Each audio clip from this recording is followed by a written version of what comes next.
before. I was still the imposter with my suitcase on the floor. Sometimes I feel it coming back. I feel that darkness at my back. That's why I'm always rearranging and looking forward to the seasons changing.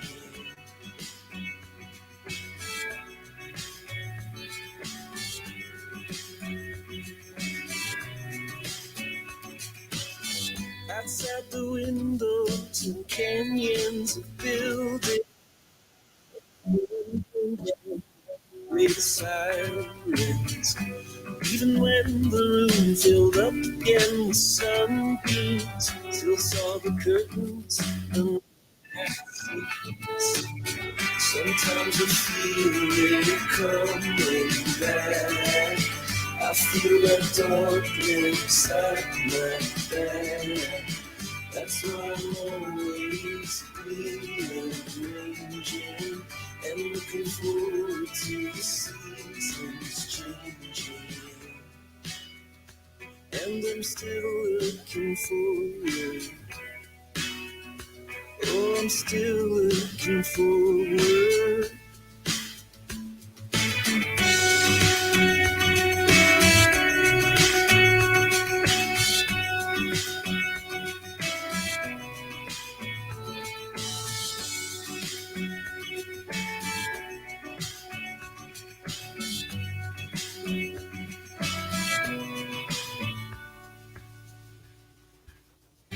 I put on a brave face, left some words on paper lace, hoping that I would someday come to be the man you always saw in me.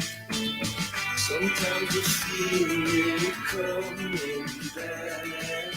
I feel that darkness at my back. That's why I'm always rearranging and looking forward to the seasons changing. To the seasons changing. To the seasons changing. To the seasons changing. To the seasons changing, and I'm still looking forward. Yeah, I'm still looking forward.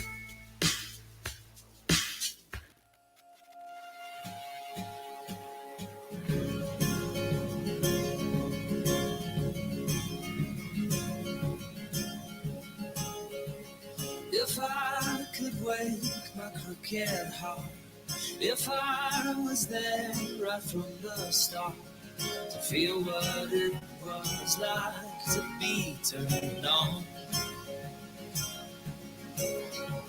If you could fight the battle and win, to miss the mark correct with it. If your wish came true, your dreams made real.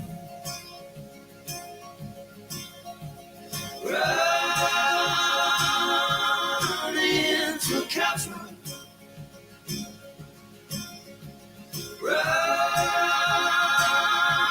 running to hide. If I could be no other man, to rest my head and trust the plan, been fighting like a child to get my way. If I could see the garden place before the fall.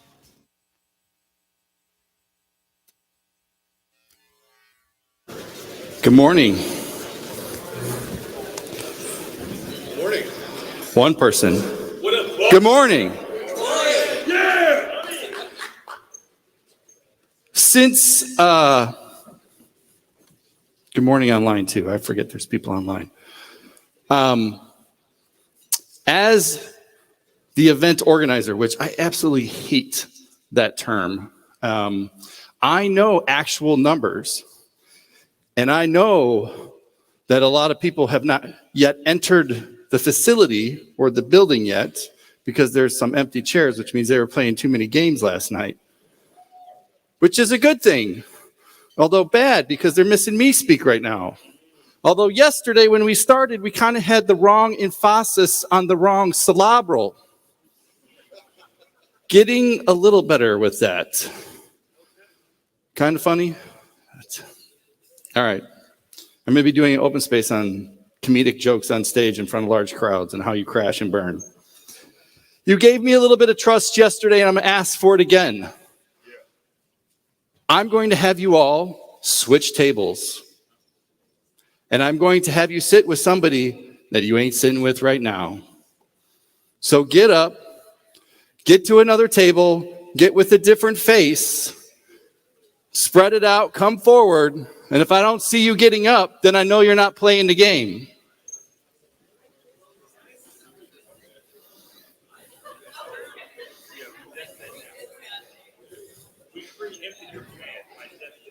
This is what they call bit shifting the array.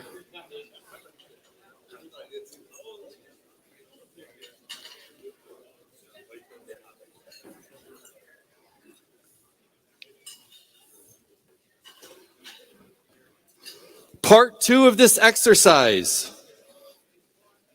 Introduce yourself to the person left or right of you. You now have a new friend. Tell them where you work. What do you do?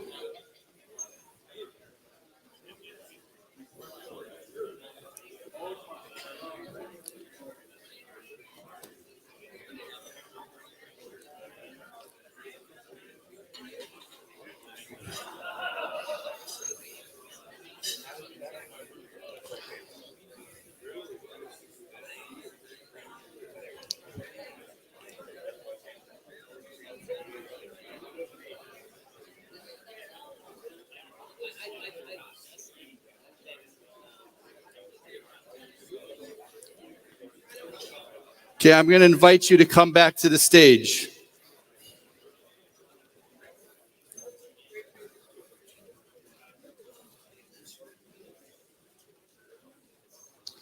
I worked in corporate America for a long time.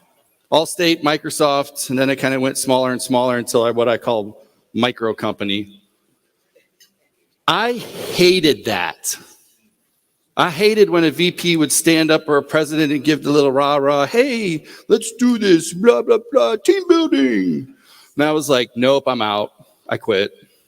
I don't ever want to see you again. But in this scenario, for us, I feel like it's important. Part of this room and the way it's set up is that those flyby conversations happen and you get to meet somebody. How many people met somebody new just now? How about that? +1. We +1 to network. You don't know, to use Tejas, you don't know what dots have not connected yet. And I just wanted you to meet somebody new. Today is what I call mile 2. How many runners do I have in here? Okay. How many people have tried running and gave up? Right on. And why did you give up? Mile 1. I wear headphones and a podcast when I run because I don't want to hear my body collapsing under the weight of which I'm trying to propel it down the road. The knees, the ankles, the joints, I sound like a 50-year-old truck that just hit a wall. But we walk into day 1 and we're nervous. We're nervous to meet new people. We're not sure how it works. There's some dude on stage telling me to do things. Oh, I realize that it's different. And he just called me out for not reading an email. That's mile 1. But mile 2, if you've been a runner, you realize that your body has given up and says, okay, I guess we're going to do this. We can do it for another mile. Feels a little smoother. You're not really nervous anymore. We're starting to enjoy things. We got a new friend. We know why the rooms exist. We know what an open space is. That's mile 2. But mile 3 on the 5K, we're getting a little tired. We realize that the sock is in the shoe. We're getting a blister. We said that we were going to finish. The mind is going bad. We're a little tired. We didn't eat the right food. We want a cup of coffee, but we're not going to give up because we want to get to the end. And that's tomorrow.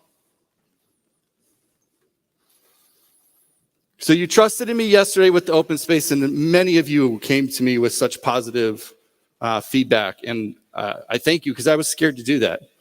To be quite honest, I was very nervous to walk into this arena this year, a bit deflated, certainly tired. But when we take big chances, good things happen. Sometimes they fail. But thank you for being part of that. This is your conference.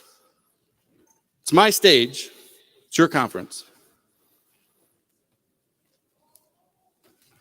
Looks like the 1 o'clock slot's pretty full on the board, which is awesome. Notice we took the numbers, we kind of spread it out more so that we had more room to make bigger circles. But thank you. Continue to fill the boards for the rest of the time. It's your experience here. Entrust is a funny thing, and it works two ways.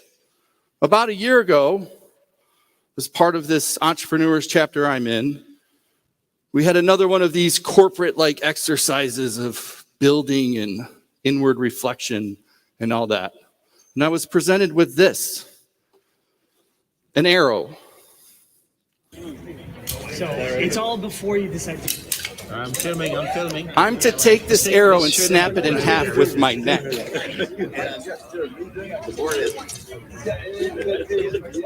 It's a real arrow. The gentleman on the other side, I've never met before. I'm to plunge myself against this arrow. It has a metal tip, and snap the arrow in half. Watch. Oh, shit. In my head, I am struggling.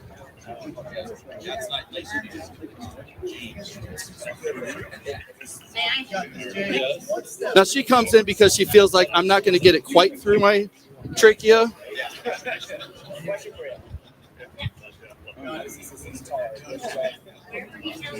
I'm trying.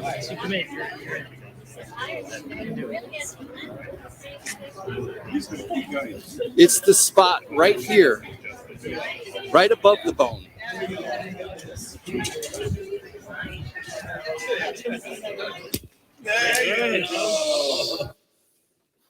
Scared out. I don't know that was a life achievement. I show that I was scared out of my mind. Before this, what had happened was we broke boards, I walked on glass, eventually we walked on hot coals. But this exercise was about the mind and about self-confidence and belief in yourself. And I fell down. And it was hard. Now they knew that, well, they say they knew the arrow was going to break, but we had to sign a waiver just in case it didn't. That doesn't bode well for the thought exercise that it's going to be. But that wooden arrow, metal tip, trachea, or throat, whatever it's called. A lot of self-reflection happened after that moment, some of which we'll talk about tomorrow. But I bring that up because we get in settings like this, and it can be easy to feel like an imposter or you don't belong, when in fact we do, because you all came. There are millions of software developers. This event should easily be 5 times the size that it is. I don't care that it's not, because the people that are in this room are the right people. You took the step. That's the important part. So we come back to yesterday. Where are you against the goals that I asked you to set? Has anybody met the person that they wanted to meet? Raise your hand. A few. How about the people who have not met the person they wanted to meet? Be honest. Okay, now do it.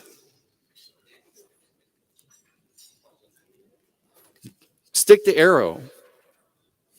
Nobody in here is going to be mad because you introduced yourself to somebody and said, hey, my name's Clark. I would just like to meet you and say hi.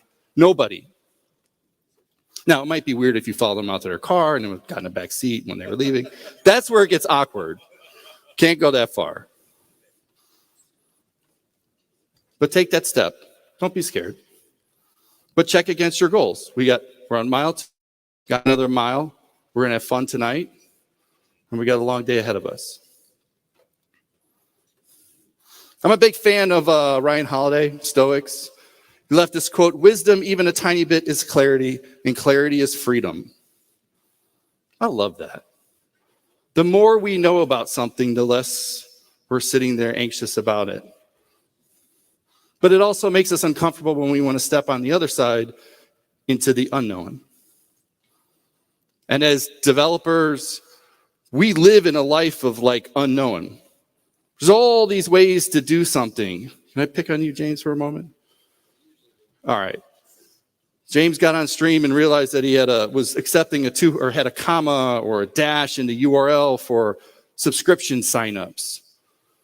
Lost a whole bunch of people. Just dumb little error. But it happens, right? We live and move fast in these times. Tech changes. And it can feel like this perpetual cycle of I don't know and I'm not good enough. When the reality is you're all here learning as to how to stay on this wheel and to keep going.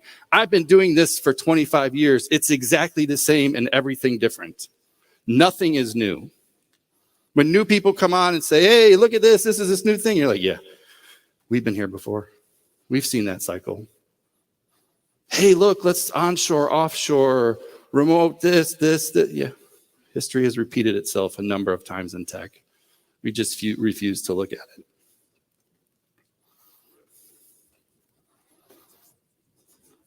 Let's talk about today's keynote. Woo! Danny Thompson.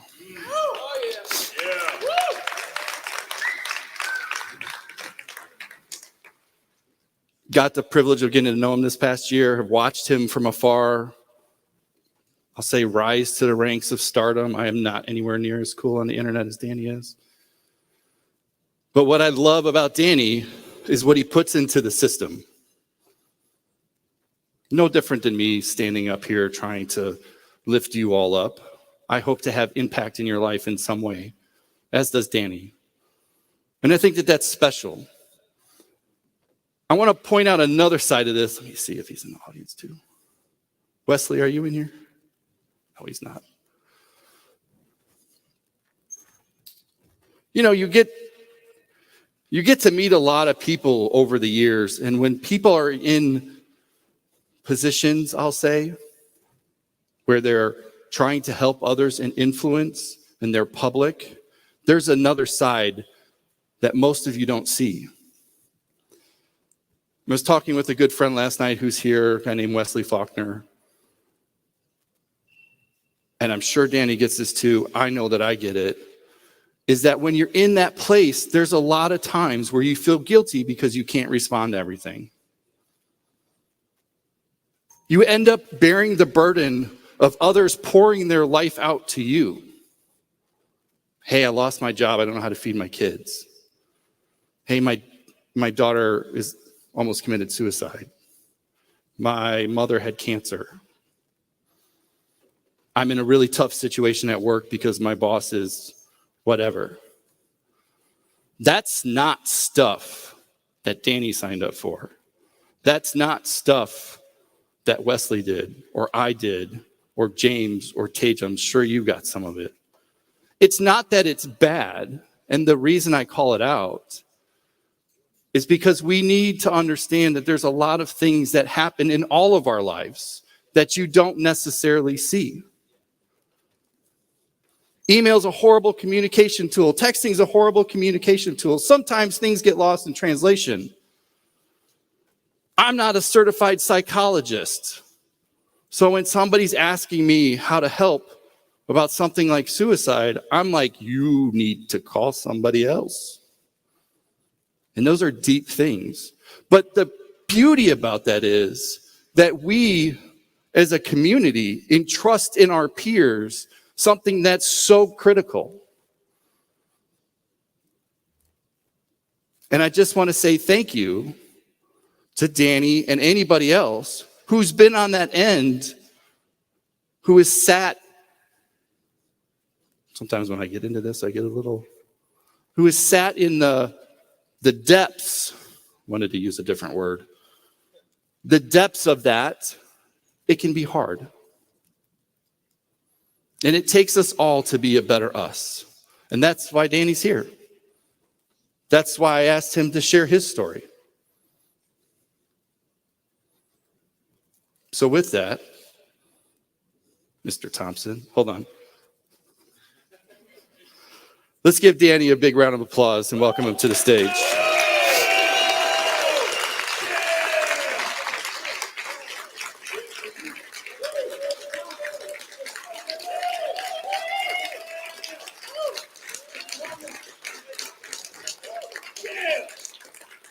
Now, I'm just saying, when I introduce myself tomorrow and walk off and then walk back on the stage, damn sure better be this kind of reaction.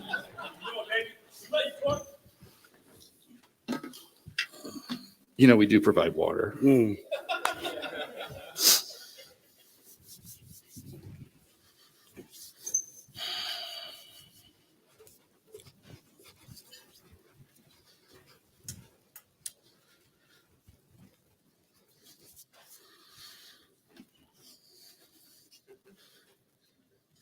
Hi. Had to practice that. The reason why I got into tech was because of a rapper. I was 30 years old. I had been frying chicken in this gas station for over 10 years of my life, almost 11. And I found myself at this metaphorical fork in the road. I spent weeks, felt like months, staring at this thing. And I had to go either right or left. And essentially the idea was, if I go right, I'm going to be in this gas station until the day I die. But I'm okay with that. I'll accept that. I understand what's coming with this commitment to do this thing. It's comfortable. I know what each day is going to look like. I was working these 80-hour weeks. To be honest, I was tired. I was really, really tired. But I didn't really know what else I could possibly do to change my circumstances, my life. I didn't grow up in the best of places. I grew up in Brooklyn, New York. The area that I grew up in at that time, wasn't necessarily the best. And for a big portion of my life, I was told things that I could amount to be. I would hear things like, Danny, when you grow up, you should work for this construction company. It's a union construction company. It's a good job, good benefits. Danny, you should work for the city and be a bus driver. They've got good benefits. There's nothing wrong with those jobs, but that was literally my ceiling. That's the highest level I could aspire to be, because this is what my influencers are telling me. My family, my friends, the people that I surrounded myself with, that was the highest I could achieve. So when your ceiling is so low, how do you look past that? You can't. I didn't know that I was even allowed to take a different path. So when I was working in this gas station, I was tired. I was killing myself. I was working 80-plus-hour weeks. But to me, that felt like success at that time, because I couldn't think of anything higher than that. So I could go right, and that would be the path. Or I could go left. I've got to make a change. It's got to be now. And I don't know what that is. I don't know what it entails. I don't know what I'm going to have to do. I don't know what I'm going to have to change about myself in order to make something happen. And that was very intimidating, scary, nerve-wracking. I didn't necessarily know where I needed to place my feet in order to make this next step. And so I just kept thinking, which path am I going to take? And I started leaning a little bit towards the right. And I'm going to be in this gas station until the day I die. And I was working in the gas station like every other day. And I was pulling chicken out of the fryer, and I was putting it into the hot box, which a deli box, deli case, think of a glass case with heat. And I'm putting this chicken in there, and there's a TV that's on the side of me where customers would watch when they're standing in line, make the wait a little bit easier, you don't feel the impending pain of like this cashier's taking forever. Like that TV's there. And I hear something. By the way, if you don't know who I am, I'm James Q. Quick. I'm a technical content creator and new father. And I hear this interview. This rapper is being interviewed because he invested several $1 million into a tech company. Caught my attention, and I walk around the case to the front of this deli box and look at the side. I'm watching this interview, and the interviewer said, I obviously asked him, the obvious question, why did you do this? And he said one sentence that literally changed the course of my entire life. I'm learning how to code. Now, this blew my mind because I never knew someone from my kind of background could ever learn how to code. My perception at that time was coding was reserved for like the PhDs and the rocket scientists of the world, not the average individual. Not someone who comes from a two-parent background, a broken home, someone who may not necessarily come from the highest level of educational background. I just stood there kind of stunned, and I walked back, and I'm even now when I'm thinking about it, I'm like kind of flustered, like, what the hell? Like, how is this possible? And one thing that I ended up realizing, I started like trying to come up with reasons, like, how is this possible? What's happening? And my mind started like going in all these different directions. I started saying like, why is my laptop, the tool that I touch every single day, why don't I understand the basic functionality, how this thing works? I have a basic understanding of my body. Like, I know if I get sick, I'm either A, hey, something's not right here. I need to go see a professional. I need to go to the hospital. I need to see a doctor. Something's not connecting right now. Or B, I can ride this out. Let me get some robot tests and I'll be all right. I'm cool. Or my car, hey, that sound ain't normal. I need to go to the mechanic. Why don't I know the same thing about my computer? Like, why is the limitations of my abilities with my computer going to youtube.com and watching some cat videos? Like, why is that all I know how to do? And then I'm like, well, why don't I even know why my laptop costs $2,000? Why don't I know why my smartphone costs $1,300? Why don't I know any of this? So he started learning how to code, and so did I. And I get on the internet, I'm looking it up, and I didn't start learning how to code with the idea of like, I'm gonna get a job in tech, and this is gonna be, I didn't even think that was a possibility. I'm just saying now, I'm just gonna try and do something with it, build a website. And so I get on freecodecamp.org, and I found it by luck, get on there, and as I'm going through it, I spent 6 hours on that website. And it was the first day, 6 hours. And I remember getting so angry. I was furious. I was fuming. I was pacing in my living room. I was so mad. Because for over 10 years of my life, I was so great at making other people money and investing time in them that I realized I never invested in myself. I'd see these TikToks and these videos and YouTube videos and all this stuff where it's like, hey, I've got $1,000. What should I do with this? How can I make more? Invest in yourself. What the heck does that mean? I don't know what that meant. What does invest in yourself mean? And then I realized in that moment, I said, when was the last time I even read a book or an article with the ultimate purpose of increasing some level of skill set that I didn't know I had or existed or learned something new?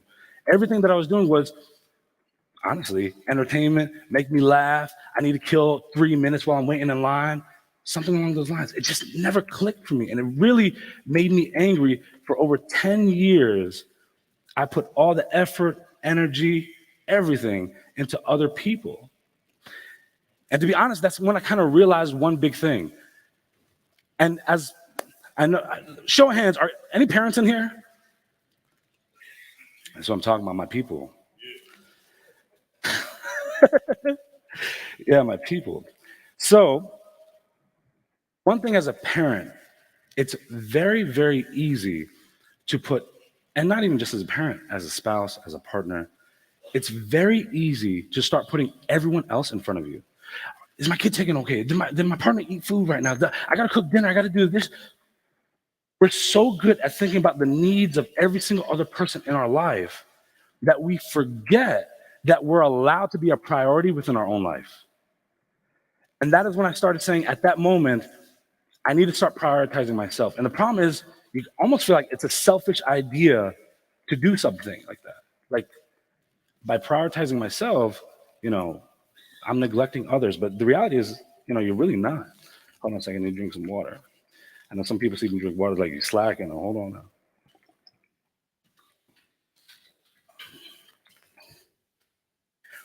Now, I know what you're thinking. I, Angie Jones, Vice President of DevRel and first Black woman Java champion, confused and feeling selfish by prioritizing myself? Honestly, it really was weird. It was strange, it was bizarre. And I started feeling like maybe I'm neglecting my kid a little bit. And I'm taking an hour here to learn this thing, and I'm taking 2 hours here to do this thing. What's happening with that? And so I started increasing my skill set, started building stuff. And so my idea was, I'm gonna just build this website, and it's gonna be like the best website in the world, and everybody's gonna buy something from it. I don't even know what I'm gonna sell on this thing, but everybody's gonna come. And then you learn about SEO, and you're like, oh, this is something else. And so I think that really helped me start digging deeper with my technical skill set, because I wasn't necessarily focused with the idea of like employment and these things, but I wanted to just make a really great site. But before I got to that point, I was like learning and growing and kind of doing everything individualized and on my own. And I heard about this interesting term called meetups. I'd never heard of meetup before. And so I was in Memphis, Tennessee at the time. Lived in Memphis for 17 years. And I Googled the term meetups to see if there's anything there. And lo and behold, Memphis has some meetups.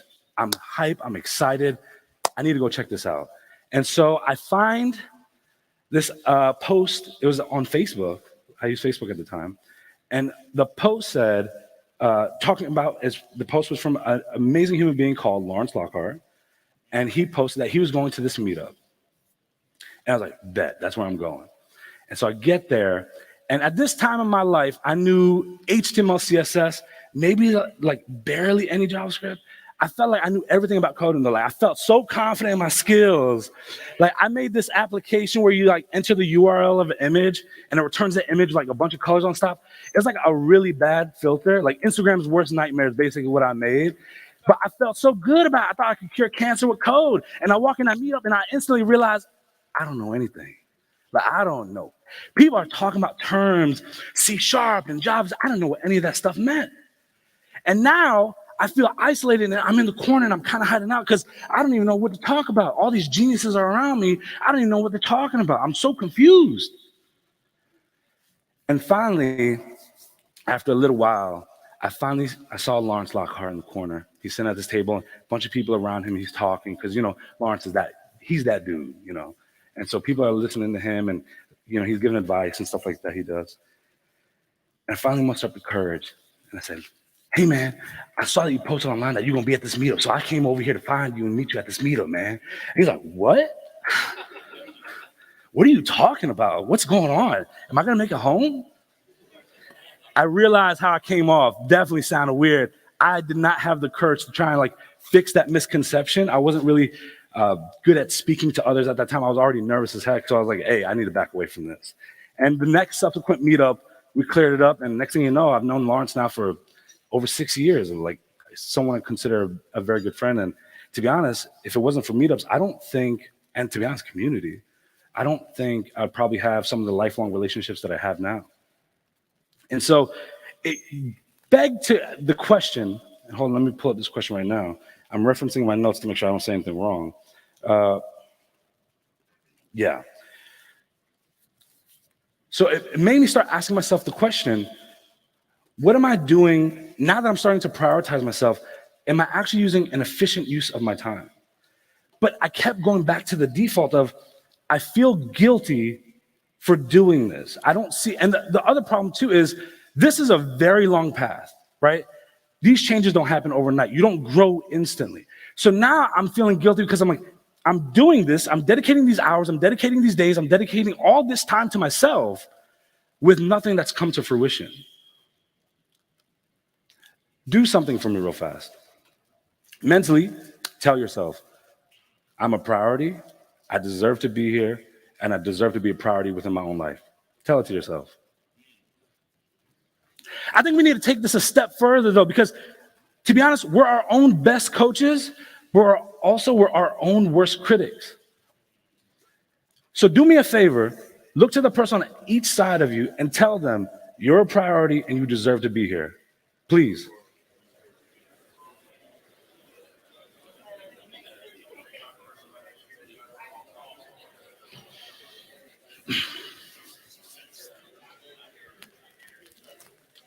Thank you.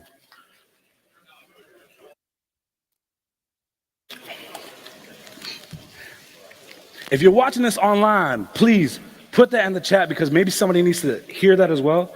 I can tell you, I know at least one person confidently that I spoke to yesterday. Someone in this room needed to hear that. I'm glad that you heard that. If you needed to hear that, that message was for you. If you didn't need to hear that, or you didn't feel like you needed to hear that, I'm glad you heard it anyway. Now, I know what you're thinking. I, Mark Thompson, Senior Developer Relations at Google, needed to hear that I was a priority. We all need to, because I'm a firm believer in this. I believe in one big thing particularly. A lot of the time, conversations do not stop when the voices do. How many times have you been in bed laying at night and remembering a conversation that you had? Sometimes hearing it is better than saying it yourself. Sometimes hearing it is better than reading it. And so for me, I think that a lot of power comes from that. And I think that's going to kind of segue into a lot that we're going to be talking about later on today. But for me, kind of going back to the beginning aspect of this, me trying to get my first job in tech, obviously I go to meetups, ask the same question everybody asks at a meetup when you're trying to get your first job in tech. How do I get my first job in tech? What do I need to do? Who do I need to talk to? Well, like, how do I get it? How do I get it? Thinking everyone has the magic recipe. And I heard the exact same answer over and over and over again, almost like it was on repeat. Oh man, that first job, whew, that's the hardest one. But if you get that first job, every job after that will become easier. Honestly, in today's market, I think we all know that's kind of a tough answer even to hear that right now. But I realized in that moment, that was probably the worst thing I could ever hear in my life. The reason why is, number one, I have no action items. I have no way to get from A to B, from X to Y. Like, I don't have nothing to move off of. You've given me nothing actionable. But number two, you're now making me question the thing that I've been doing for the last 6 months of my life, because now I don't know if anything's going to happen with that. I would have rather you told me, I don't know. I really don't. But I realized then all the other beginners that I was meeting at these meetups that were coming were hearing the exact same answer, feeling the exact same way, with nothing changing about that. That's when I started realizing I need to make a change. I need to do something different instead of trying to follow the regular recipe that I'm just reading online. But at the same time, too, I have this really massive issue. I just realized I'm making that cameraman work. But he's like, I got it. I just saw that. I was like, oh, I got to try. But the one thing that I realized, I'm still in a gas station. Who wants to talk to the chicken guy? And this is where I started having issues. Because when I was going to these meetups, I met some amazing people. People that are literal, in my eyes, geniuses. And to this day, they could probably still code circles around me and show me things and blow my mind in ways the average person probably can't even fathom. And I have always appreciated them because anytime they talk, I'm a big believer in this. If someone's willing to give you the time, it's up to you to pay attention.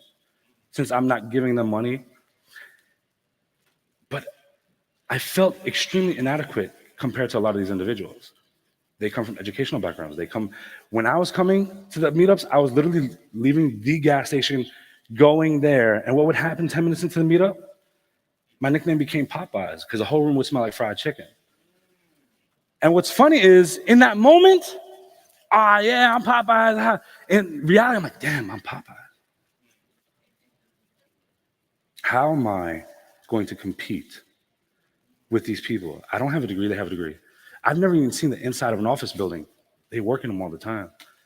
And so then, the imposter syndrome that I didn't know was a term at that time grew beyond belief. I would psych myself out of interviews. I would get myself into a situation where I convinced somebody to talk to me, and I would sabotage it so I didn't have to hear no. I would do it to myself so that way I'm protecting my emotion, my feelings, I'm protecting my ideas, all of that stuff. Now I know what you're thinking. I, Leon Noel, founder of 100 Devs, was psyching myself out. Yeah, I was.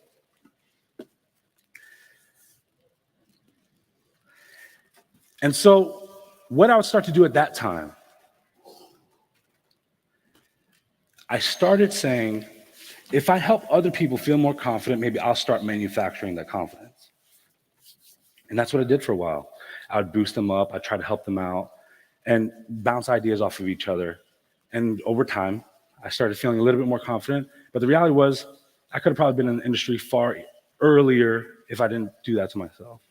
I was even thinking about taking the path of like becoming a recruiter, because that would be an easier lifestyle, and at least I won't have to face rejection and defeat by not becoming a developer.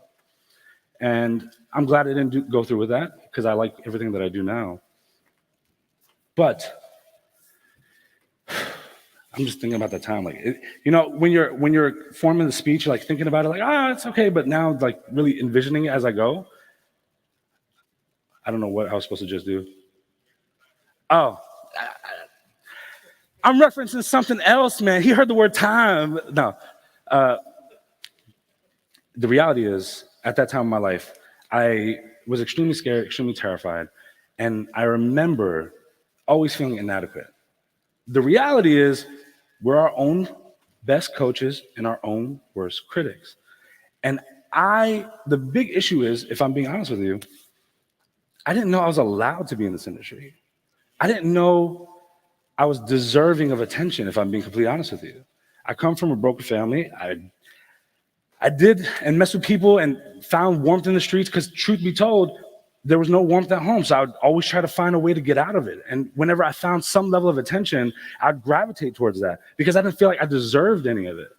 And so now when I'm trying to get hiring managers and recruiters and all these Fortune 500 people to even pay attention to me, I feel beyond inadequacy. But one thing I realized, and this changed a lot for my whole approach, I was in the gas station and I realized something. I said, the chances of any of these recruiters or any of these hiring managers or any of these developers literally walking to my gas station was literally zero. So if I reach out to them and they say no, I'll never have to face them. So who cares? They're not going to invite me to their office anyway. And I remember I was trying to figure out, how am I going to even bridge that gap? How do I talk to them? How do I find out who they are? And a customer came in. He was like a director of something at a printing company. And he mentioned the word LinkedIn. And so I started researching it, got on LinkedIn. And to be honest, the platform has its good, its bad, its ugly. Every platform does. But I realized how powerful this tool could actually be, especially for Popeyes. Because I can at least present myself in a way where they can't smell me. They can't smell the chicken in that room. And so I started presenting myself as best as I can. And I started reaching out to these recruiters and hiring managers. In the beginning, they're like, who the heck is this Danny guy? Now they're like, oh, I love Danny. I knew Danny from the beginning. We go way back. But that would have never happened if I didn't at least start those conversations. It's okay if they say no today. What if in a year from now they come back to it?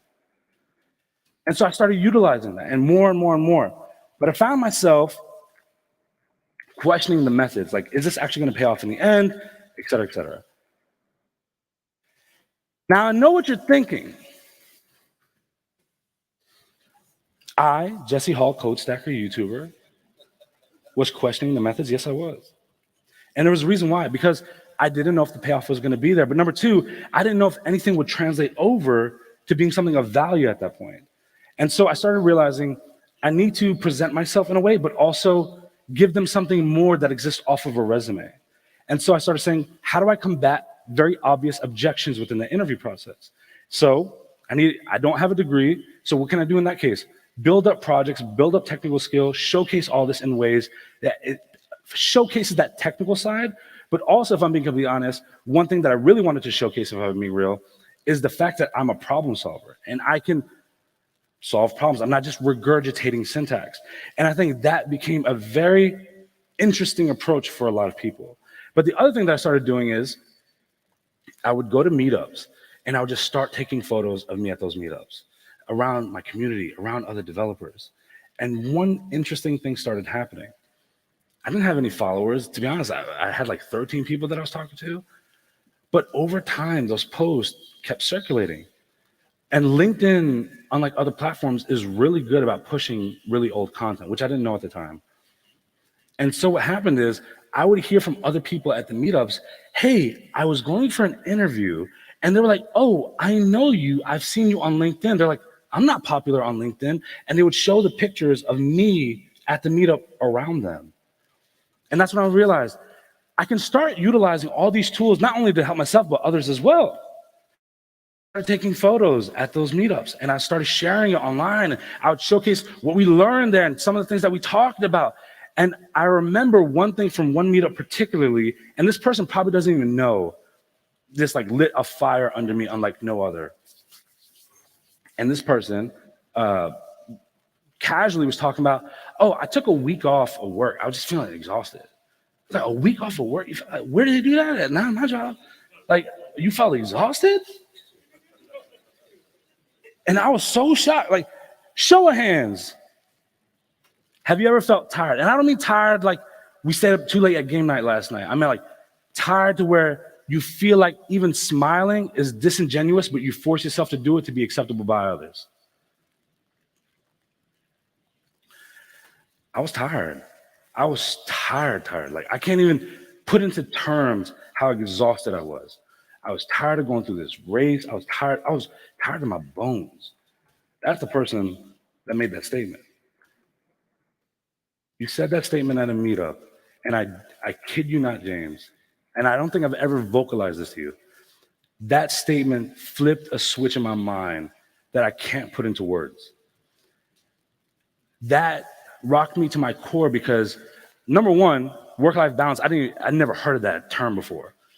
But I started realizing, you're telling me I can be in a position, in a field, in a career where if there's some family event, I no longer have to miss it, where I don't have to be exhausted to where I'm so tired that even having a conversation when I get home is an arduous task. Like, I can live a life.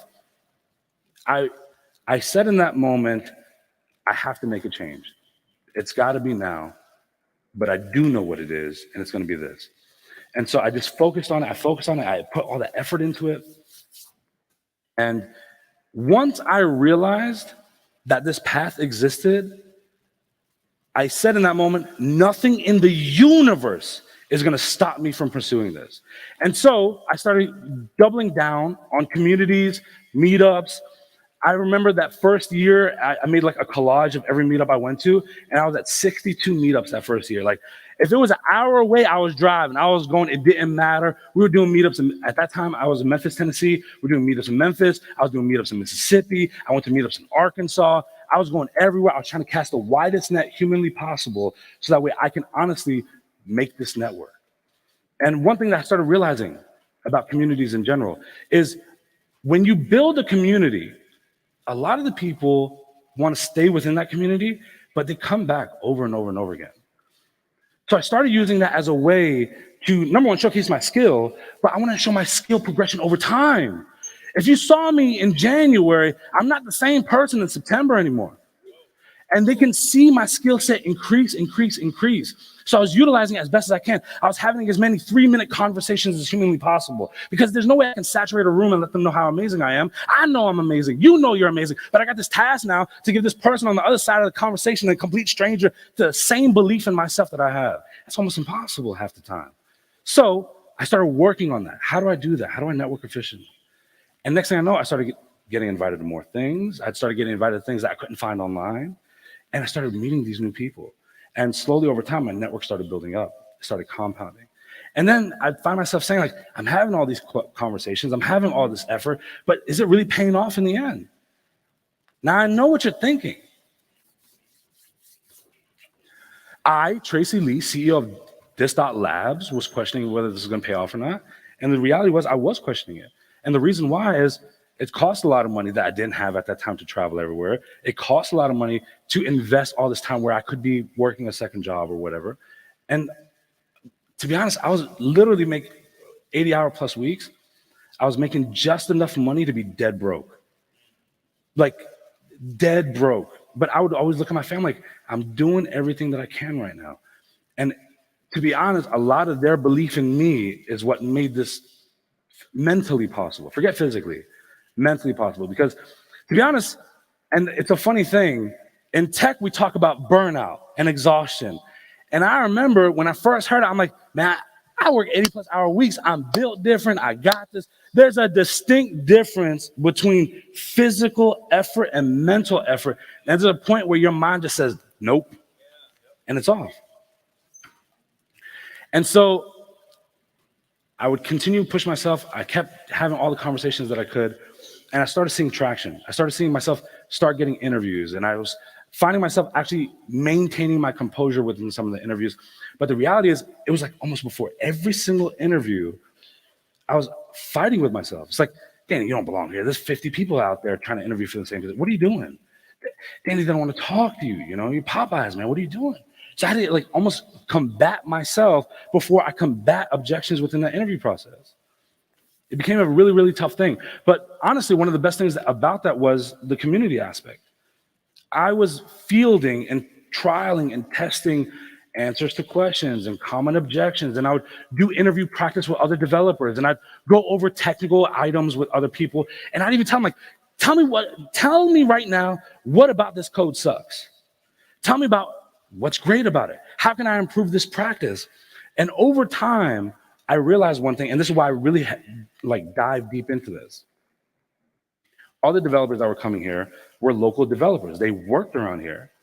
These are unofficial code reviews. I'm learning best practices from the devs that are going to be doing these technical interviews, or they've passed these technical interviews. So I'm learning practices that these companies want to see anyway.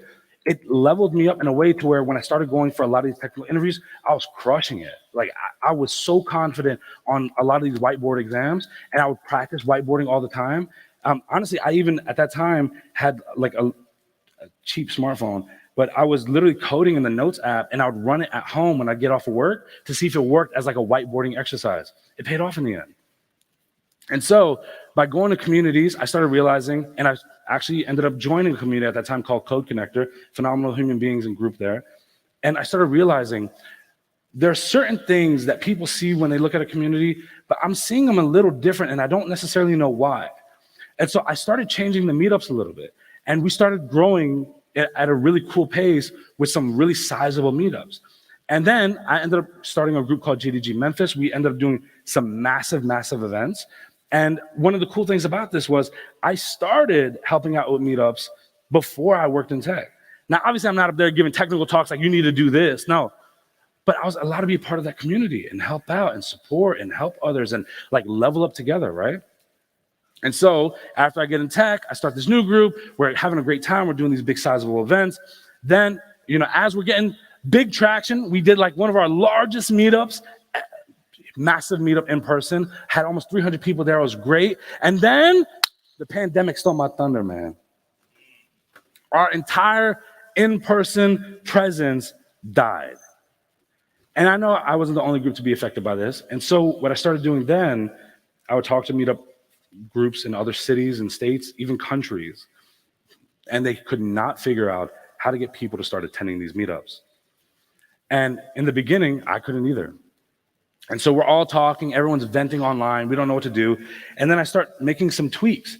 And next thing I know, our monthly meetup, we're starting to get more people coming in. And then the next thing I see after that is we're having to do meetups every 2 weeks because the demand has grown so much. And now, even to this day, we still do meetups every single 2 weeks because our community has just grown tremendously. One thing I realized, and a lot of y'all probably been to meetups, you maybe have a meetup of your own. One of the biggest things when it comes to community and meetups in general is people think of the meetup as the tech subject that they're going to do. Whereas I think of the meetup as this is where the community is going to hang out today. And the tech subject is something that we're going to do on the side, but really we're there for the community aspect. And that's why whenever we do meetups, we have people that may not necessarily even be aligned with the subject. They're there because they know their community is there. So if you have a meetup, I want you to think about that for a moment. How often are you struggling when you're trying to get your community to come out and say, no one's really showing up this time? Maybe the subject wasn't really doing it, but you're relying on the subject to bring everybody instead of relying on your community actually feeling like they're a part of that community and coming together for that. Now, I'll say this, when it comes to meetups in general, amazing partners, amazing team members, amazing volunteers, they really make that work, right? One big shout out I'll even say to this, and they're a sponsor here, AppRite. Appright, of all the meetups I've ever done, I've always had to chase after a sponsor or chase after somebody to help. And then I would tell them my idea. They'd be like, well, I don't know if we want to do this one. Maybe you can turn it this way, or maybe you can highlight us in this way, in this regard. They want it to be a sales pitch for whatever it is that they're doing. Appright was the only company I've ever dealt with where they were like, do what you need for the community, help them out. We don't care how you do it. They didn't ask for anything in return. They'll always have a special place in my heart because of that. When it came to giving back resources, I needed more money, no problem. They were there.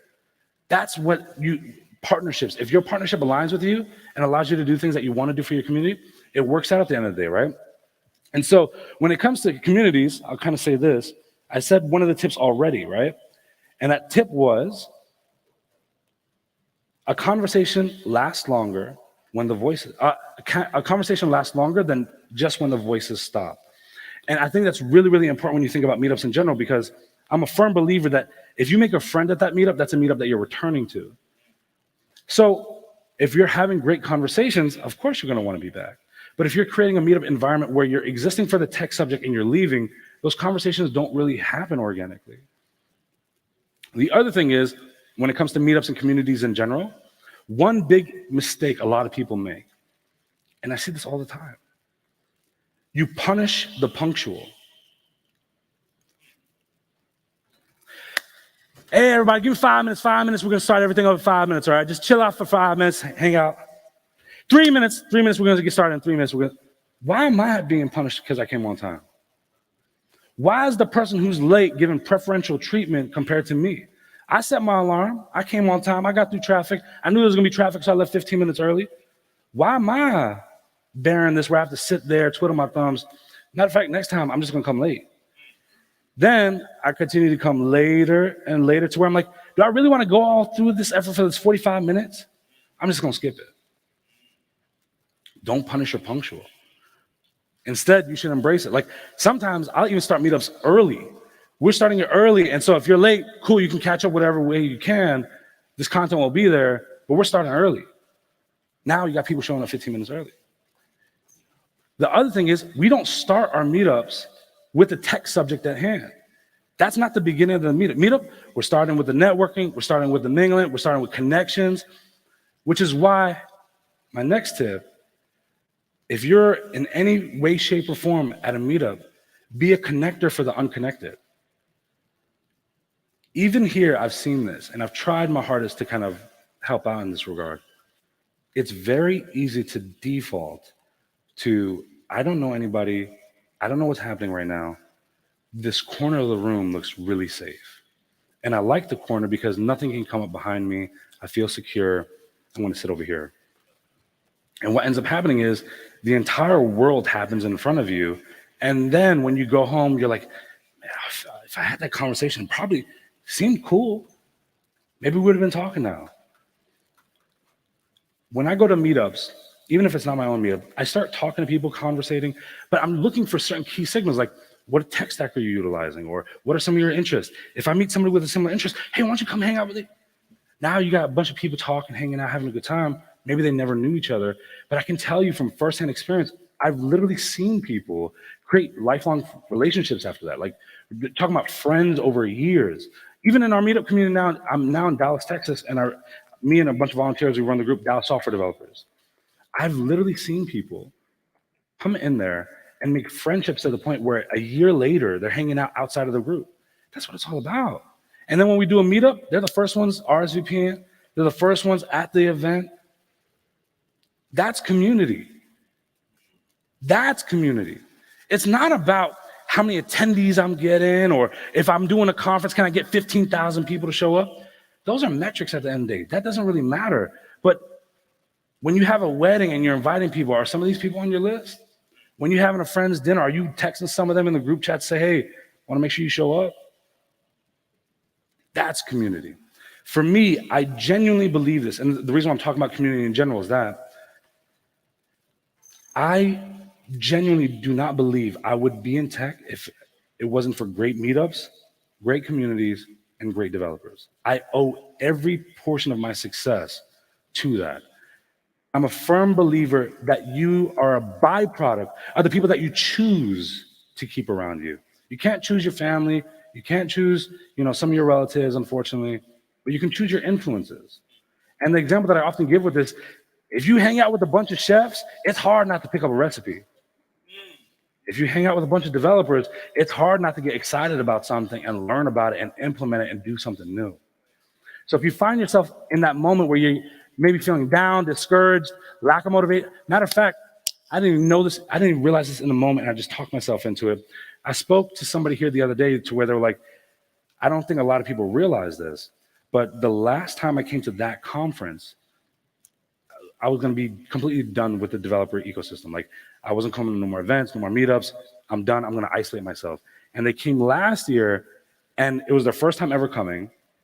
This year's my first time being here. And they said it revitalized them so much that they were going to meetups again. They were hanging out again. They were happy about what they were doing. That's an amazing success story. But the fact that they came back now as a speaker showcases like where they're feeling and how they're. Honestly, when you're around infectious people like this, like the attitudes, the personalities, the vibe, it's hard not to feel a similar wavelength, like great people. Everyone is brought here together for, honestly, a couple things, right? Tech, community, amazing people, learning something new. I want to try something with you. Entertain this little experiment for a moment. I'm going to ask you a question, and if you feel the affirmative, a yes, I want you to hit me with this cadence, bop, bop, bop, by stomping your feet, okay? So we're going to test this out. You've been at that conference for about a day and a half. Have you learned anything while being here? See, y'all going a little too soft. You did it, but when I was talking to the person at the front desk, they said they wanted to come here, but they can't leave the desk. They're going to get fired. So we need them to be involved with this if you can. So I need some stomps, all right? Give me, if you learned something within the last day and a half, can I get up stomp? There we go. I felt that in the back. There you go. All right. So here's how we're going to do this. Have you ever felt imposter syndrome in any way, shape, or form? Have you ever felt like flipping the table when you didn't know what was going on? Have you ever felt bad docs driving you crazy? See, I feel that too. Have you ever broken your app or production by accident? Have you ever broken into a government website? We're recording, y'all. I saw you stomp. I saw you stomp. Security. I saw it. That laugh was a little too loud, man. Understanding that the purpose of a community, of a meetup group, is larger than the ego that goes behind the microphone. You have to really be intentional about why you're even being a part of this. Because the reality is, for most people, it's a very selfless effort because there's no accolades, there's no money being had, nobody's buying the nice cars because I host a good meetup. None of that's happening. So if you're bringing a community together, understand its purpose and reason as to why. What are you doing with this? What is the ultimate purpose of this? If it's to give back, fantastic. Are you doing it efficiently? Or are you wasting everyone's time in the process? When you're doing events, have you thought about the beginning, middle, and end and what's going to transpire and happen through that? A lot of times people are winging it, and that's cool to wing it once in a while. But if you're winging it all the time, think about no one owes you the time to be at your event. No one owes you the time to buy your course or watch your video, whatever it may be. No one owes you that. You have to incentivize and make it worth everyone's time. So whenever I'm doing something, I'm saying, where's the reward for the time being spent? Because they need that. If they're not getting it, one or two times that's going to happen before they're like, oh, that meetup's cool. I see it's going on, but I don't need to go to that. That conference is cool. I don't really need to go to that. Like, it's going to be, several days where I don't get any net benefit out of it. Why would I do that? If you've ever been to a meetup where you're like, this should have been better, let me get a stomp. If you've ever felt like pulling your hair out because you know things could be better, give me a stomp. Obviously, no, I've been through that. For me, I think when it comes to certain events, even a meetup could be 3 people or it could be 300 people. A conference could be 10 people or 10,000 people, right? It doesn't necessarily matter on the metrics. What I do look at is the quality of connection that comes out of that, the quality of the conversation, the quality of the ideas that you now generate. That's what's interesting to me. And if you're finding yourself in an area where you're not getting one of the three, something needs to change. If you find yourself in an area where you're not producing one of the three for others, something needs to change. Because you could be a networking conference. That's cool. Everybody's making connections. You could be a conference or a meetup or an event where you're challenging ideas. That's fine. You could be doing all three of the items, and that's fine too. But if you're doing none of them, there's no reward for the time that's being spent and allocated for people being there. And that's something that you really need to think about, because if I'm just wasting everybody's time, it's not going to last too long for me. Now, I know what you're thinking. I, Dominic Monaco, junior developer trying to get my first job in tech, am wasting time. I think what's really, really important here is when you're going to events and you're networking, you're not so worried about where you are now, because where you are now isn't dependent upon where you're going to go, as long as you're making the right moves at that time. And I think if you're a junior dev trying to get your first job in tech, or you're a tech lead that's been in there for 20 years, one thing remains true, I think, through it all. We all have moments where we don't know what's going on. I've seen some literal geniuses. I'll share the story. It was my first job in tech. I had been working at this company 2 weeks. And I was working on like one of my bigger tickets, right? Like, when you first get in a company, they always give you like some small things to kind of get used to the code base. And I'm finally getting one. It's like a 2-3 story point thing. I don't know how any of this works yet. And I'm completely stuck. And I go to the senior dev who had 20 plus years of experience at that company, knows the code base like the back of his hand. And I go to him, I'm like, hey man, I don't know what's happening here. I don't know how to solve this. Can you help me out? And he looks at it and he's like, man, I don't know either. And he starts Googling it. My mind melted, y'all. Like, I was like, he's Googling? What?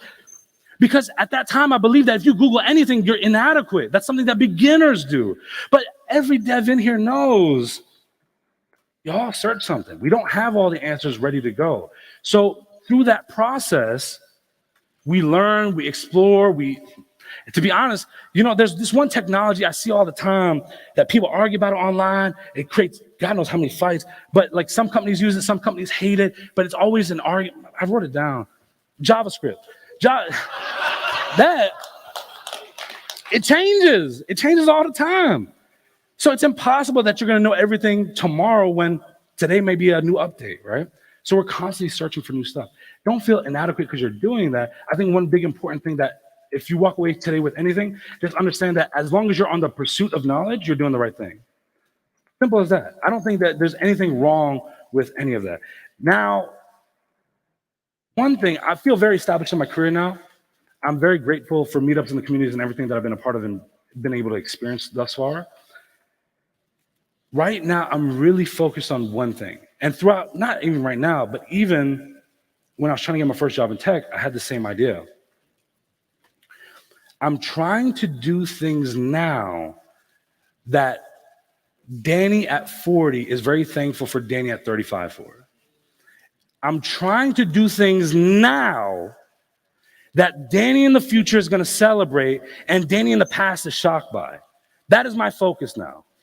Please don't get so stuck in your ways that you forget why you're doing this, where you're going, and where you've been.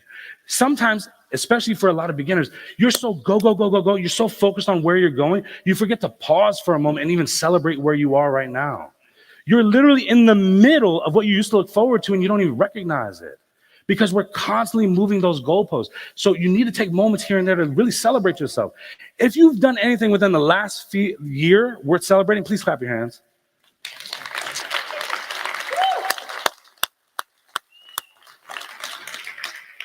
Honestly, we clapped to celebrate everyone in the room that's done something worth clapping for, but also give yourself that hand too, because you deserve it. So don't forget. Let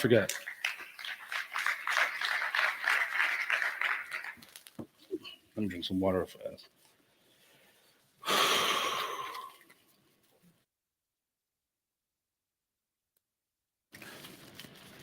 Now, throughout this talk today, you've heard me do one recurring thing. Now, I know what you're thinking, and I'll say some person's name. The reason why is, for me, a community is not built up by one loud voice, but it's a multitude of voices. It's a multitude of people. And sometimes we forget to celebrate those that deserve it, whether it's the CEO of an organization, a vice president of an organization, a literal genius working at some of the largest companies in the world, or a junior developer trying to get their first job in tech. A community is comprised of everybody in there. And so for me, I feel everyone up there deserves those flowers, those accolades, that celebration, because we lose sight of that, right? I mean, I can't even begin to tell you how many people I've met in my career where they were a junior dev one day, they're working at a huge organization the next, and they forgot even how it felt going through the process because they're just so heads down. Nothing existed for 4, 5, 6 years. If you take away anything today, please take this one item away with you. I don't know what I'm doing, but I'm willing to take the time necessary to find the information I need to make the right steps. And if I make the wrong step, that's okay. I'm not afraid of failing. Honestly, my mantra has been fail, pivot, grow. I have no issue pushing an idea to an area where it fails. If it fails, it means I didn't push it far enough, or I didn't have the right information to go off of. Let me pivot to where I need and then grow within that new path. Fail, pivot, grow, fail, pivot, grow, fail, pivot, grow. If you do anything, fail, pivot, and grow, please. Now, the last thing that I want to touch on with this is Popeyes still pops up sometimes. And to be honest, I can't even begin to tell you how many interviews, how many bad experiences, how many conversations I sabotaged because of that mental state. And the reality is, if you have mental objections that within your mind and within your being emotionally and mentally, you'll end up sabotaging and really you'll set yourself up for failure intentionally. And I did that for years. I'm so grateful to like the core of my being that I was able to start combating that a little bit and start at least using the right conversations to guide my path, which comes back to one recurring thing that I said earlier. You're a byproduct of the people that you choose to surround yourself with. If it wasn't for a great community, I don't know if I'd be in the position where I'd want to be. I don't think I would have had the mental fortitude to like fight that a little bit. But the reality is, you're also a byproduct of the information that you start taking in. If I was allowing myself to constantly just perpetuate the idea that I'm inadequate because I'm Popeyes, I probably would have just succumbed to that, right? Fight those objections if you can. I'm telling you, like, I used to literally leave the gas station and I would change in the bathroom and go straight to the interview, right? And I would be psyching myself out and I would say, you know, Danny, God, man, they don't want to talk to you. You're in the car right now wearing a suit and the car smells like fried chicken. This interview room is going to smell like fried chicken too. Why would they talk to you? And instead, they're going to talk to the college graduate. They're going to talk to the person with 5 years of experience. They're not going to talk to you. Danny, get out of there. Stay out. You don't belong here. You don't belong in this industry. I'm so glad I ignored my imposter syndrome, my doubts, my insecurities, even my haters. I'm Danny Thompson. I'm a software engineer, and I'm so glad to be in this industry with you. Thank you. –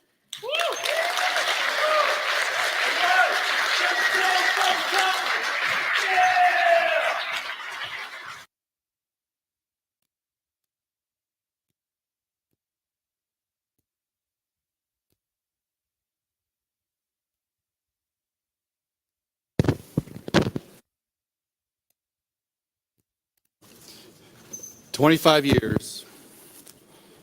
I've been in, is that me? Better? 25 years. I really need to shave, I guess. 25 years I've been in software development. I was a mechanic at a younger age. I felt imposter syndrome the entire time. Most of you know me as an event organizer. I ain't that. Didn't ask for that role. Everything that Danny said is true. Effort. There's a few in here who can attest. I drove all over hell and back, up and down the central region to every user group, conference, meetup, Any speaker who has ever asked, any person who has ever asked to speak, I've been on the phone with them. Effort. People in this community will give and lift you up. But damn, you got to show up. When he said it's not about the topic, it's about the conversation, how many times have you heard me say that this week? The reason that conference exists was purely to have a polyglot place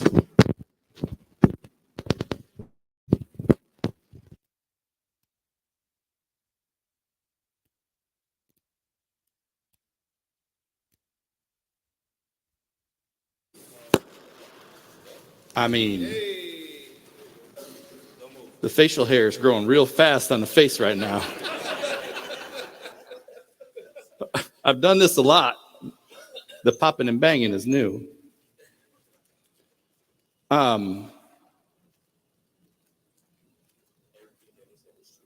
Everything Daddy said was true.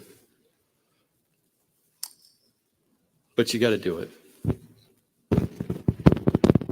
Pause, please. I swear to God, I'm not moving.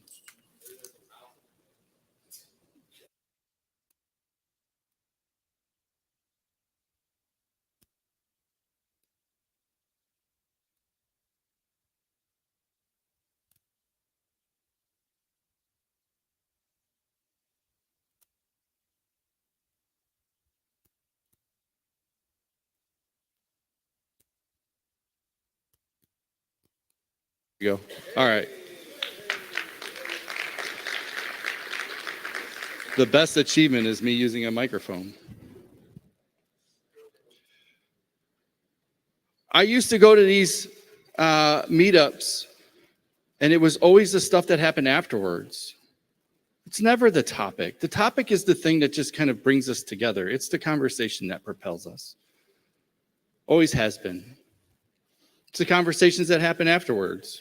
It's the friends you get to make. So everything that Danny said, I would encourage you to go back and watch it. I would encourage you to get involved with your local user groups and meetups, because right now, more than ever, they need the support. Community conferences like us need the support. Not necessarily in the physical way, just in the acknowledgement way, the marketing way. The last 4 years have obliterated our community. It's a very easy thing to do. Just help, reach out and help. So Danny, thank you for sharing your story. Let's give Danny another round of applause.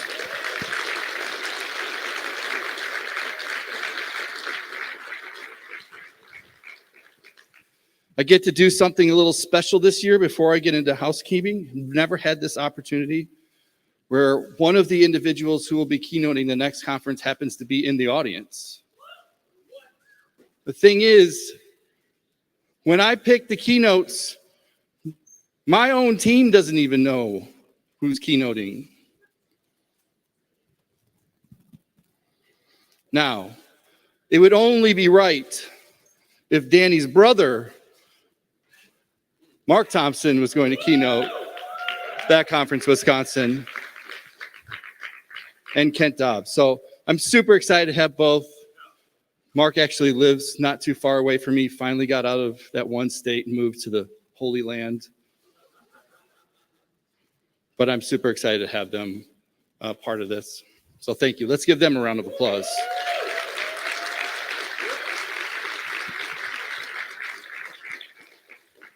"15 years I've been calling it housekeeping. I was completely not on brand, so I made up a new word today called campsite keeping. Seems much more on point. I was standing over in Campsite 5 after one of the talks, and the awkward exchange of like, hey, I would love more information. Can you give me a card? I don't have a card, because who has a business card anymore? I do. I have wooden ones if you'd like one. And I said, hey, there's this little thing that I built on the website. Why don't you just try it? You got a PIN number on the back of your badge. And he said, I didn't read the email. I said, great. So what email? Right. It probably ended up in spam because we have a name like that conference, and that works well. So I'm just going to go through it real quick. There's a big red junk drawer at the bottom of the screen. You hit the button. Look, we give you a bunch of links at the bottom of that. It says connect. Gives you a PIN pad. Put the PIN number of the person you'd like to connect with. Boom. 4 digits. Hit connect. Write a little note. That other person then gets a little network notification that says they want to connect. And if you'd like to connect back, you can say connect back, and then you guys are connected. Just trying to make it easier for you to grow your network. That's all. I'll start recording videos instead of writing emails, and I'll send it to you. The rest of the day, the Compressed FM folks will be on stage and online. Whiskey Web and whatnot will be closing out the day. So let's give them a big round of applause. Let's give all the people online a big round of applause.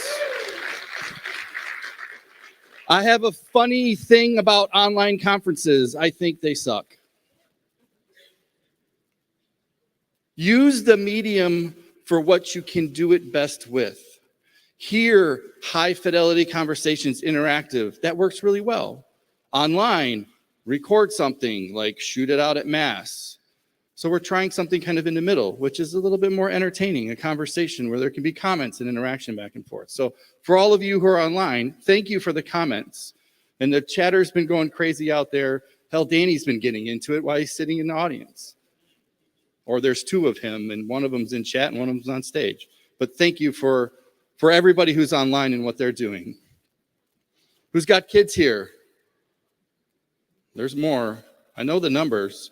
There's a whole bunch of kids stuff going on in Nile. Make sure to drag the little ones over or big ones. Have a little fun. Where's Jason Knack? Is he in the back? My man back there works at the roastery, if I said that right, who we've partnered with to roast coffee. He's been doing a keynote on how to make coffee while you're on the road. We're selling some coffee to help support this and all the efforts, along with some of our old swag and new swag. So if you want some stuff, I'm trying to have a fire sale so I don't have to pick it up and load it back into shipping and ship it back home. Would love for you to wear more of our awesome merch and help us out. So it's back there. A few other things. How many people are in the Campfire Crew, our little membership program? Raise your hand. We got a couple. Yeah, woo! Let's give them a hand of applause. So sponsorships, money, all that kind of stuff is hard. We've got a little membership program for you folks. We've got a little meet and greet at 5 o'clock out in front of the barn like we did last year. If that's something you want to be part of, there's a URL. Talk to me about it. Just a way to support us and what we're doing, where you get to be involved. The barbecue. If you know me, you've seen anything, I love barbecue. I spend way too much time trying to do something that I'm not qualified to do. Now that I think about it, I'm doing the reverse of what Danny did. I'm trying to cook barbecue, and he's trying to get out of chicken. But 5:30, we will go down those escalators, walk down in front of the other side of the convention center, which is on the first floor, walk out the glass doors, and you will see a barn. Yes, a big brown barn. We're going to be out there for the barbecue. Afterwards,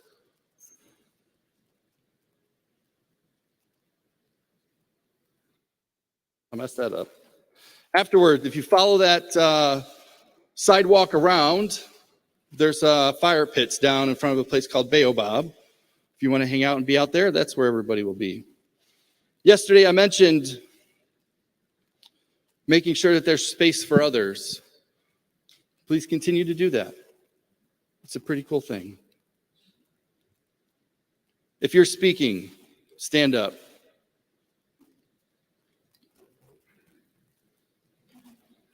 Now, these people have spent a lot of time, a lot of effort to share with you their thing.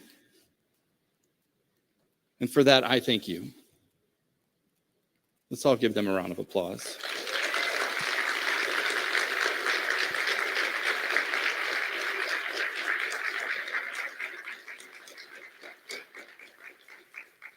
Y'all can sit down. But it's awesome that you would want to keep standing.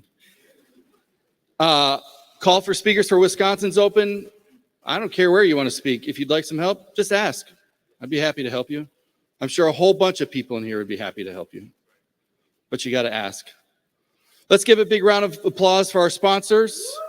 They make this possible. Cloudflare, Couchbase, Auth0, NX, Pangea, AppWrite, ClearMeasure, Gun, Heartland, Sentry. This stuff doesn't exist. Danny mentioned it. All of this takes finances. Nothing's free. If you want me to go on a rant a little bit, everybody who's in this room, finances are pretty good. There are a lot of people out there hurting. Why is it that we expect everything in our industry to be free? It doesn't have to be. Just support the stuff you want. Look, if somebody's got a tool that you like, or you're writing a tool, give somebody else the option to help pay for it.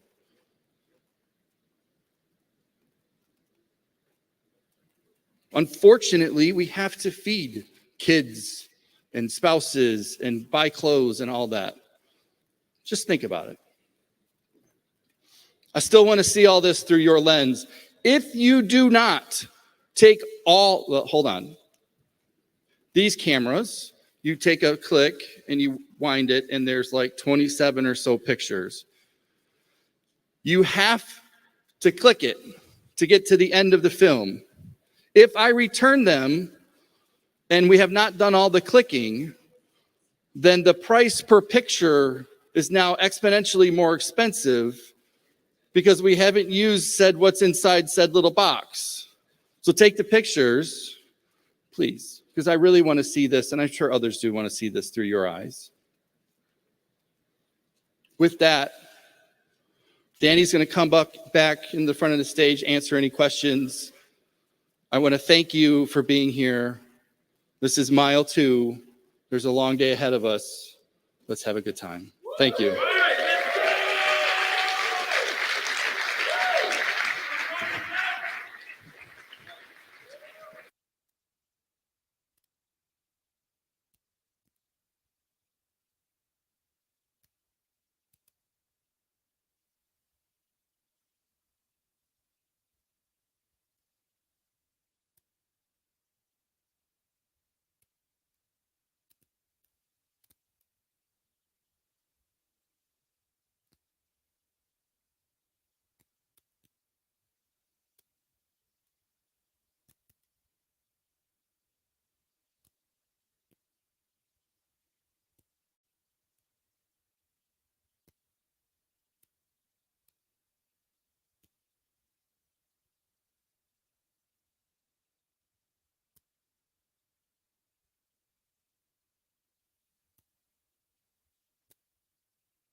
Whoa. Yeah, you really What's going on, man? Hey, Will Naylor. Danny. Nice to meet you. Nice to be met. Appreciate your story about self-sabotage.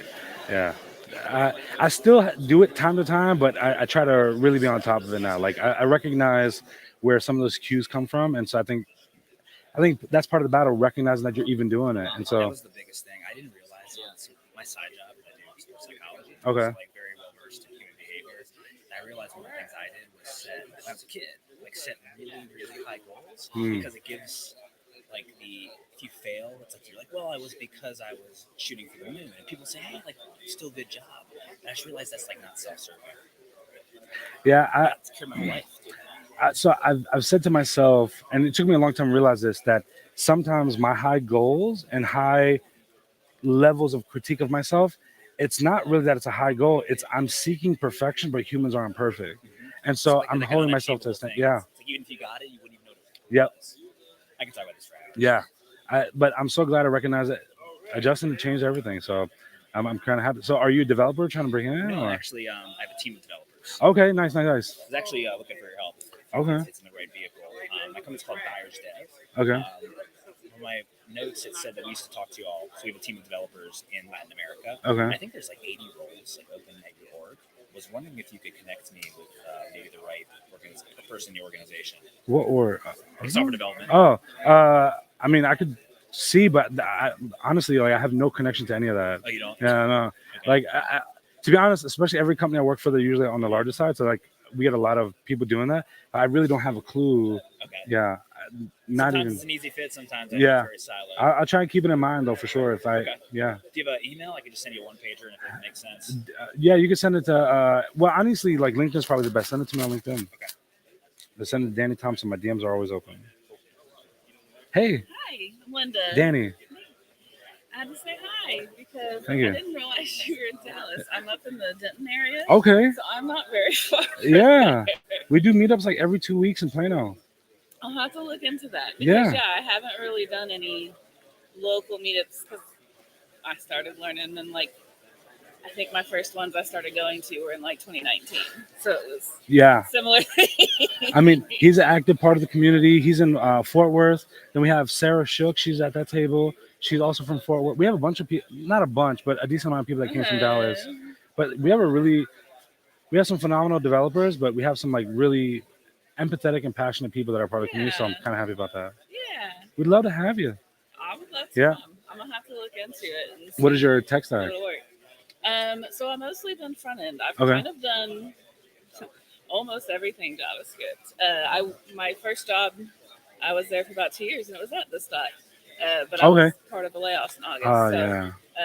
But because I was there, and it's a consultancy, I did Angular, React, Vue. Yeah. I've done Astro. I've done. You know what's funny though? I will say this: Tracy, cool person or whatever, they have a madness to whatever they do. But every single dev I've met that has come out of this dot really has great skills. And they have a really great way of explaining a lot of stuff that they do. Like I forget her name. She was awesome though. She went in as a junior dev. I think her name was Darcy or Darcia or something like that. Darcy, yeah, there's a Darcy. Yeah. Uh-huh. She was there for, at least from what I know, she was there at least 2 years.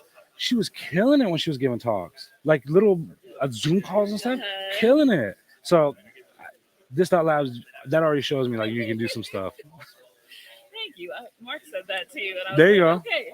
So like encouragement for a little while. Yeah. So. I mean, they really do. But that's awesome. I can't wait to have you in part of the community. I know we're gonna do at the end of February. We're aiming to do a night of Java, and so maybe at the end of March we can aim to do like a night of JavaScript. Basically, it's like the idea is it's a mini conference, free for everybody, but we have like 7 or 8 speakers all talking on different topics related to that theme. Okay. Yeah, it's to make sure people get a lot of reward for their time, you know. So, yeah, definitely would love to have you be a part of it. If you want to give a talk too, we'd love to have you. I love highlighting local talent. Hey, the one thing I say is that we have people that come up there that have like tons of experience and some that don't have any, but we always make it a safe environment. We've had so many people give their first talks at those events, so we'd love to have you. Yeah. We can always talk. I did one this dot also does a monthly Women in Tech mentoring Nice. thing. It's just like a little Zoom call with a handful of us. And in October, I was the presenter or whatever for that. So Cool. I have a little bit. I might do an open space on it too. There you go. That's cool.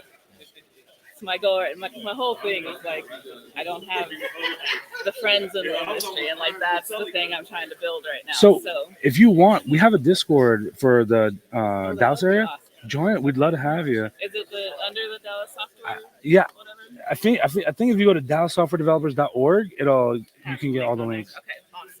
Yeah, we have a Discord. There's a Facebook page. I haven't been on it, but Discord I'm in quite a bit. So that. Thank you, brother. I appreciate you, man. So awesome. Yeah. But yeah, we'd love to have you, and we're always doing stuff. So I'm sure that you could also probably provide value to just in the Discord alone. So we'd love to have you. All right. Yo, I'm gonna show the other things, but I'm Yeah. proud of you. Thank you, man. Thank you. I was nervous about the callback thing to see what would happen with it, but I think it paid off in the end.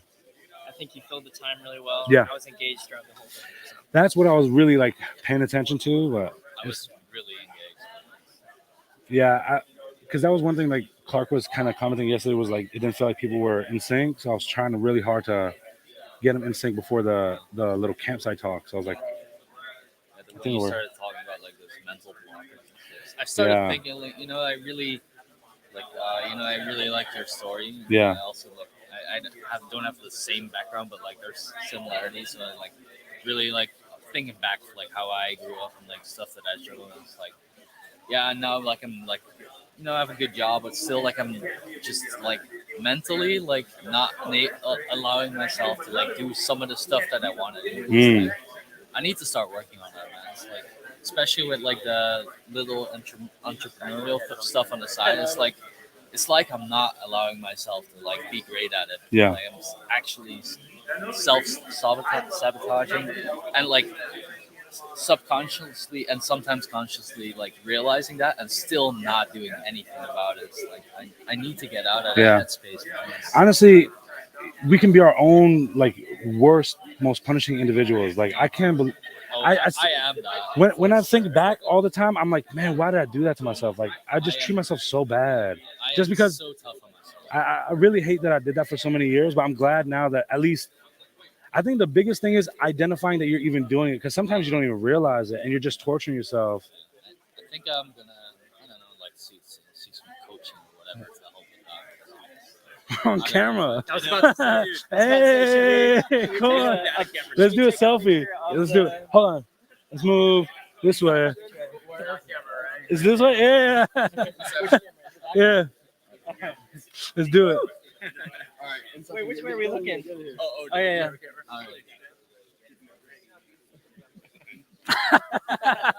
Just all the way down. Yeah. Are you gonna post it on I need to Twitter? take some more pictures here. Anyway. I don't really use Twitter. I have like a private handle. Good for you, honestly. Here. I'll do it. I'll do All it. right, Here. Let's do this one. do another one. Come on in, boy. Okay, fine. Sure. Thank you, sir. Right. Oh, sweet. Yeah. Yeah. I'm standing on my toes. Awesome. Awesome. That's cool. Get the screen. Oh, nice. Yeah, that worked. That worked. I'll post it. I don't want to take your time, but I want to Yeah. good job. Thank you, brother. I appreciate you, man. Also, the stomping thing was great. Yeah. I enjoyed that a lot. Honestly, it felt good too. Up there, like, hell yeah. Yeah, that was I really like. Well, the first time I did it, like that one panel was kind of loose. I was like, uh-oh, this is how I go. I was like, I wanted a viral clip. There it is. That was awesome. The Yeah. government website. Yeah. You got it.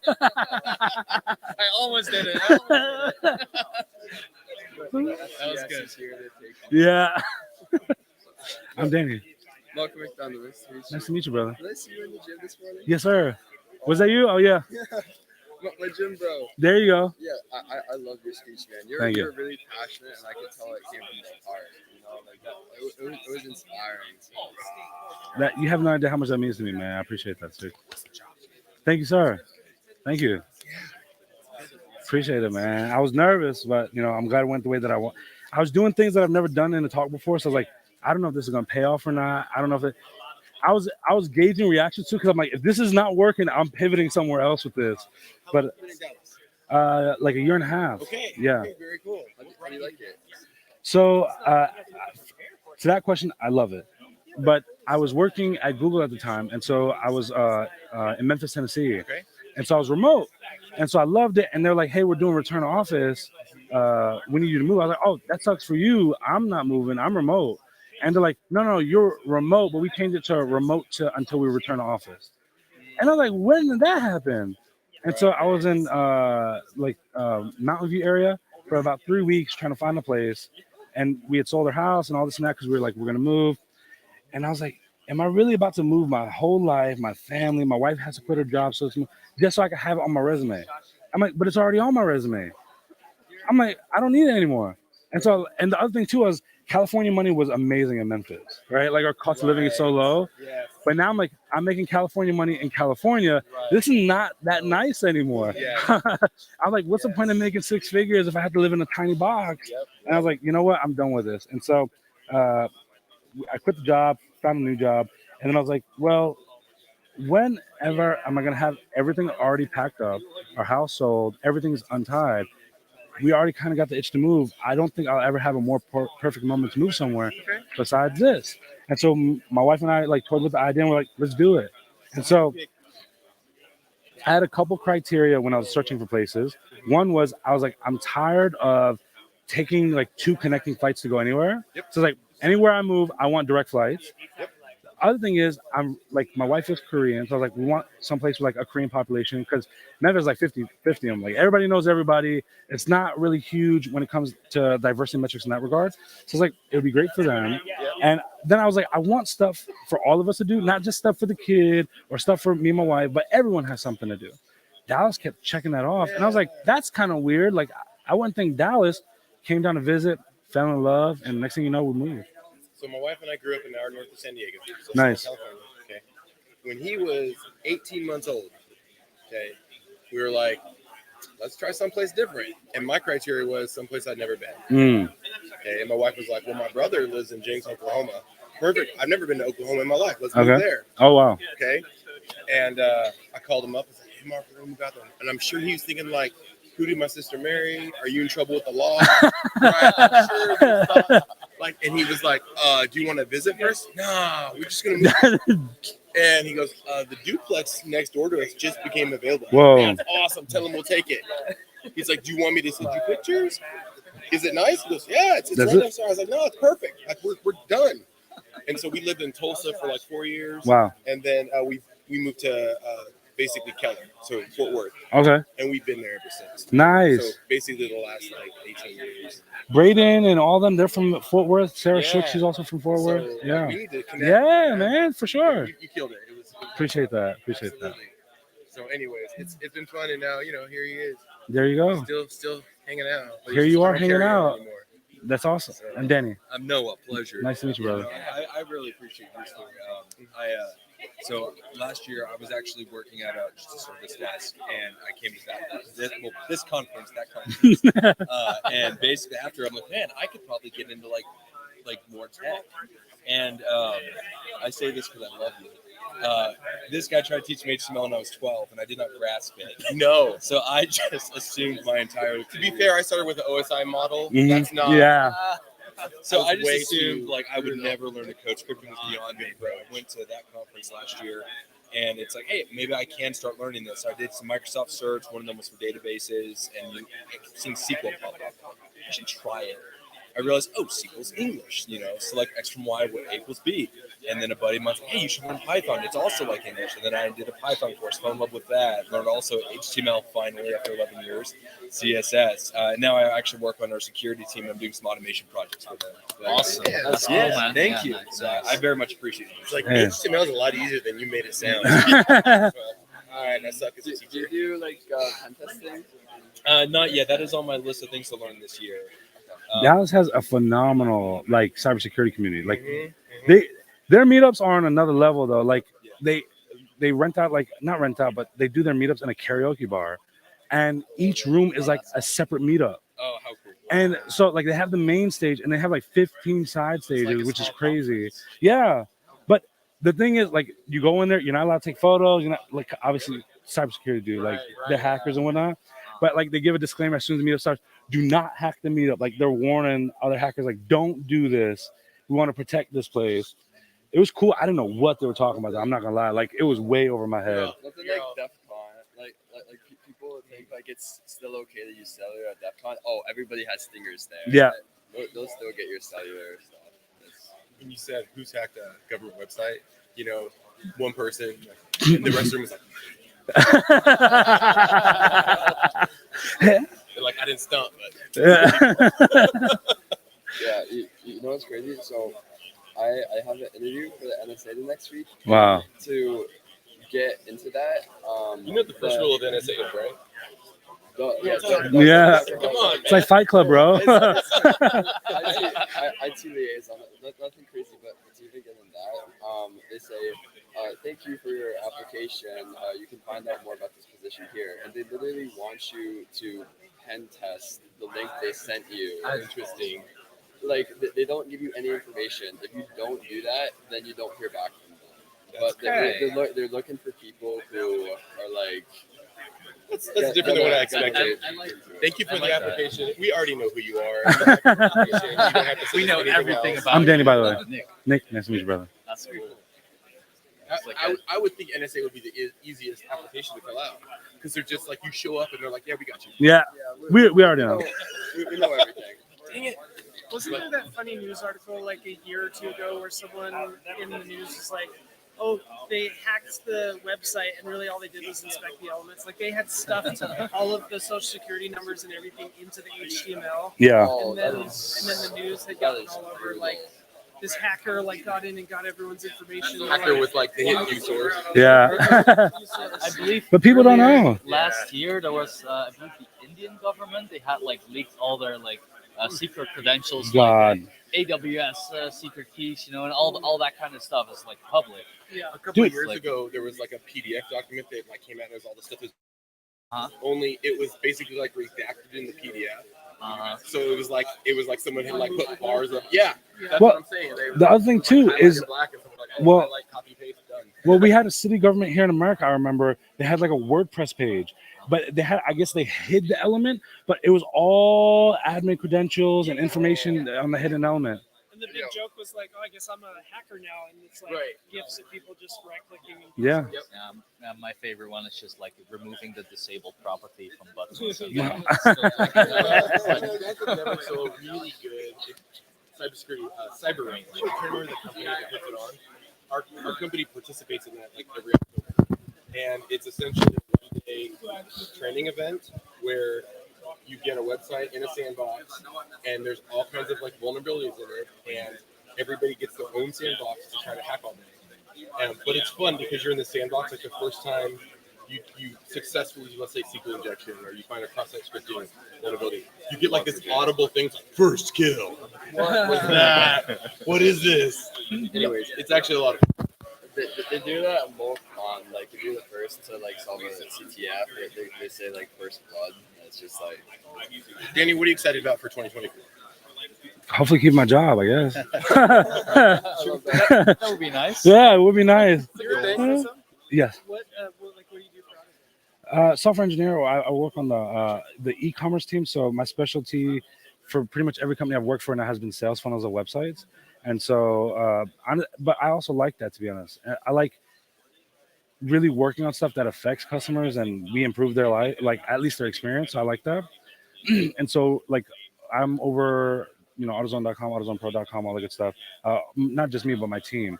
And so right now our big focus is just keep building it to where customers have less issues and less headaches, and just honestly trying to make the best website we can. Well, AutoZone website's way better than O'Reilly's. If that helps you. So I'm sure you already know that. I think that's awesome since I feel like you're like coming for a circle because you're from like mechanics and now you're doing the best of both worlds. Honestly, like it's a real cool company. It's interesting because this is the first company where tech isn't the first part of the conversation, retail is. But this is probably the first company I've ever worked at where I genuinely, to the core of myself, believe when they say we put customers first. They are 1,000% all about that. And it's pretty interesting to like see firsthand and just kind of observe. All right. Oh, Yeah. We got to do one of these. Did you guys ever do that? We did a couple. People are doing like drive-bys with these like cameras. Like they don't even tell you. It's upside down. It's supposed to be. Oh. The film doesn't know, man. They The film, you just like that, and it's okay. You gotta turn it on too. Is it on? That's a flash. That's the flash. Flash. Do we need a flash? I think we got this light literally on There were us. some like you said, like drive-bys, Yeah. flash on us. Like, Yeah. It's like a flashbang. Yeah. Right? Yeah. Yeah, I was doing this on before people owned cell phones. Yeah. Okay, so Uh-huh. yeah, I know it's upside down. Yeah. All right. Forgets to wind it up. They're clicking. I'm like, why is it not working? I gotta Wind it. You're looking through the prints and one's upside down. And you're like, oh shoot, that one's ruined right away. Oh no. Oh, what did I do? Edit. Yeah, it's although I will say like the film when you get it, it's you could share it easily. Like share it. That's how do I share this? Give it with your physical hand. How do I edit this? How do I rotate this? And it doesn't matter how good the service is in that area. That's right. Yeah, but you get local cash. A great invention. You can now airdrop the disposable cameras. Process the film inside of it. Usually has like a digital, but also color. So you can send this your. Oh, nice. But then you can also print it, so you can have a share. That's his pocket. That's Yeah. That vintage look. There you go. I like that. Yeah, What part of Dallas are you in? Frisco. Because that's like AutoZone. Are they up there? Like, Oh no, I work remote. Nice. Where are they based at? Memphis. It took me leaving the city to work there. That's great. Yeah. That's But great. honestly, like it's a real good, cool remote culture. We go in the office like every 3 months. Okay. The ones that are remote that Yeah. don't live there, but they make it like worth the time. Like we do workshops and learning resources and all the good stuff. I And spent 3 years with Rocket Mortgage up in Detroit, nice. but I was here. Yeah. So I was just like once a month. I was going to Detroit for a week, which was okay until. Yeah. My mother lives over there, and so Yeah. she can have that. Yeah. The cold is not. Right. I don't do well with the snow. Like when I moved here in the snow, I'm like, what is happening right now? Like, I was like, this is even a dusting is too much for me. Like I moved down to Texas to avoid this. Thank you. Yeah. I complain when it gets cold here, and we've got people on the call that I can't. You're complaining, and there's people from Denver, and I'm like, listen, you chose to live Yeah. in Denver. So I chose to live in Texas for a reason. Yes. I grew up around. Well, I grew up in Michigan, so Oh. What part? I'm used to it. Near Detroit. Live on Ann Arbor. Nice. Just north of Canada. Northern New Hampshire. Let me take this off. Yeah. Oh yeah. I broke the TV. I just realized I still got this on.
in the crowd, like getting them to do something. Oh, yeah. When like, because it breaks up the talk, gets their attention back, and also gives them something to like be a part of it.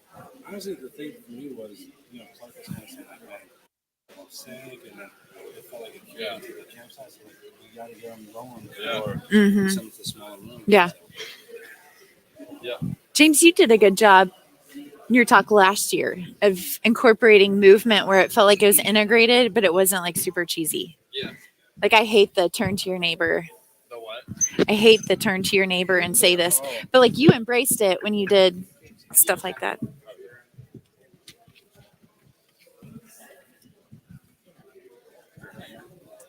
All right, I need you guys to take one step. Because that podium can't move any further, and we cut it off. This won't be cut off. He's kind of the main point of I this didn't one, need to so. bring this whole thing on stage. That was Danny. I was expecting when you were talking about him tracking you. I was expecting you to like test the boundaries. Be like, can you still see me? Or did you want to be on the end with your laptop? Or I think it's fine. That's right. Okay. Do you want? Did she just ask you if you want the like stool thing for? Oh, we laptop have a in the front? sign that we're supposed to hang up. Clark For told what? me about it. What kind of sign? It says compressed FM on it. Nuh-uh. Yeah. Because he was like, it was just laying there and I totally forgot about it. Clark.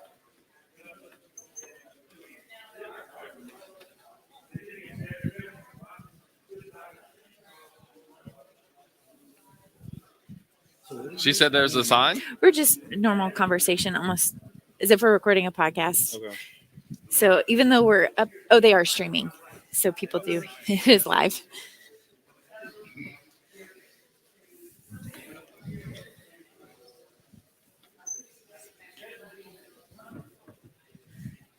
So if anybody comes in, There we go. where do you do most of your like video content? Oh, yeah, it has Sentry on it. Yeah. That's the important part. Yeah. I need to start putting out more. So on the front of the podium, maybe. Honestly, recording videos for Twitter. Put that on there. I Instagram. think audio's live right now. Perfect. So don't say any secrets. So wait, they can hear us on stream? Yeah, they can hear us. Wait, nuh-uh. Yeah, that's what they say. Hi. Hey, stream. This is Janet awkward. So they can't see us, Webster. they can hear us. Yeah. Hey, How y'all. awkward. Man, the things I was about to say, I'm so glad that we figured this out. Chat was about to get like a rundown of real world. We can definitely. We can hear you. definitely hear do- you. I appreciate I'm that. so glad. That's Good to see you. Glad Oh. you're in the chat. Can you imagine if they like intentionally like we're not gonna say anything? That'd be so bad. There's so many things. Oh, that could have gone bad. What is this chat Appreciate look like? you guys hanging out with us. Yes. We are watching a private convo. Oh. Yeah. So when I was, oh, that's interesting. So I guess when the group was up here, they left my mic going, and so as I was answering the questions and talking to them, it was going Oh, into really? the YouTube video. Oh, Dude, I wonder. You Dad start ain't saying nothing replaying. bad. AV, can you hear me now? Do y'all know that the audio is going to the stream? It's been going this whole time.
We're live? What's Yeah. And they can hear us. All and they're supposed to right. hear us. You're supposed to hear us now. The Clappy. things they might have heard on the other. Do we get Clappy in the chat? We never got Clappy in the chat. Okay. Clappy was the secret for people listening. The Clappy secret was the secret keyword that you would only know if you could hear us. And now you can you can. imagine? Like, what do you think visually they were seeing in their heads? Like when they were hearing us talk. Is this what they envisioned? I don't know. They're like, we're getting all the developer secrets, the stuff they don't want you to know. We just That's leaked right. environment variables That's live. exactly what I was thinking. So many environment variables. Need that cloak plugin. That could be a good I don't know, analogy, I guess. Like, I don't know, you don't know your audio's on, so you're like, what's the password? Clappy. And then cool. Yeah, do you use that cloak plugin? It's good. I Yeah. use it when I stream. But the thing is, sometimes I'm like using it and I don't want to be. I'm like, what is the password or whatever, and it's closed. Yeah, I'm like, show it. Just show it to me. I think I have that installed, but I haven't really used it. I couldn't figure out. For a while, I was like, how do you even turn this off? What Yeah. what extension? I have so many extensions. I was like, which one Right. is causing all these problems? I just doing environment variables on a stream. I'm just like, take off webcam completely. Like, Yeah, I have like a special secret scene where it's like Oh, it just yeah, shows like a perfect. cool background. Like Yeah. nobody's seeing anything. I can't screw this up. I've also had moments where I've streamed a password, and then as soon as I go It's off, happened. it's like, gotta go change delete, that. yeah. Because they probably, like, this chat seems really on it, but they probably won't catch it immediately. Like some people will, so you probably have time before they run up your bill. And I've definitely leaked my fair share of passwords, if I'm honest. Like, My reasoning there is always like, whatever. It's a development app. I don't care. Like, blow it up. As long as that you know? free tier is capped at free, Yeah. then you're okay. Cool. Well, welcome Officially. everyone to another episode of Compressed FM, a podcast all about web development and design with a little bit of zest, live to everyone from that conference, Texas 2024. Super excited to be doing this. We are enabled to do this with our sponsor, Century, who is sponsoring the live stream. So shout out to Century. We will have a dedicated episode with Sarah from Century in the future that you'll be able to listen to and get to know her. One of the things I shouted out yesterday from Century that's really cool is their integration into the Astro toolbar to give you basically what Century offers, but for your locally running development environment. And it integrates with my favorite framework, which is Astro. So everyone go and check out Century. Send them some applause and thank you for sponsoring and enabling us. With that said, my name is James Q. Quick. I am a developer, speaker, and teacher, and I've got two awesome co-hosts for the podcast today. Hello, my name is Amy Dutton. I'm a lead maintainer on the Redwood JS core team. Hey, y'all. My name is Brad Garapi. I'm a front-end developer at Atlassian working on Confluence. And we have got a good friend of mine now for several years, Danny Thompson, who just got off the main stage doing his keynote. And I think everybody agrees it was incredible. I don't think anyone expected any less. And Danny, you talked about kind of like leading us into inspiration for the rest of the day, getting people hyped and excited. But anyway, introduce yourself, tell people a little bit about your background, and then we'll talk about your keynote. I'm Danny Thompson. I talk a little. So, simple. Honestly, the keynote, essentially the idea was my journey into tech with the twist of how communities were pivotal to, honestly, my growth within this field, the way I was able to grow my skill set, but more so how I was able to kind of stay motivated on the path. Honestly, I still don't believe I would be anywhere successful in tech if it wasn't for great communities and being part of them. So that was the talk. Very cool. Man, I think the talk really, really hit home for me because I consider myself a self-taught developer. Nights and weekends, watching YouTube videos, reading blog posts, and you feel so stuck all the time. And if you don't have a community to help get you out of those holes, you cannot progress, you know? What were some of the places that you reached out for community? Did you always do the in-person stuff? Did you do any of the online stuff? Honestly, forums are a great way to kind of get resources for that. But there's something about hearing somebody just reassure you that you're doing something right. It's really, especially in those dark moments, it's really reassuring. And to be honest, it's a lot of those conversations and people, some of those people, prime example being Lawrence Lockhart, I can't imagine a single week that goes by where I don't even at least talk to him. The lifelong friendships I've made because of those communities have been phenomenal. But I will say, and it's inevitable, you're going to hit moments where you don't know what's going on. You don't necessarily know how to get past a blocker.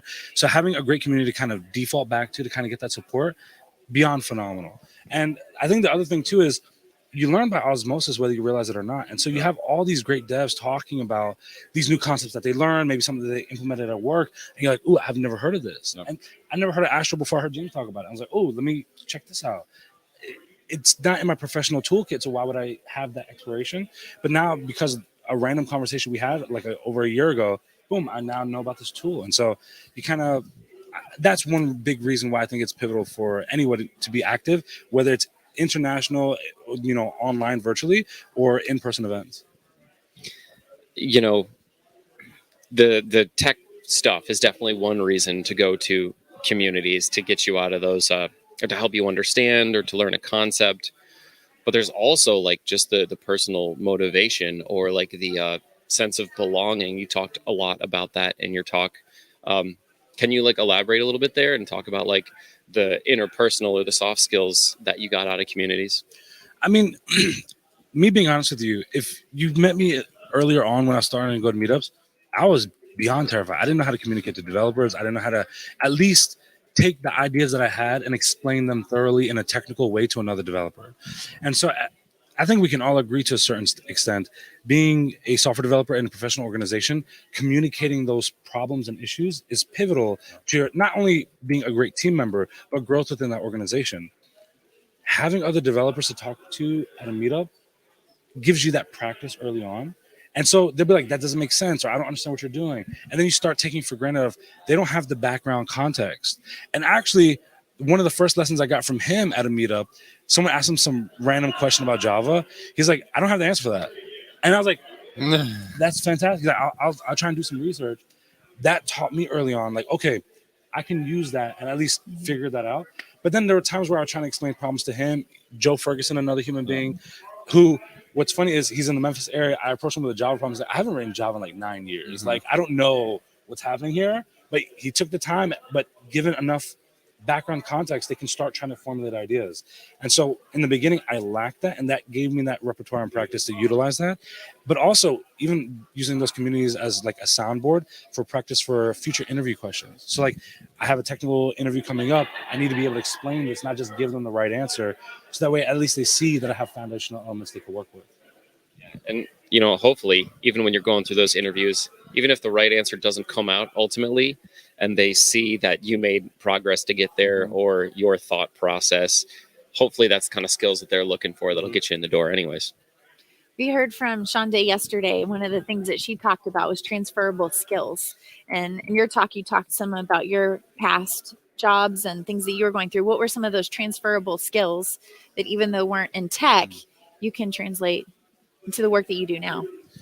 I guess typing on a register is similar to typing on a keyboard. I guess one thing is being able to, de-escalate issues, especially working in a gas station.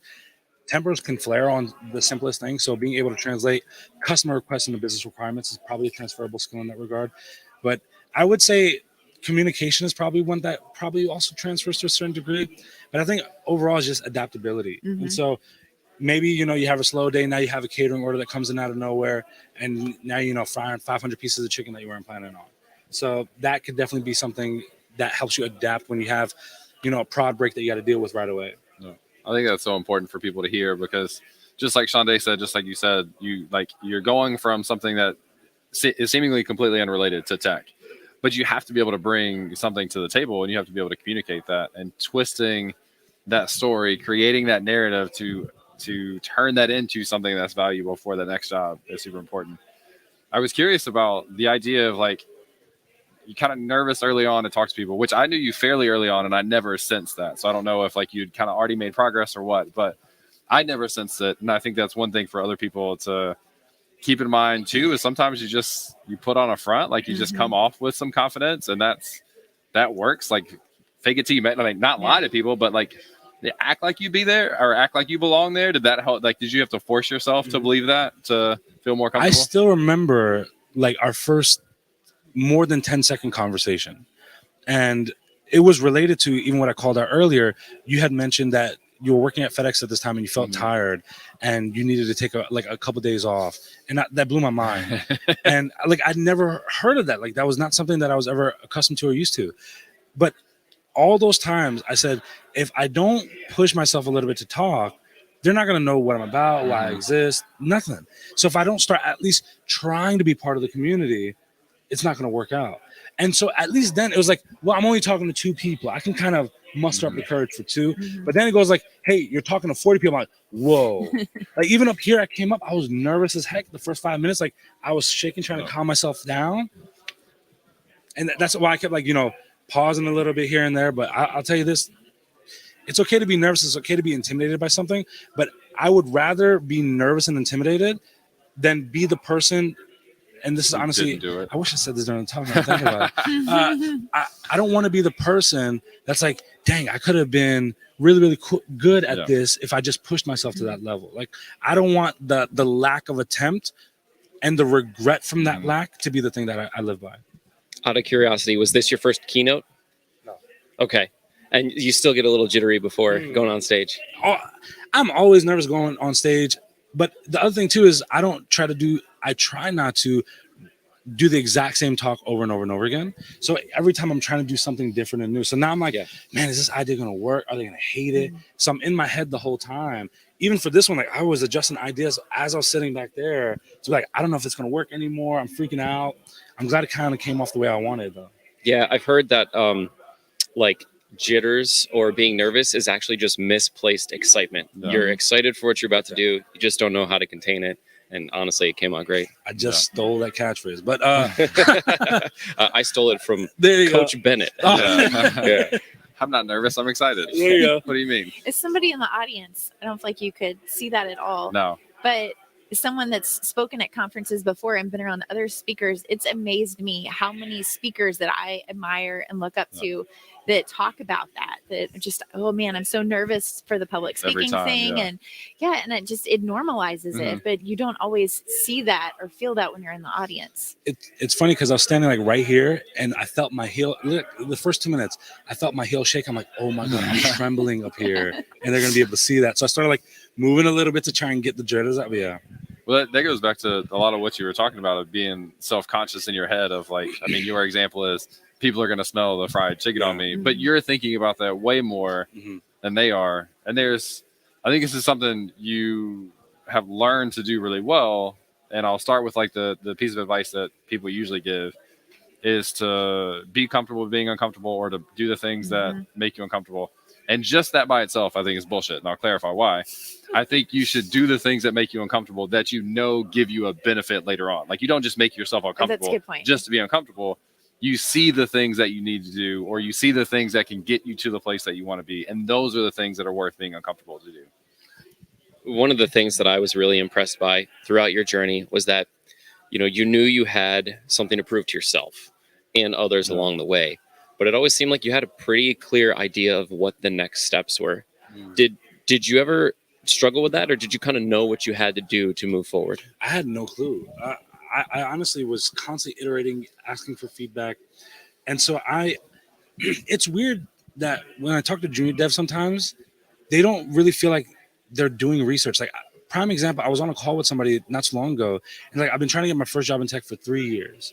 And so they know the MERN stack, they've been learning the MERN stack. I was like, that's cool. I got a question for you. Have you done any research into your local market to see if this is applicable? Like, are there jobs for that? No. And like their face changed immediately. Like, no, I haven't. Like 3 years, you can't get a job and you haven't thought like, man, let me see if there's any data to prove I'm on the right path. For me, it was like every week I was like reinforcing my path with information from developers I was speaking at or research that I've done online or talking to hiring managers and recruiters. Like, where do I need to be putting this energy? So I'm a very strong believer in data-driven information. So I want data to support. I don't care about anybody's opinion because every market is different. Every developer feels different. Like you could talk to a mobile developer and be like, what do you think is the best path? They're like, obviously mobile development. So everyone has their bias for the path that they're on. I don't want that. Like if mobile development is the way that I'm going to get a job, I want the data to show me that. Man, yeah, just really sharp of you to have that in mind every step of the way, because every step that you do take, that means you're moving in the right direction, not taking a misstep.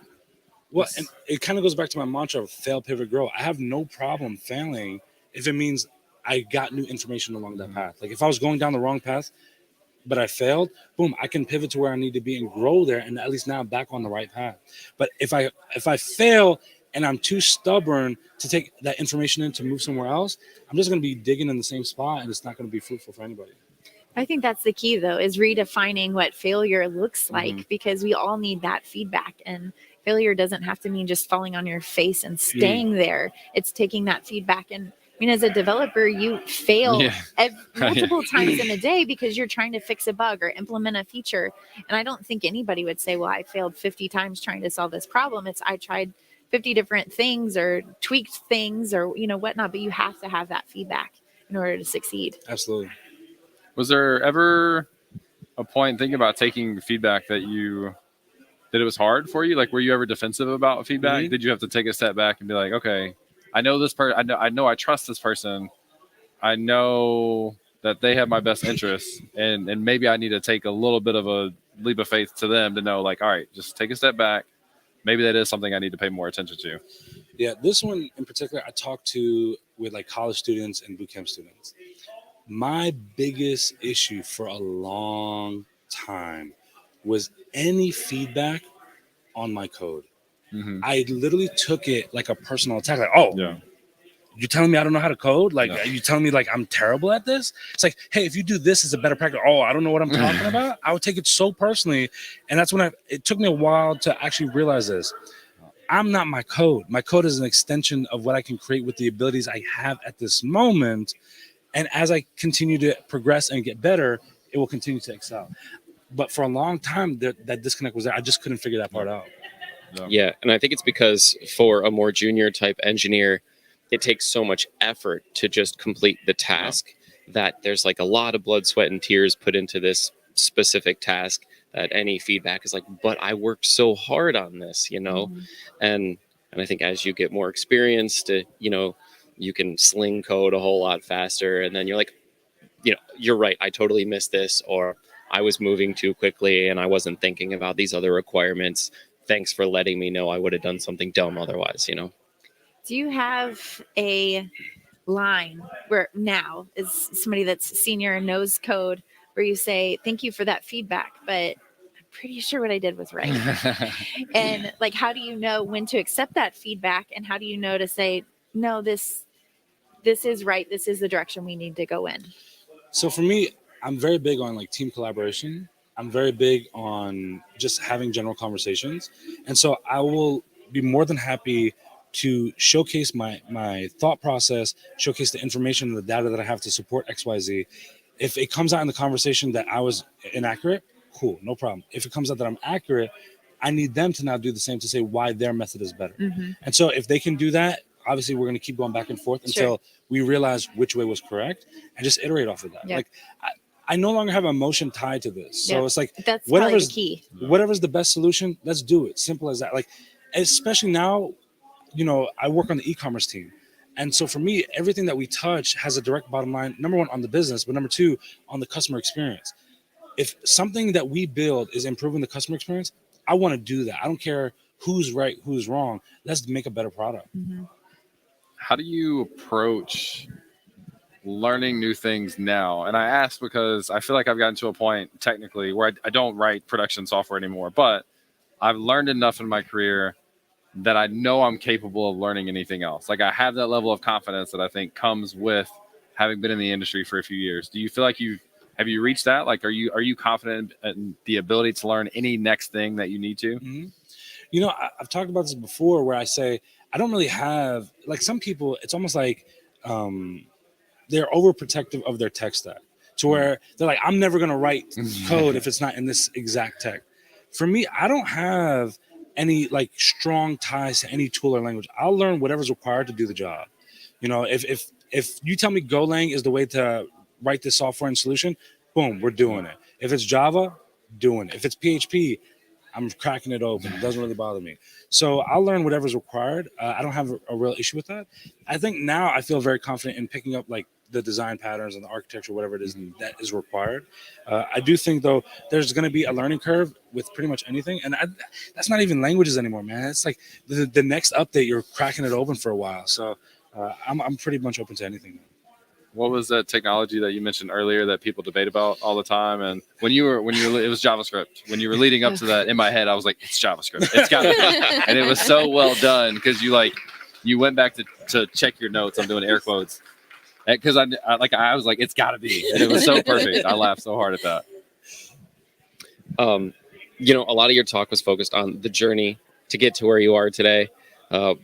But I love taking the time to say, okay, you're here, you reached this peak.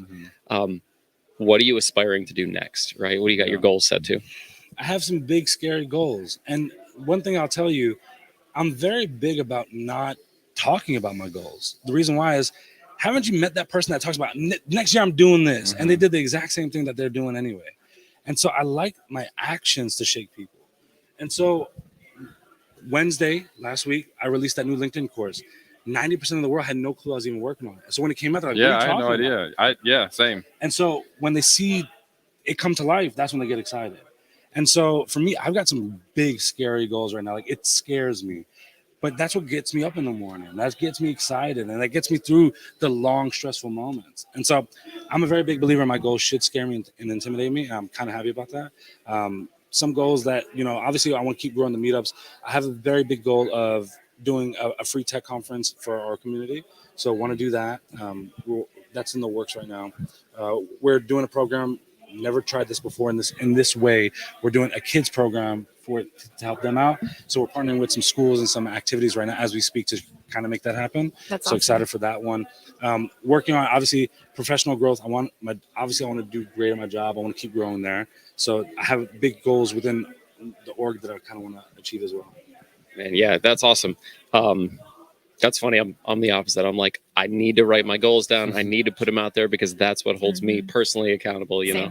Yeah. So I'm a big believer in writing my goals down. And if you actually look at my setup, there's a wall behind my monitor and in between like this couch that I have. And so the goals are facing me all the time. So I get to see it literally every single day. And then as I achieve them, I pull down those index cards. And so I still have, and I've actually made a tweet about this, I still have one index card up there and we've moved and it still stays up there. And that index card is become a software developer. Because I still feel like there is a lot that I want to achieve within this field. So I don't feel like it's ready to come down yet. Yeah, I'm still waiting for the day that I can become a software developer too. After 10 years. So now that you definitely are one, is it all that it's cracked up to be, right? It's a really great career to go into, but like, do you love it? Yeah, I mean, Feeling when I happy? code at night, like there's background music going on. There's people watching from the corner of the door crying through that I've achieved this. Like, honestly, people romanticize it way too much. Like, and I was guilty of it too, right? You know, I thought like, oh, the whole world's going to change. It's a career. It's a field. And based on your skill set, you can do something amazing with it. It's definitely a high paying career. And it's definitely I'm making more money now than I've ever made in my life. But I think that also is part of the excitement of it. Like, I know I have a direct reflection on the business. I can grow businesses with what I have. And because of that, I'm paid well because of it. So I do like that aspect. A lot of other fields don't pay you in that regard. Like, you could be making an impact. You don't never see it being truly reflected. So I do like that. But I will say I do also like not knowing what the next 10 years hold. I don't know if I'm going to be still writing JavaScript in 10 years. I have no clue what the next thing is going to be. I don't have for all I know, someone's going to come up with like an Etch-a-Sketch language that we're going to utilize it. You talked also about appreciation, I think, and you mentioned the idea of like where you are is where you hope to be 5 years ago, but we forget that. And I actually took a step back for myself of like, I have ups and downs with things that I do, but I had a dream of being a content creator full time for myself for years. And when I'm down on things, sometimes I need that to remember, like, I'm fucking doing the thing that I like wanted to do for years. Is that something, do you try to do that intentionally now? Do you have a specific like approach, a tangible approach that you do to take appreciation for where you are and what you've accomplished? I mean, I literally did at the start of the talk. I stared out and I'm like, damn, I'm doing this thing. Like, they're here to listen to me. Does that ever get old? I mean, that's got to be great every time. I don't think it can, because especially like, I'm just thinking where I started. Like, I remember, like, I still have photos on my phone. You know, if I knew I was going to become like popular on social media, the amount of photos I would have taken back then, ridiculous. I had no clue, but I still have photos. Like, you know, I'd work 12, 13, 14-hour days. And so, of course, you know, I text with my wife all day long, like, trying to keep, conversations going. And I have a couple photos here and there, like I'm exhausted, take a photo, like let her see like what I'm working on. I only got a handful of those, but I look at those, like, or I got the photo where I when people see the photo, they don't understand the context behind it. I had to work open to close, but because I lived an hour and 15 minutes away from the store, I slept in my car so I could have an extra hour of work because I had to open the next day. And we opened at 4 a.m. So we closed at 11 p.m. So I'm like, I don't want to lose that hour and then only get 3 hours of sleep because I got to drive an hour back. So I was like, I slept in my car and went back, and like my eyes bloodshot red. I was exhausted to my bone. And so I still have that photo where I look at it, I'm like, I was doing that. That Danny would never believe 5 people would listen to him, much less 500, 5,000. Yeah. Yeah. And what's good is, you took all that dedication and drive that you had and you never let up. You accomplished this goal of becoming a software developer, and you didn't say, oh, I made it. I can just like take my foot off the gas a little bit and be, just content from here on out. It sounds like you're still pushing really hard, and that's a good attitude to have. Well, there's one thing that I recognize. Like, I was obviously, when I was trying to become a developer and all that, I had like this goal, like I want to make as much money as possible. And I got it, and I was like, oh, it doesn't actually drive me. And so enough is enough. I've become really obsessed with the idea that, and it's not even the idea. I know everyone on the stage, including myself, there's going to be a day where we all expire. We don't know when that's going to be. I don't know if I'm going to expire next year, next month, within the next day, or the next decade. And so I'm just kind of focused on, I want to leave the world in a little bit better shape than the way I found it. And if that's helping one person, fantastic. If it's helping 10,000, fantastic. Whatever I can do, I want to do, because in 50 years from now or 100 years from now, no one's going to remember that funny tweet or that viral TikTok. Like, it's not going to be talked about. Yeah, it's interesting how, like, sharing what you do to, whether it be help yourself or get you that job, somehow turns into and changes over time, where it's like, oh, I've learned stuff. Now I can keep sharing and then help others in the same position. And it morphs over time, the more knowledge you gain. I mean, yeah, because here's the thing. I kind of alluded to this a little bit, but I never realized, and I think a lot of people don't, how genuinely valuable you become the more knowledge you ascertain in life, whether it's in one practice or another. But when you increase your value, it's definitely valuable to someone of some sort.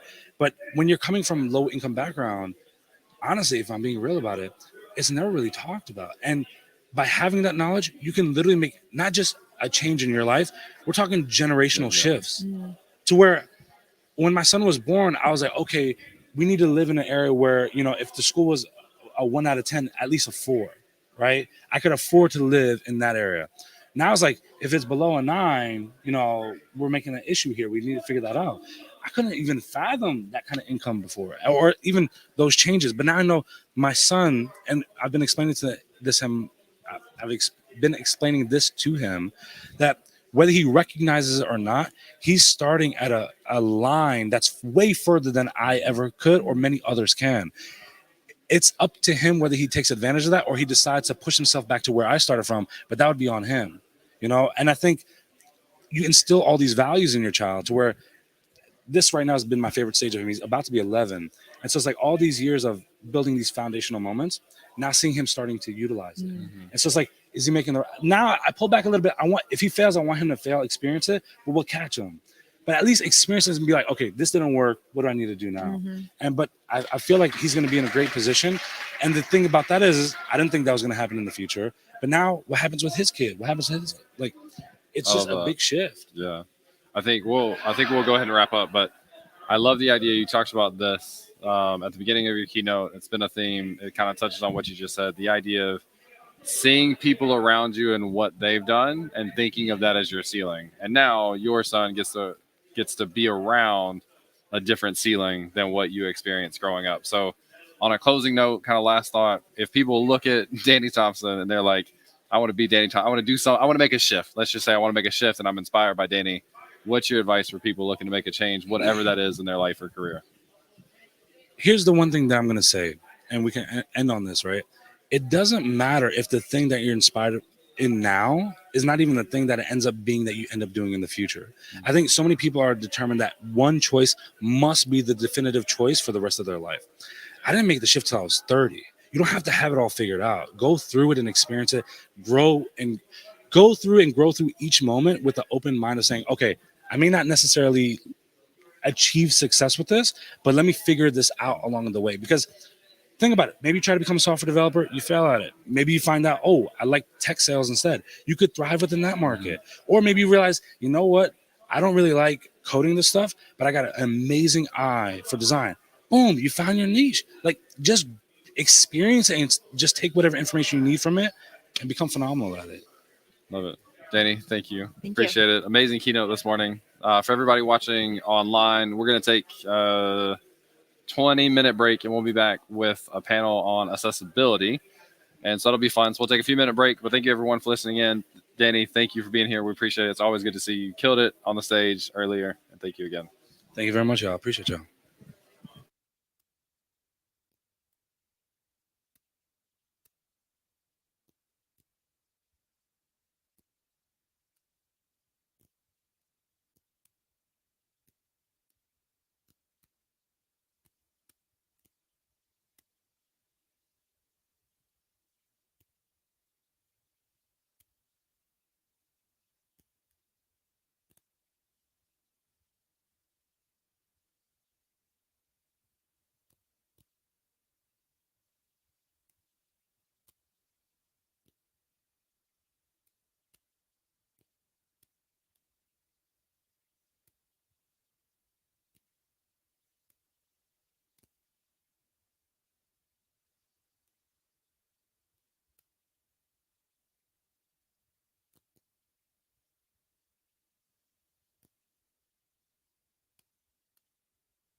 Oh yeah.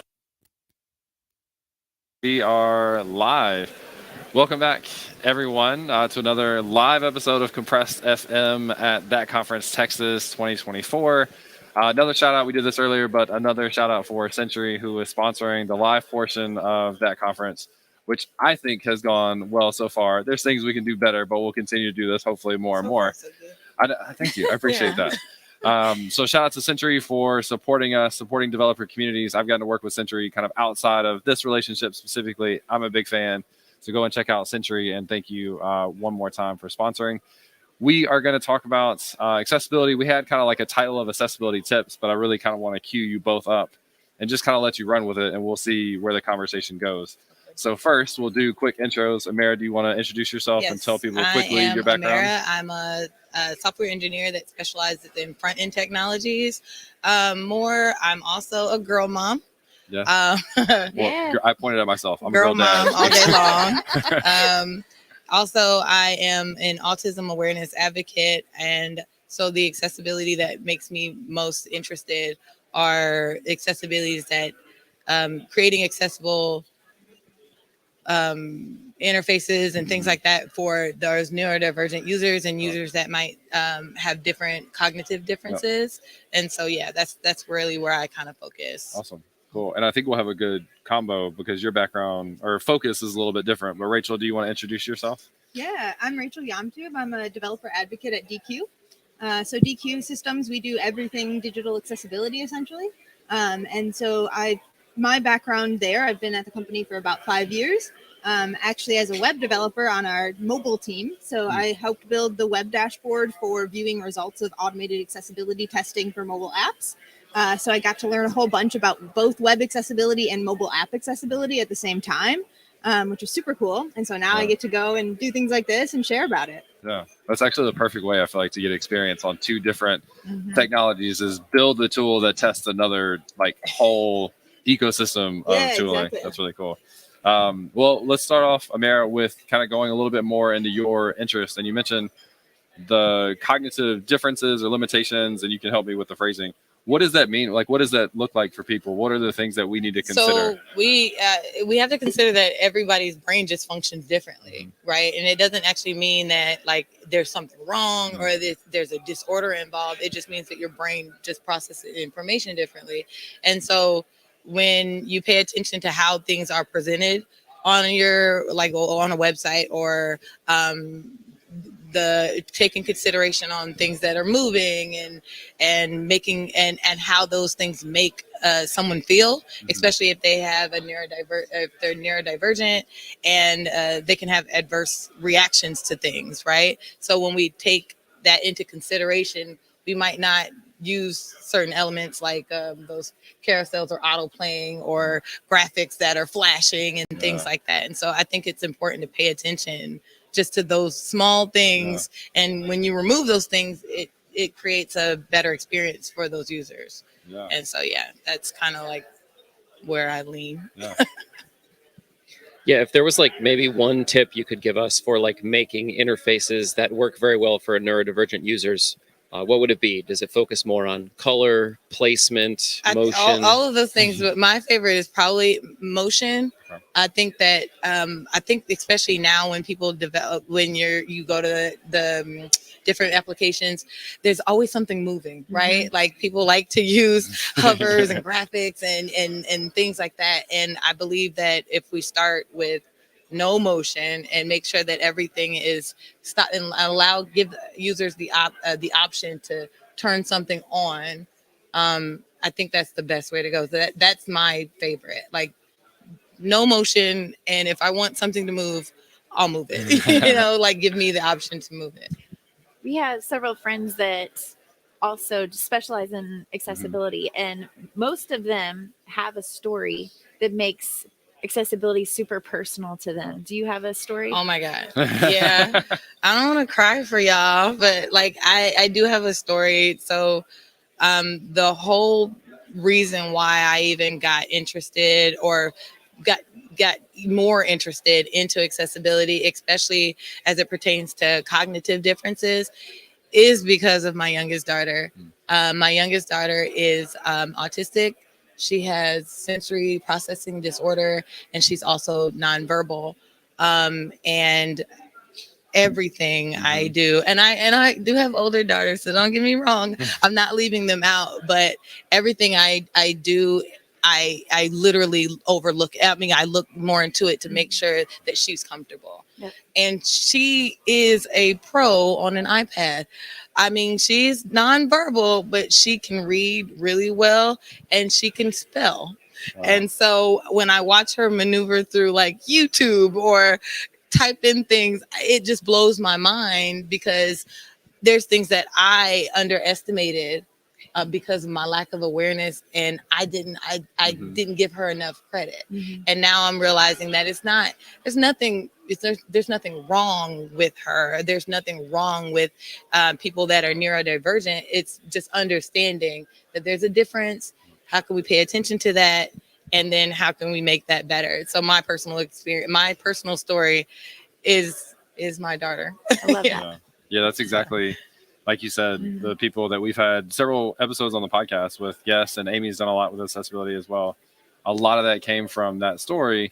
And I think it's hard sometimes for people that haven't experienced it to really understand it, or experience it through like seeing the impact. No, I agree. And completely. that just changes. And that's why it's so good to have people that one can share stories, but also become those advocates and stand up. And you see them like respectfully most of the time calling out people. Like, I'm thinking about my friends, like calling me out for like, you forgot this.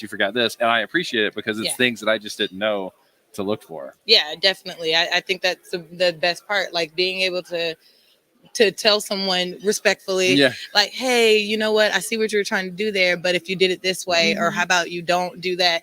That's the only way everybody will learn. Right. That's how we all grow. Because again, when we're talking about cognitive differences, there's no way to know everything, and you also don't know how those things affect each person. Absolutely. And so you won't know until somebody points it out to you. Yeah, and the great thing is, if you focus on this during your development cycles, technology can be a huge enabler for everybody to be able to communicate or get the job done that they need to get done. Yeah. And it's like just a central piece that can help us all out. Yes. Yeah, one of the things I think about with that is like handouts and printouts, like for blind people, like a piece of paper is not helpful for them, but like digital content and screen readers, they can totally access it. So to me, it's like there's this huge opportunity for access for more people, and it's like we got to all work together to be able to make that happen and support that. So yeah. And this is a great transition, because this digital content isn't just on our laptops on the web. We mostly consume digital content through our phones nowadays, and I suppose a screen reader can work on a phone just as well as it can a computer. Your background is in this mobile area. Yeah, absolutely. So I can talk about a little bit about the screen readers on the mobile devices. So for iOS, we have VoiceOver, which is also VoiceOver on macOS built in. And they operate pretty similarly. So if you have a MacBook and an iPhone, it's a pretty consistent experience across both. And then on Android, we have TalkBack, which is the built-in like Android screen reader.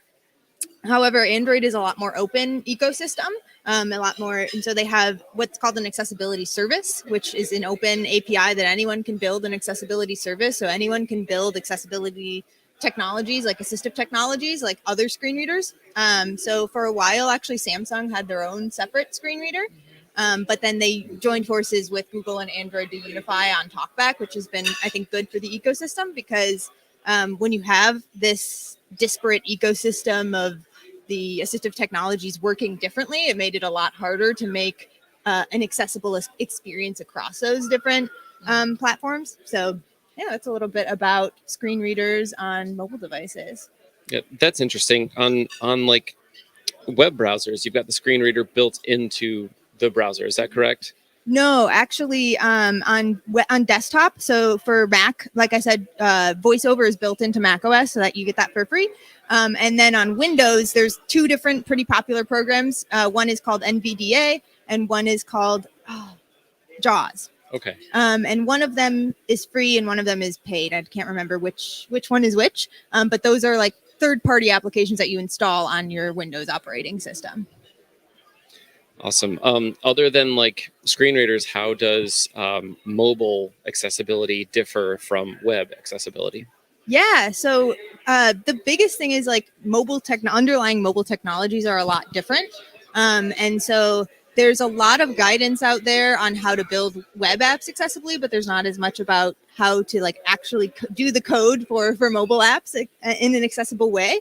One example that I like to think about is target size. So making sure that your buttons are large enough on your mobile device is quite more important because obviously like your fingers only, so big, right? And so if you've got teeny tiny buttons right next to each other, it can be difficult to activate the correct control, especially if you're, someone who's got maybe like a shaky hand or not as good fine motor control.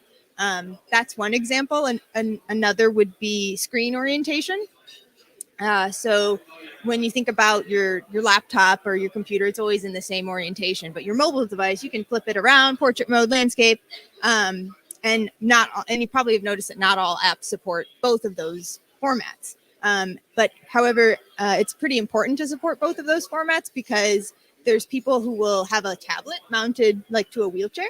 And in some cases, those tablets are in a fixed orientation. So if your app is only supporting portrait mode, and this person wants to load it up on their tablet on their wheelchair, and it's only their tablet's mounted in landscape mode, then everything's 90 degrees. They can't really interact with it. So that's another one that I think is a bit more important on mobile. I remember learning mobile development for the first time and building something and then flipping my screen when I was testing it. I was like, oh my gosh. Like this is even before anything like accessibility. It just didn't work because I didn't plan for it. I didn't know that was a thing at the time. The thing that usually gets me is I will resize my browser trying to check for mobile, but then that's not always true to how it works on your phone. And so just the importance of also checking it on the device you're actually going to be consuming and using that content. Yeah. Amir, are there tools that you use specifically to do, and maybe both of you, if you both want to jump in, but like for auditing tools that you use to find things, or? Yeah, I mean, I think there's auditing tools that are, I can't think of the name of what I use. Isn't that funny how we like use something every day? Yeah, and I know. We could go in and use it blind. My whole brain just went blank. Yeah. I can talk about tools. So DQ that's one of our focus is automated testing tools for accessibility. Okay. So we have several different tools that can integrate into like all the different steps of your development process. Obviously I don't want to like give a whole big product pitch, but so it's all Axe Dev Tools is kind of the name of it. So we've got like a browser extension, which is free. We've got a linter for VS Code, which is a free plugin as well. So we've got lots of tools to help you, but there's other free tools out there as well. Yeah. Such as like WebAIM has a great browser extension called Wave as well. I think Amy has mentioned some of those in the past. Yeah, I've used Axe before, and then I'm also a big fan of Storybook, and they have a lot of accessibility tools built in, especially as it relates to color, trying to make sure that your contrast is right. Again, how does that translate to mobile? Do you use the same tools on mobile? Is it a different set? Yes, that's a great question. So we build Axe Core, which is what we have our open source repository, which is our underlying accessibility rule engine. But that's only for HTML content because as you kind of hit the nail on the head, it's quite different. Like the underlying technologies are just so different that you have to have completely different rule sets. So we do have, for our Axe Dev Tools mobile product, we have two separate rule sets, one for Android and one for iOS. And we try to keep those in parity as much as we can because even when you think about iOS and Android, they're just as different from each other almost as mobile is from web. So it does, there's different things, just different properties that are just different that you have to look at. So like, for example, we talk a lot about alt text for images. And so in an iOS app, what you would use to do that is called the accessibility label. So it's just different terminologies, different properties, different APIs that you have to use to test. So the mobile app, when you're these test tools, is that on your desktop as you're in development mode, or is there an app that you actually run on your phone? How does that work? Yeah, so we kind of have two options. One we call our Axe Dev Tools Mobile Analyzer, which on Android, it is an app that you download on your phone, and it is actually an accessibility service, which I mentioned earlier. And so that allows us to have a button that floats around on your device, and you can tap it at any point to scan, and it'll scan the current state of your device for accessibility. But then we also have a SDK to integrate into automated UI tests. So that would be happening like probably on your desktop, like on a simulator, but you can also run them on, physical devices too. Okay. Interesting. I'm wondering about like getting into the field, and I know you shared a personal story. Can you share like what your title is very specifically, and then was that a role that you looked for? Was that something that you knew you wanted to get into specifically? I think that that's not my title, Okay. but it just became something that I was so interested in and fell into, right? Like just you wanting to learn more, so then you start looking up different ways to learn more and different resources. I think like I said, where I actually work, I fell into, they offer a free service or like certification to learn accessibility, and then like the DHS travelers, the DHS trusted testers or something like that. It's a free program to like really dive a little deeper, and you can get certified, and it's available. And I think that was the first thing I did to kind of just want to learn more and really get more information, because there's so much, there's just a lot to know. And there's so many other places to find it. So I'm literally always on and looking for updates and reading over, different guidelines, and just whatever information is available, I'm always on it. I'll take it.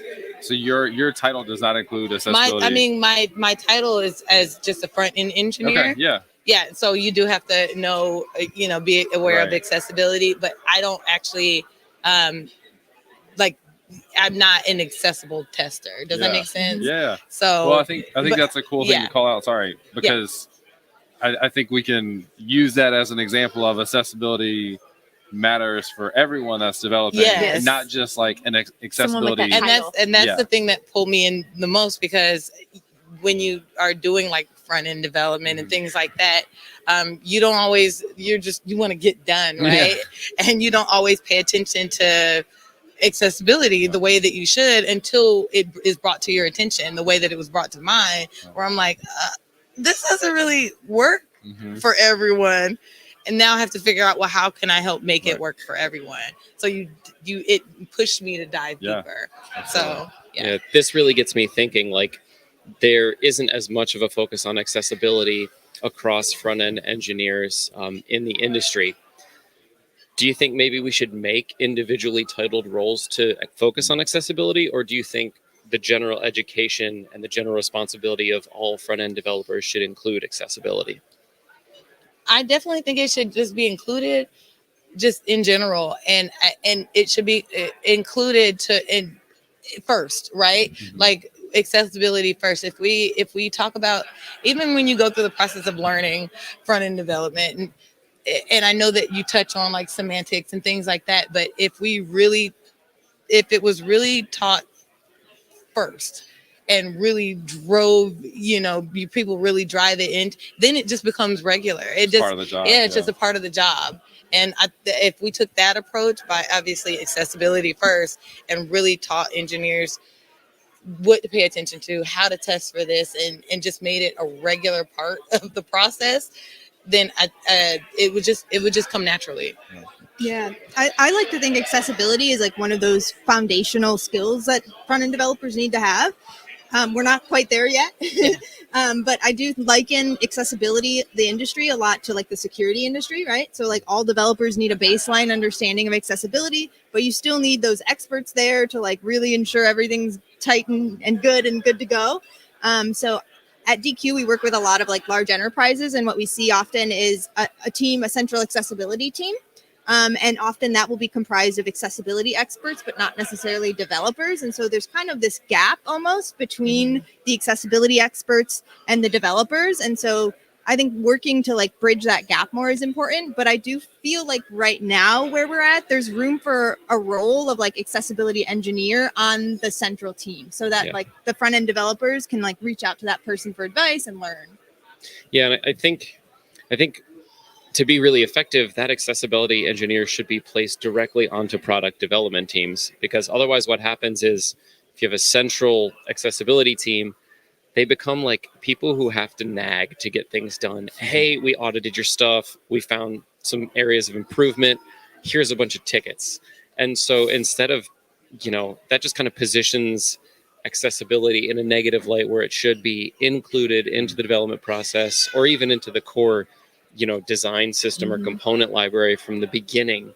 Yes. That way, that message I think can be more effectively spread throughout the development organization. Yeah, that's a really good point of having someone on every team who's like maybe dedicated to being the accessibility person. And maybe they don't have experience now, right? Maybe it's someone that is just excited about accessibility and wants to learn it and wants to be that person. So yeah, I really like that idea and that approach. You don't have to be an expert, just somebody willing to champion it along, right? Yes. And from what I've understood, many of the accessibility issues, or the vast majority, are very low-hanging fruit to fix. Can you give us some examples, Amira, maybe of like some easy obviously, stuff? we know the easiest one is probably alt tags. Like, put a description on your images. That's like it's very low hanging. Just, give us a description. You don't have to leave an empty, just at least do that. Or obviously using like headings correctly. You don't have to use headings for the appearance. You just use the correct headings to help formulate that structure on your pages. So, that's pretty simple. Just do it. Don't use divs all over the place. Obviously, use the semantics. I was joking with James and Amy before the show, and I was like, I'm just going to ask the question, and it's always worth explaining. What's wrong with making div ID button and giving it an on click? I mean, everything. We can sit here for a long time. It'd be okay if you added ARIA role equals button. You could, yeah. Yeah. But that's still not the ideal way to do it. You know, like why not just make it a button? Yeah. A properly implemented UI library feels complex almost to get all the rules right when it comes to the ARIA labels, ARIA descriptions, to get that screen reader to cooperate. Where would you say for somebody that's like, oh man, I want to level up on accessibility, where should they go? Do you have any resources that you point people to? The WCAG guidelines, really, like you can really go through and they're very, it's just thorough. There's a lot of information. And I mean, I guess it depends on, it's broken down to different areas and things like that. So depending on what that person really wants to know more about, but I mean, everything is there. So I think that's the easiest place to start, to at least get an idea. Yeah, I would say WCAG though it's a very like formal technical document. So maybe like starting with WCAG itself can be a little bit difficult to like wrap your head around the way that they word things and what it actually means. But there's also, resources available online that teach you about it. And so people like Todd Libby and Homer Gaines, they all have great content available. And then, DQ, we also, we have DQ University, which is online training courses. And also within the Axe browser extension, I don't know if you've noticed, there's you can get more info on the issue and get help. So that's a great resource. Actually, for me, before I joined DQ, that was how I was learning about accessibility mostly. It was like working on my project, running the Axe browser extension, seeing I have an issue, learning about what the issue is and how to fix it. Another great resource is if you're thinking about anything and just Google, text field accessibility, you'll probably see one of the articles is from WAI, WAI, WebAIM, or not WebAIM. What is it? Web Accessibility Initiative, I think. And all of their articles are very helpful for designing or building more complex things too, maybe tabs. That was one when I was building something with a tab structure, referencing that. They have actual code examples on the page, so you can open up DevTools, take a look at it. That's another great resource. Yeah. I'm sure we talked about buttons, obviously, but tables are so much easier to style when you're using CSS Grid versus an actual semantic table. But there are other accessibility considerations you have to take into consideration when you're not using that table element. Yeah, that's a tough one. I would say really you should use a table element. It'd be really hard to not use a table element and make an accessible table. Really? Just because the underlying semantics that you get for free from the actual table elements, it's like, why not use them? You know, it's like, it may seem easier in one way to like make a div and use the grid. The styling may be easier, but at the end of the day, like if you ship that and realize, oh, hey, screen readers can't use this table at all, they don't know what's going on, then going back and fixing it's a pain, you know? Yeah. My biggest thing with the table element is trying to get to work on mobile. Like when you're talking about responsiveness. Yeah. And so that's usually why I was like, CSS grid. I'll just throw that in. Can you use, this may seem silly, can you use grid with table elements? Yeah, you can use ARIA tags in order to try and like tell the browser or the screen reader, like this should operate like a column, this should operate like a row, but you know, it feels like you're trying to rewrite stuff that the browser's tried to give you out of the box. I mean, same thing could be said for a select box. Like as a designer, I hate the way it looks. I hate the fact that I can't style those things. And I think they're working on other features that we can use that the browser provides to make that process easier. But there's things that you forget, like you don't have a down arrow when you want to select something with the select box. That's something that you've then got to figure out, okay, how am I going to get JavaScript to work? Whereas the browser would have just provided that functionality. I mean, there's several things like that I feel like we steer away from the HTML elements either because we don't like the way they look or they operate, but they're really for your benefit. And I think that's the rub. Styling them is very difficult, but also building them from scratch and matching accessibility concerns is very difficult. So do y'all have any recommendations of maybe like UI libraries, whether it be web or mobile, that handle accessibility very well? Question. And I have to believe that as far as UI libraries for mobile goes, it's just a drop in. They work like they should, I would hope. Yeah. So so there's not really the same kind of concept of like UI libraries for web, like everything's like third party, right? Whereas for mobile, it's like native, so you can get the native components.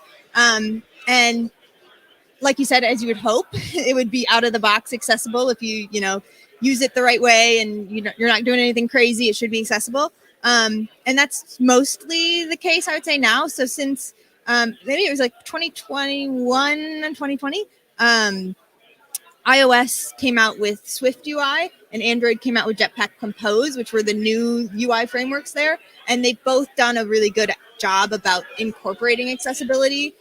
So if you're using like the newer, like native UI components, you do get a lot more for free with accessibility. But to your point about like on the web side of things, we think about like Material UI or maybe like IBM's Carbon design system, and those are great, and they do a good job about considering accessibility and trying to make things accessible out of the box. But there's still little pitfalls that developers can fall into by implementing it in a way that makes it inaccessible and breaks it. And so like the linter that I mentioned for the Axe linter for VS Code, that actually has built-in support for Material UI. So it has custom component support. So you can, build your UI in React or whatever it is. And as you're coding, if you're using a Material UI component and you add a property or you leave out a property that makes it become inaccessible, you'll get a warning right there as you're coding, like a little red squiggly line. So that's one thing to think about with component libraries is even as hard as you try to make them accessible out of the box, you can't prevent developers from doing stupid things with them. Amira, do you have any other suggestions? Yeah, well, I like right now I've been learning or using Adobe's Aria. Is it Adobe Aria? I don't know it like, but I enjoy it so far. I've been really like trying to get more into it and understand like how, because I think it's good so far. So that's one of the libraries that I would probably suggest or push people towards. Yeah. I think you had touched on design briefly, but I think that we should highlight that as well, because it's not always necessarily the technical pieces that make something accessible. One of my favorite stories was somebody talking about that they were in an emergency situation and having to rush to the hospital, and they pulled up the hospital website trying to figure out where they needed to go, and it was just not usable. And I think people forget that if it had been a normal situation where it's maybe just a checkup, you have time to sit down and browse the site and try and find the department you're looking for. But when you're in an emergency situation trying to get somewhere, usability in terms of flow and being able to find what you're looking for and information architecture are also just as important as the semantics and the alt tags and all those other pieces. Yeah. Have you guys done anything with user research trying to test some of those things? I have just like you said, making sure things that make sense, making sure the flow of your content you can get from, a user's eyes, the way that they are paying attention and the way that they are reading across the screen makes sense. I agree with you that the logic there has to be logic. You can't just have your layout and it feels like just disoriented. It makes people feel uncomfortable, and it gets overwhelming when things just aren't consistent and they are just everywhere. Well, and that's another interesting point that you brought up was you were saying reading. Immediately in my mind, because I only speak English, unfortunately, I read left to right. But if you're working on an international website, you might be working with a language that's right to left. So then you're talking about accessibility, and that's not even neurodivergent. It's just a different country. People forget about those things. Yeah, use those new CSS names, right? Exactly. Yeah. Right to left instead of left to right. Yeah, the logical ones, right? Inline and block. Yeah. Yes.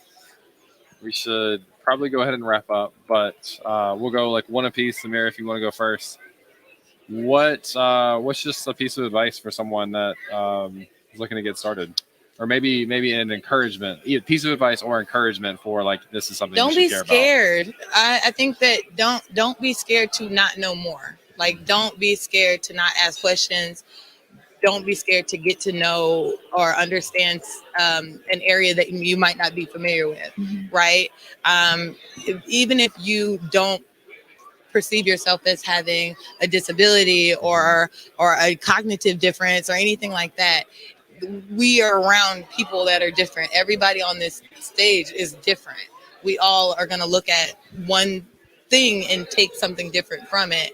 And so I think that when you communicate with each other and you ask questions and you get out of your own comfort zone and allow yourself to take in information, it makes you better. It makes you a better person, a better performer, a better worker, a better, so I think that would be my advice, to kind of just be willing to be more open and accepting and learn from other people. Yeah. Rachel? Yeah, absolutely. I totally agree with what Amara said. And I guess on top of that, don't get discouraged, because it's really easy to like take a look and see like 99% of websites are inaccessible, and like it can be a daunting thing.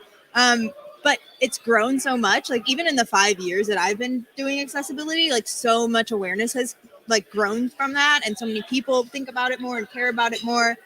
So we're really at like a turning point, I think, of like we're turning that corner of like we're all in this together. We can do this, and so that would be my advice. Like don't get discouraged. And even if you may think I'm the only developer on my team that cares about accessibility, and maybe you're the only one like tabbing through with your keyboard, even you doing that is still making a difference. Even if you're just one developer at a huge company trying to implement things accessibly, that still makes a difference. Amazing. All right. Well, thank you both for joining us. We've got about probably a 15, maybe 20-minute break for our last panel of the day, which is coming up. And then the Whiskey Web podcast will be after that. So we'll go ahead and take a break.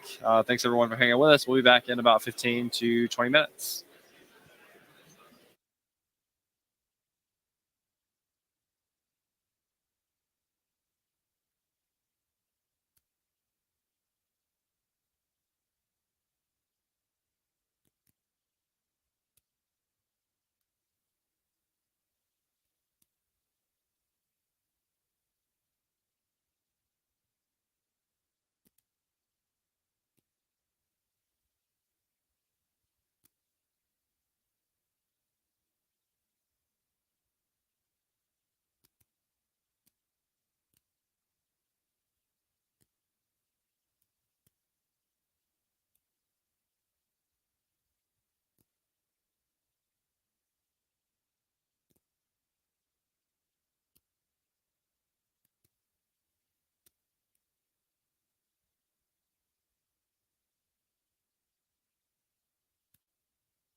talking. This is gonna be a fun.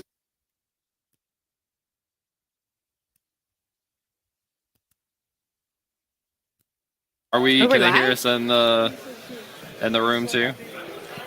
I can't tell. What's up, yet. chat? I think There that's- you are. Yeah, testing. I think that's something. What's up, everyone? Happy lunchtime.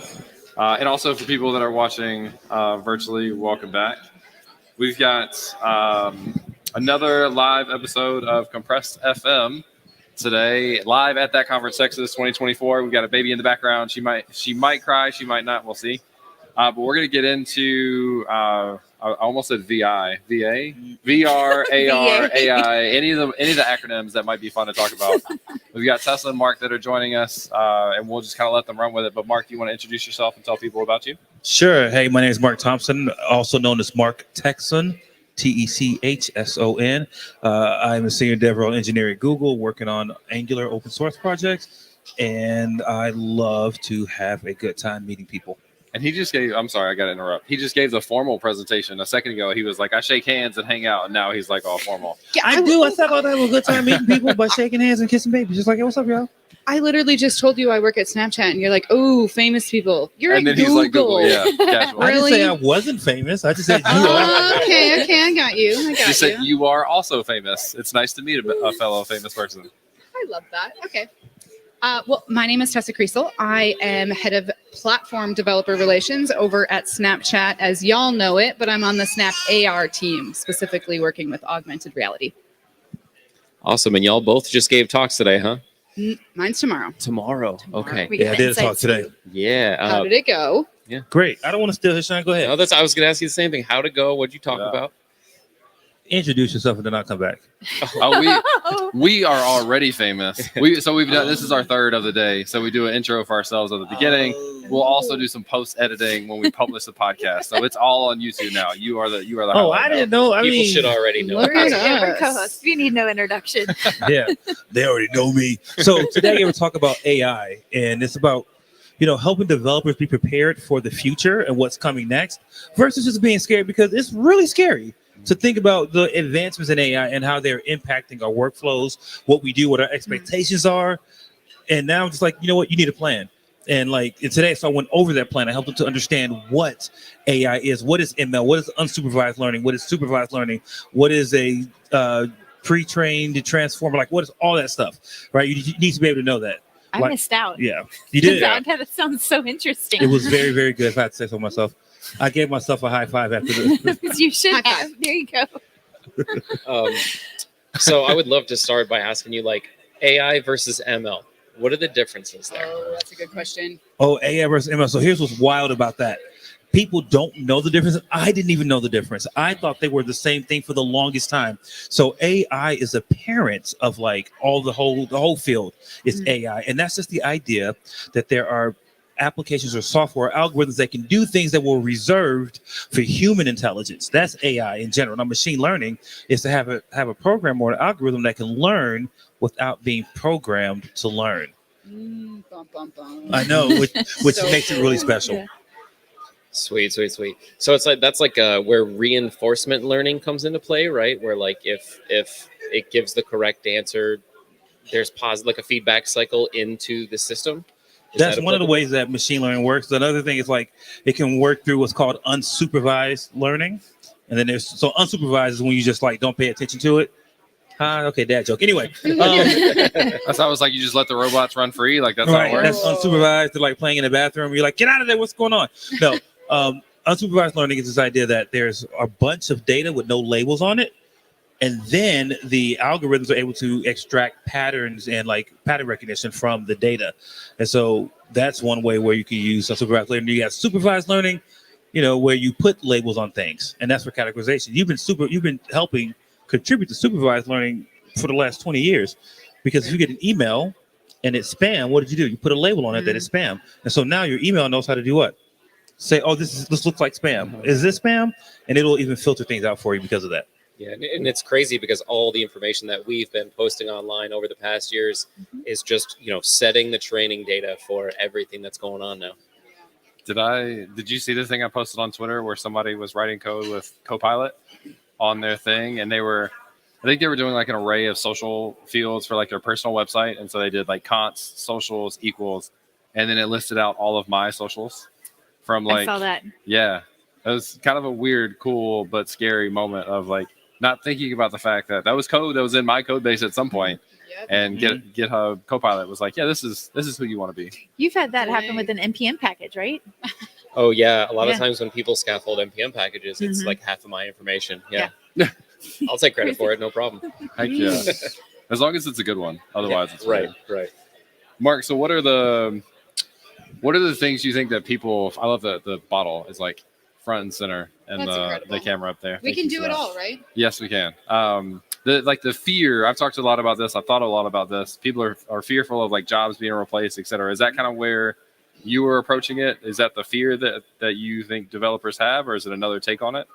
No, I think people are really afraid that their jobs are going to go away. Yeah. Mm-hmm. And it's hard not to feel that way when there are loud voices that are saying that there change is coming and that jobs will not, like developers won't be needed.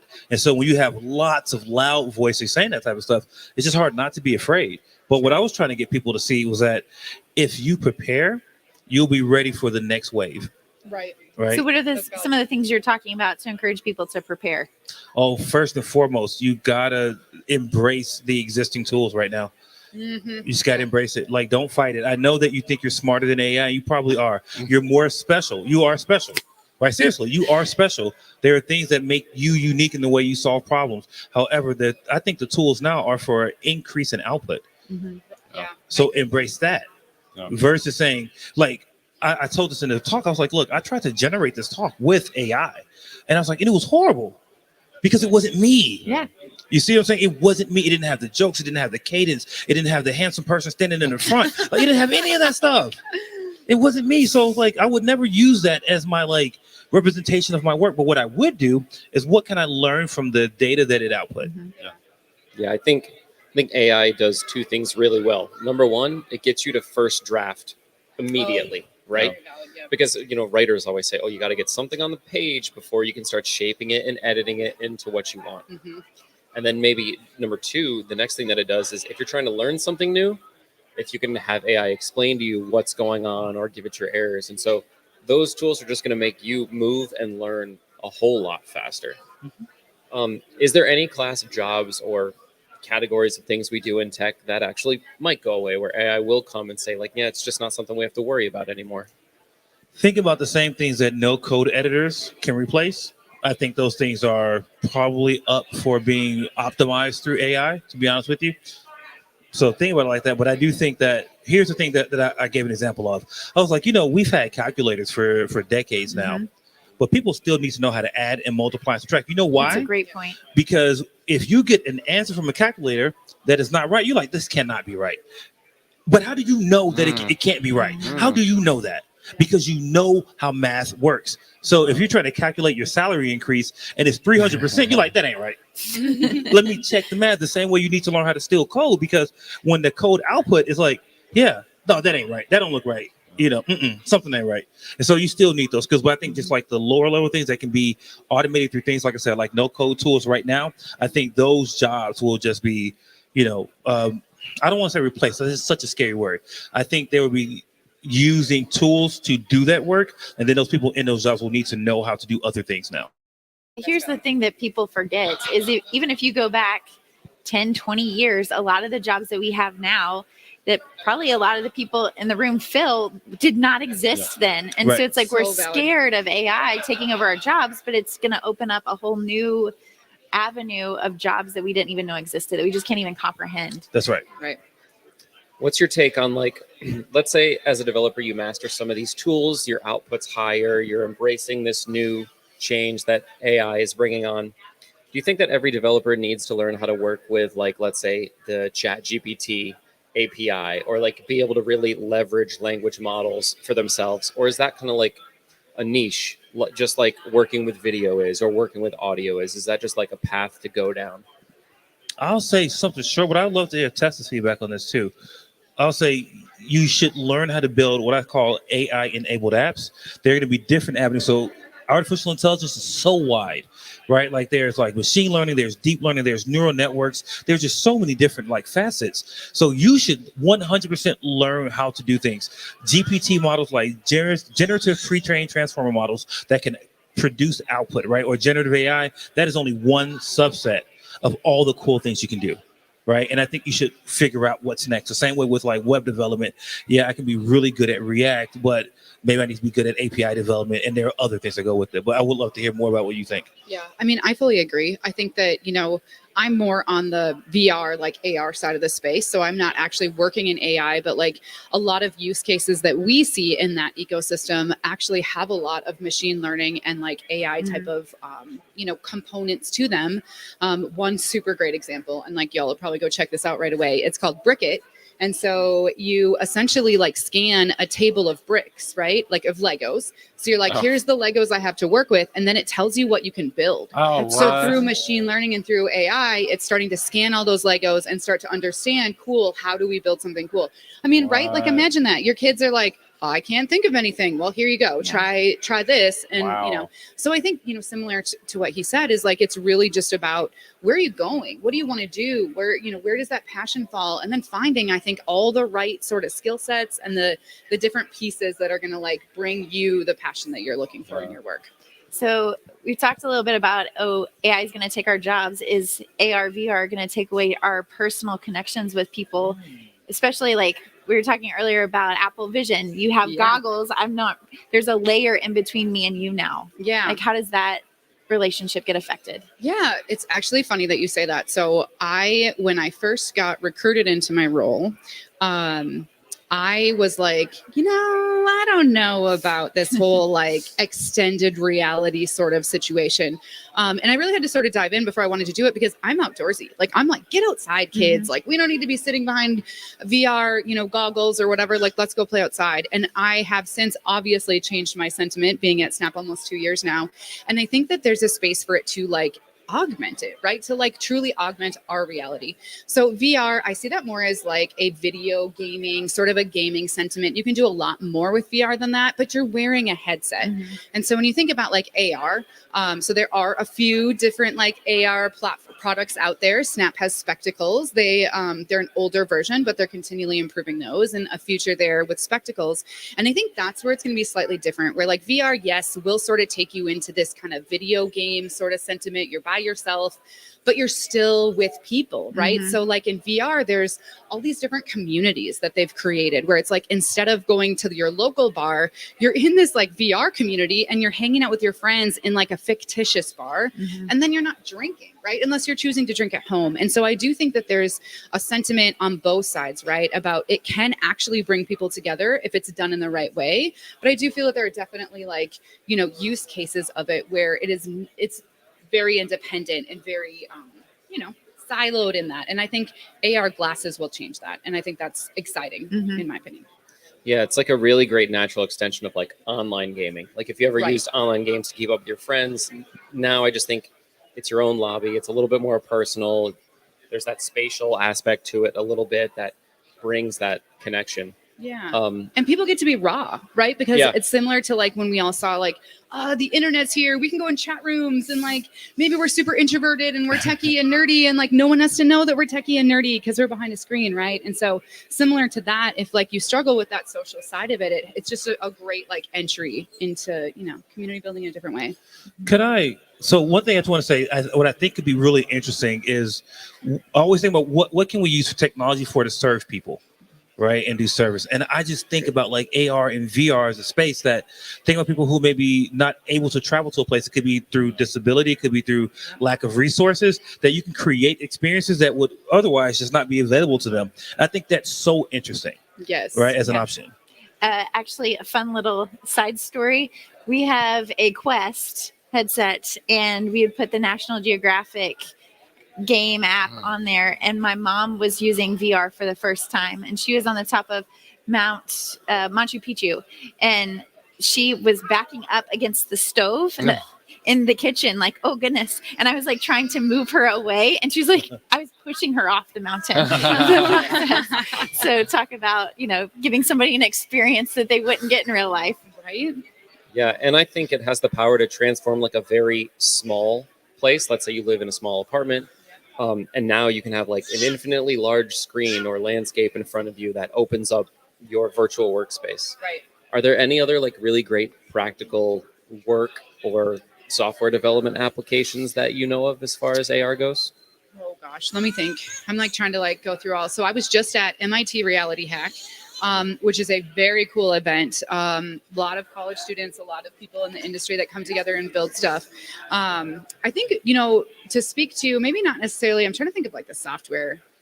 I'm sure there's something, but my brain can't think of anything right now that is really specifically in software engineering. But one thing that I did notice that was a really cool call out is I met someone who is actually building robotics with AI. And so, working through the robot artificial intelligence, which is like, what I feel like we're all sort of like, where is that going to go? What's going to happen? But what he actually built at the hackathon was a VR experience where you just tapped balloons. So, when you're like at a kid's birthday party and you're just keeping the balloons up, like don't let them touch the fire floor, and like, all I was doing was hitting balloons, but then in there, I could configure the size of my hands. So like inside of, and it had hand tracking, right? So inside of the experience, my fingers could get long. So my hands were like hot dog fingers. Long, yes. And each part of my hand could hit the balloon. So I'm just like going crazy, like, yeah, I'm hitting all the balloons, And at the end of it, he was like, okay, take off the thing. Can you go grab that Red Bull can for me? And I was like, sure. So I walk over there and I go to grab it and I'm like my brain second guessed where my hand should go because I was in that experience for long enough where the brain connection to my actual limb was different. And so what he was testing and trying to figure out, right, he's building AI robotics at MIT, like cool dude, obviously. He was trying to figure out how is the brain affected by being inside of these experiences. And so that was a really cool use case that I found interesting. Yeah, I wonder if something like that could let's say you lost a hand or a limb or an appendage and you could somehow stimulate nerves by simulating that it was there. Really cool medical application. Absolutely. Yeah. I think there's definitely something there too. And also I feel like there's also some studies there, right? Like how long should we spend in some of these different forms of a reality? One thing I actually there, and this is definitely still being sort of pulled together is this idea. Have you heard of this concept of if you have someone, if you put a baby on your chest, that your heartbeats eventually start to beat in rhythm? And so they have, someone's been experimenting with this hardware that is sort of as a part of an AR experience or VR experience that actually simulates that. So it would sit on their chest, right? And help sync that heartbeat. And so imagine if you can do something like that, where you can trick your body that something is happening, what else can we do, right? And so think of back pain, body pain. And I love the idea of can we give ourselves the use of a limb we don't have or other things that aren't there? So fully agree. I think there's so much interesting stuff going on there. Yeah. We've talked a lot about VR. What about the AR side of it? Because that part's really interesting to me as well, because you're interfacing with now. I could see readouts if I wanted on glasses or the weather, or I'm driving. I don't have to look down at my phone. The directions are just coming up. Right. What are some of the more interesting use cases you've seen with AR? Yeah. Well, the Bricket thing is definitely AR because it's in your world, right? And it's coming to you. Of course, I'm up here on the spot trying to think of things. I can't wait to show my kids that. Oh, especially they've lost pieces for things that it's well, we can't build this set anymore. Right, exactly. I mean, I think when you think about sort of this AR ecosystem, right? It's I've always joked that so I'm in DevRel. And so I'm supposed to be good at meeting people, right? And I'm great at meeting people. I love to meet people. I'm super chatty, very extroverted. You had a receiving line. Yeah. But at the end of the day, I am horrible at remembering people's names because I try to have a conversation and I try not to focus on that, and I need to. And so I always joke that I was can I just wear some glasses that tell me someone's name and then sort of pops up. So similar to what James was saying about that Copilot use case of here's all your social profiles. It'd be so cool if we could take that into real world life hey, boom, here's our networking tool. So I think what we're seeing in AR is that we're seeing a lot of education use cases. So there's a lot of statistics, I think it's somewhere between 80 to 90% is the statistic around actual retention. So like when you learn via an AR experience, you retain much more than you would otherwise. And so there's a couple, like Hello Go World is a cool one, and In Spirit are two places that people could kind of go look. They're out and they've got some case studies out there where they're teaching about all the things, right? So one of them is actually like the circulatory system. So, and it's on Snapchat. So it's a lens that you can actually pull. So if you guys do show notes, I'll share the lens with you. And basically you pull it up and it's like, it would be my body sitting in this chair, but you see all my muscles, you see all the bits and pieces of my body. And so I think that is really cool of like, how do we teach and how do we enable some of these things that children find hard, right? Like education's difficult. Can we make it easier in that type of a scenario? And then one other one that we actually saw at the MIT Reality Hack, which was so cool. And I can't remember what they called it. I wish that I could, I'll share it for the show notes so people can go find it. Because these folks really deserve like a VC to come in and like find their app. But basically they built out this experience that like captures all of their medical data. And then like say that, have you ever had to like have surgery with a doctor that's not your doctor, or like something happens, like I had to have my appendix taken out like at the last minute, right? That doctor doesn't know me. They don't know my history. And so the sentiment of the app is that it would collect all that information. You'd be able to bring all that in. And then when a doctor is engaging with you, the body is in front of him. So he can like pick up the lungs, pick up the heart and like touch it and turn it. Wow. And right? Like, can you imagine the advancements that we can do in like the medical industry with like AR? So anyways, I'm getting like goosebumps. So that's why I ended up like opting in, because there really truly is this like opportunity to like change how we look at the world. And I think that, you know, my presentation here tomorrow is really that sentiment of like, how do I basically bring this to folks so they can start to ideate? Because as we know, right, developers are going to be the people who are going to start getting scrappy and creative and pushing it to the limits. And so that's what I'm looking forward to, is like, what can these creative people start to ideate? There's so much work that's been done over the last 20, 30 years in hardware Right. that it's these advancements in software that get really exciting. Right. Yeah. Agreed. One of the things I'm curious about is, you know, AI and AR are hard to grasp, but like when you're trying to make applications for them, how do you get that to the users? What are the distribution channels for those things? So maybe question. Tessa, you want to start, and then Mark, you want to follow up? Yeah, that's a really good question. I mean, it's very similar to other products, right? Where you need to find like that audience. And I think, you know, in my case, like I'm working on an SDK. So at the end of the day, like I'm working with developers, I'm pushing an SDK. And so I'm thinking about the same things that a traditional sort of DevRel product engineering type of person would think about in terms of the SDK, but the use case is different, right? In order for my SDK to be successful for a developer, they need to understand how to build the AR experience. And that is a tool set. And so when you think about similar to, say, design, right? You need Photoshop to do your work. You're a designer, you're great at it, but you need the tool that's going to make your work shine. And so that's, in this case, it's different because I have to push the Lens Studio products that we have that helps you create the AR experiences, and then push the SDK, because if you're a dev, you can pick up the SDK, but it's no good without your AR experience or your lens. And then I guess in the back channel is like, you've got the app store, right? Or the marketplace, right? Yep. And that's how those final apps built with the SDK in the studio are then delivered to the end users? Yeah, I think in some cases. So web AR is a piece of it, right? And so that is opening up all kinds of doors. And that's what my talk is focused on, actually, is like taking your web dev skills and what you have there and bringing that into a different ecosystem, and sort of and it's really very kind of fundamental. What does the industry look like? What are some of our tools? Like, why would you want to get involved? And kind of just like open that door, because there is sort of this barrier, which I'm sure is very similar to, you know, AI and ML, right? Haven't dove into that yet. I'm sure I'll need to soon. Of like, you just have to have all the right kind of tools to get you to where you need to go. And so mobile app is definitely what I think people feel like is the traditional, but like, if you could just pick up a web browser and like scan a QR code and all of a sudden you're an AR experience, like how great. Like Lunchables did something cool. Like if you check out the Lunchables commercial, they just did something fun where the kid could scan a QR code on Lunchables and it brought him into like a little AR experience. So. And now, Mark, what about for AI and ML apps and extensions? How are those kind of delivered? Sure. So I'll tell you what I do, right? So, and this is my like personal journey learning, because, you know, my team, my professional work is on the Angular team, right? So just web dev, right? But I just know this is the future, so I'm investing. So there are a bunch of tools out there. Like we offer things like ai.google.dev. It's a great playground for you to go in. Not only do you get the code for anything, so if you enter some prompts and then you generate code or you want to do something programmatically, you can get all that stuff right now, which is just a really great, smooth onboarding into this space before you go deeper. Right before you go deeper, and then there are other companies like Microsoft has a bunch of plugins and tools. Amazon does. Firebase has a whole category of AI extensions that you could plug in without even having to write any code for AI stuff.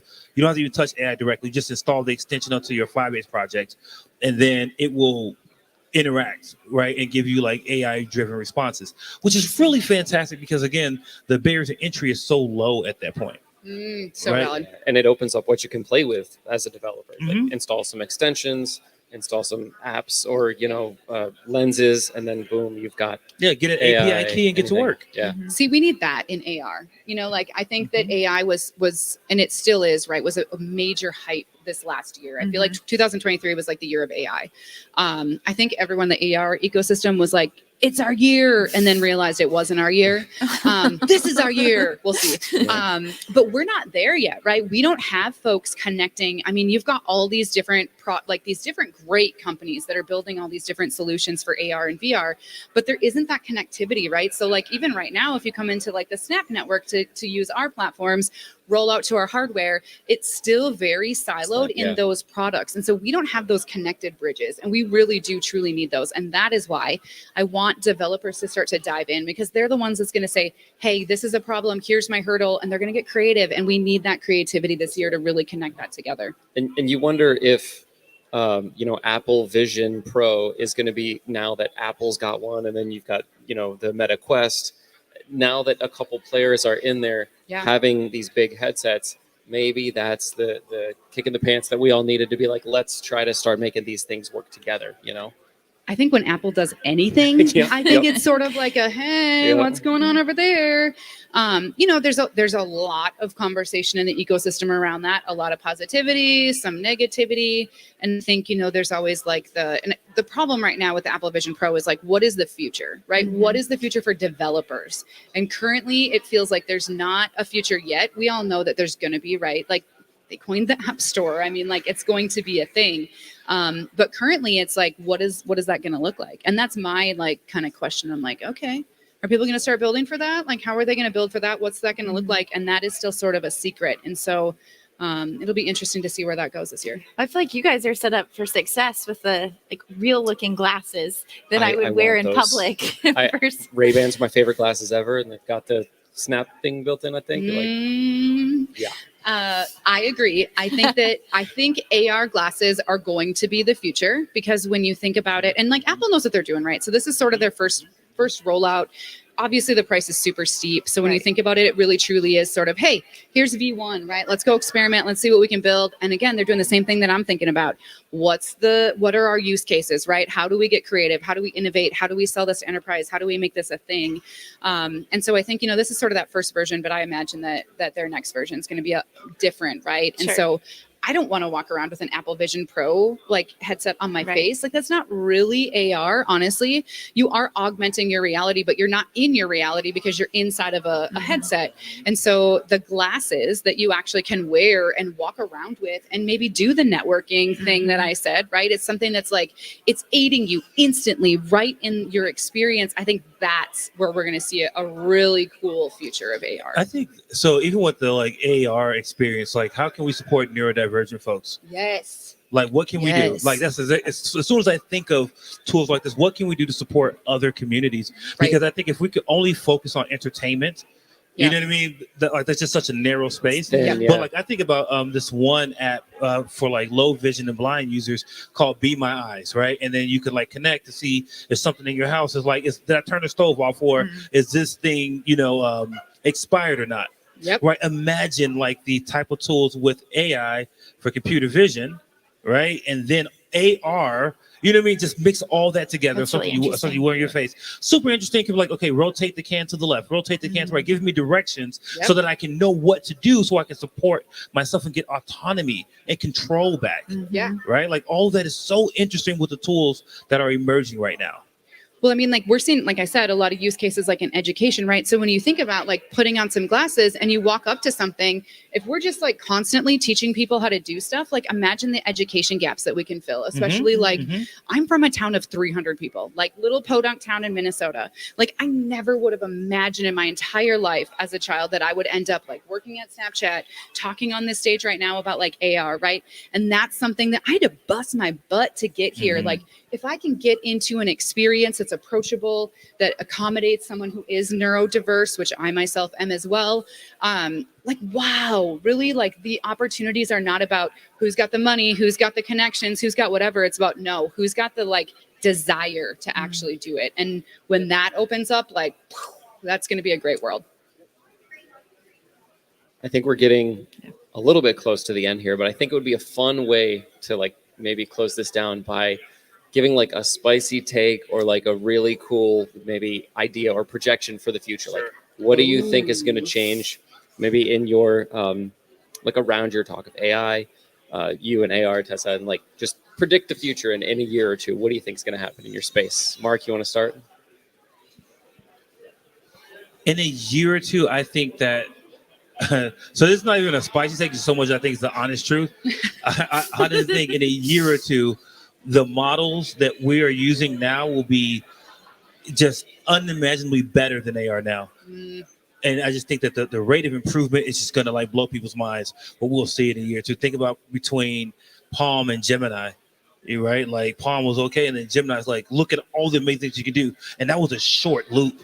Right. Right. Yep. And we're only getting smarter and better just as an industry on how to like iterate GPT 3.5 to 4 major milestones. Wild. Right. Yeah. But 3.5 was like last spring. Yeah. You see, We haven't even been in this for a year. So fast. Right. It's crazy. So I think that, so my hot take is like, spend some time learning. Like get in now. Just like, I'm not saying you're going to get left behind. I'm not trying to scare you. My hot take is just get in now. Like this is the way we're going to do things. 2 years from now, job requirements will expect you to know how to use these tools. They'll expect you to know how to write AI enabled apps. 100%. Yep. Yeah, for sure. I mean, at the very least, they're going to want you to understand the integrations that are going to, might not have to like write all the code and understand how to, dig into machine learning, but truly like be able to understand the, like you said, right? The calculator thing. You got to understand math fundamentally. So capturing that, fully agree.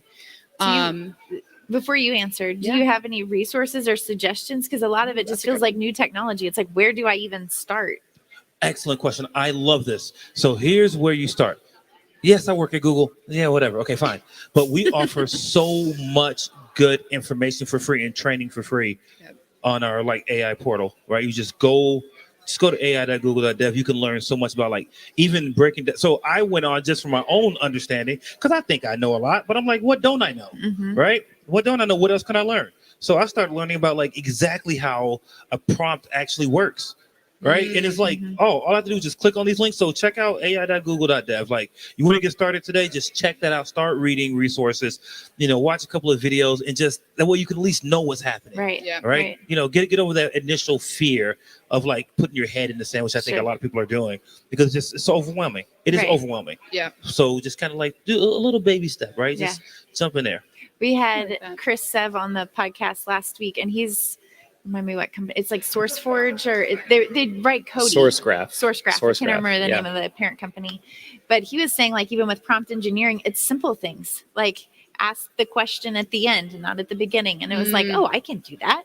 Where it's, that buzzword prompt engineering can sometimes sound, it is a loaded term, but it doesn't have to be difficult. I think there's space for a really good cheat sheet.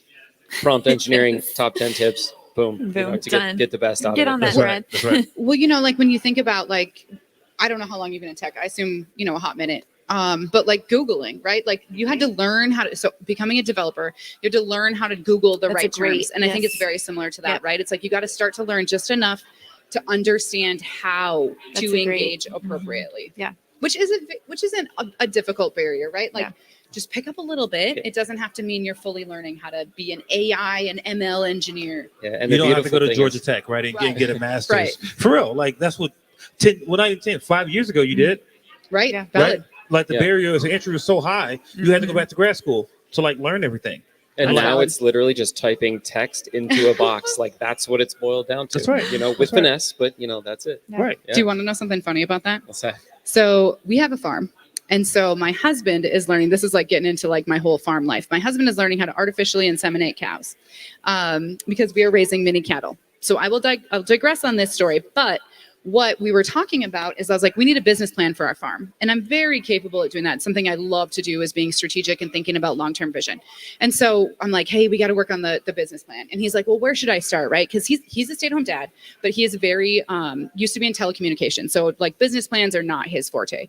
So he found this business plan website and he's like, Tessa, look at all this cool stuff I can do. And he like sent me all these prompts that he was like, I just put in the sentence and it like rewrote it for me. Look how cool this is. And I just kind of giggled because I was like, oh, my like non-technical hubby found AI and this is so cool. I think like, you know, similar to what you're saying, like it's just a matter of time before it's ingrained in everything that we do. I mean, farm plans are already using it apparently. I didn't know. Who knew? So to circle back for AR, VR, what about resources for that? Do I have to go learn Unity and all these other things? Well, let me tell you where I think the ecosystem will be in a year or two. Answer the first question, and then we'll dive into that. That's all right. I think that last year, like I said earlier, was like the year of AI, right? Everything became more approachable because people were investing. It didn't require the grad program that you were mentioning. You know, it became more approachable, and I think that's where the AR and VR and sort of XR in general ecosystem is like things are starting to be more approachable, but I think it's still in that space where like we need developers, we need engineers, we need folks to come in and ideate and really think about like, how do I bring this into what I'm building? How do I take a app or a website or an experience that I'm building and I make it better or different or more engaging? And so I think we're kind of back at like, you know, in our industry or ecosystem, we're back in like sort of the early AI of last year of like the hype is just starting. Apple's definitely helping that hype. Sure, there's some stuff there, but like I think by the end of the year, my prediction is that we will see, you know, I would say one plus years that we will see more people wearing actual glasses, like AR glasses that look like our traditional glasses. And then that's going to start a conversation, right? That's going to ignite sort of a fire where people are like, okay, how do I build for those? I see you wearing those glasses. I'm going to be one of those people. 100%. Yeah, right. I would just say that Me like too. I wouldn't wear the first gen of a bunch of those products. Yeah. But like now I'm like, oh, I would wear that. Right. And then I'm thinking about like, man, how much could that help me with just things? Right. Totally. Yeah, so I actually want a pair of like AR glasses because I think that the tech has evolved enough. Yep. Because the programming has been there, right? The APIs have been there, but the interface for humans just hasn't been quite at that level where, because remember when Google Glass came out, that was an AR experience kind of, and you were ridiculed if you wore those things. You know what I mean? Like, I remember that. It was like weird, but like now they got like designer glasses. I'm like, oh, I wear those. Those are nice. Yeah, that was the key. That was the key. That's right. They unlocked makes them. it fashionable. I'm in. I'll pay $300 for these. Yeah. Yep. Absolutely. I agree. And I think when we start to see consumer prices on hardware, Yes. you know, when Apple kind of goes out with like V2, I think that's when we'll see it more. So, you know, we've got a couple years before I think like my kids will be begging me for stuff unless they come to an event and see it, or your kids, I should say, you know, but I think we're getting there. Right. And I think that, you know, we need the investment and like attention and love that AI got last year. And I think it'll really drive it forward. That's a good point. Very good point. Yeah. And then any getting started resources good call for out. us devs. Oh gosh, you know, that's actually a good one. There are a lot, but then there are not a lot, right? So there are a lot of sort of creators who are building stuff, who are sharing stuff. But I think, you know, this is really sort of early, right? And so if you're someone who wants to come in, learn something and start to build, you know, a name for yourself, like, you know, you and I have probably done in our careers, right? It's a really good time to get in and start to do that and to educate people. So there isn't a ton of content. Admittedly, I had a maternity leave in the middle of my time at Snap.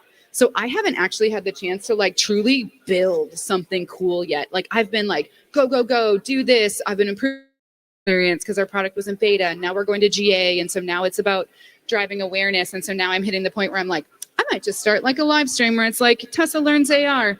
But I think we're in a space where like we need those things. And there are some really awesome schools. Arizona State University actually has one where they are starting to offer programs, and they're not full graduate programs, right? You think similar to like the AI ecosystem. that are expanding that and teaching students. And so I think a lot of students are excited. I mean, why wouldn't you be, right? When my kids hear about what I do, they're like, yeah, I want to come, I want to do that, you know? And so I think, you know, there's a lot of pieces there, but looking at some of those education programs, I think following some people, you know, on social, Snapchat's like the first like AR, right? That consumers knew is like, I go on a camera and I can do something to myself. If you actually dig deep and try to find lenses, there are some amazingly cool lenses that do some really awesome stuff. So I think just start to dive in and like start to create and like write content as you learn, because we need more resources in this space for sure.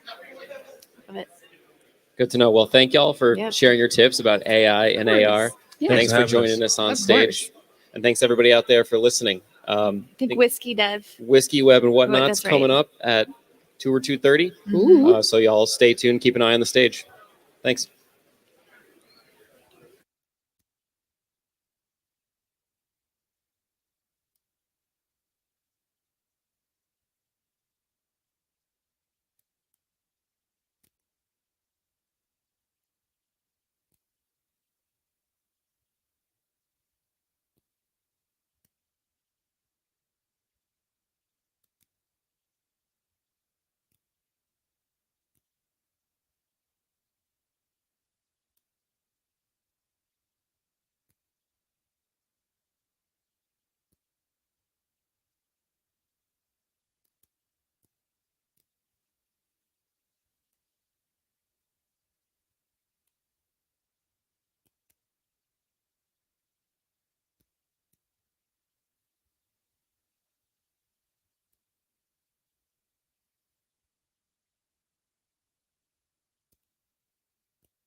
Robbie the Wagner, and Charles William Carpenter III. Today we'll just call me Charles Slow.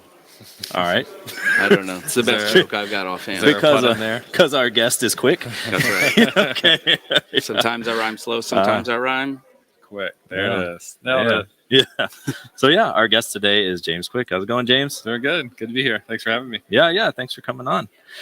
For anyone who has not heard of you, could you please give a few sentences about who you are and what you do? Yeah, I usually start with developer, speaker, and teacher. I've done some combination of those things professionally now for 10 years, and I do content creation and consulting full time. So I've had 7-8 years of developer experience, engineering. I got an architecture, and now I get to work for myself doing content, coming to conferences, doing YouTube videos, courses, all the stuff to just help teach people how to write code. Nice.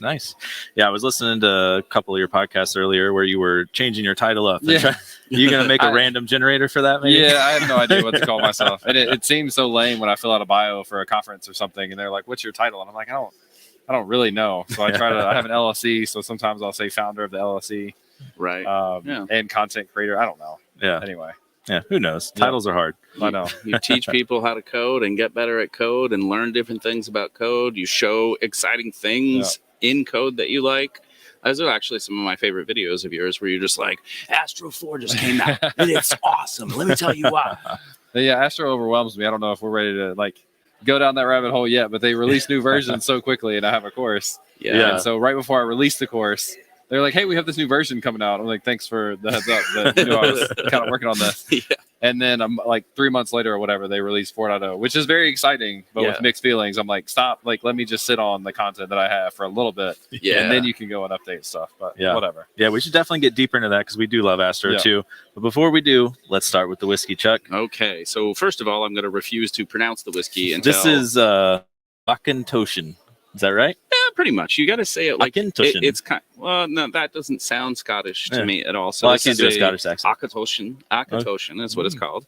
I'm sure those in Scotland would say it even better. But this is a single malt from Glasgow. It's aged 12 years. Obviously, is 100% malt and is matured in bourbon and sherry casks and is 80 proof. I was thinking you asked me to take it a little easy on you, so I think we did. I think we maybe have something tasty and not too deep for the palate. It is 230 or so. It's 242 now. Oh, okay. It's Well, then, practically 5. fill up this glass if you like. Across the pond, I'm going to go with it's this even one. later. So. That's Exactly. true. That's true. If you want to have a proper Scotch experience. Oh, gosh. Sorry about that. Anyway. We can't get a pour sound. You got to put it in your Okay. We'll see how that goes. I'm going to skip Take doing one that down, and just pass it down.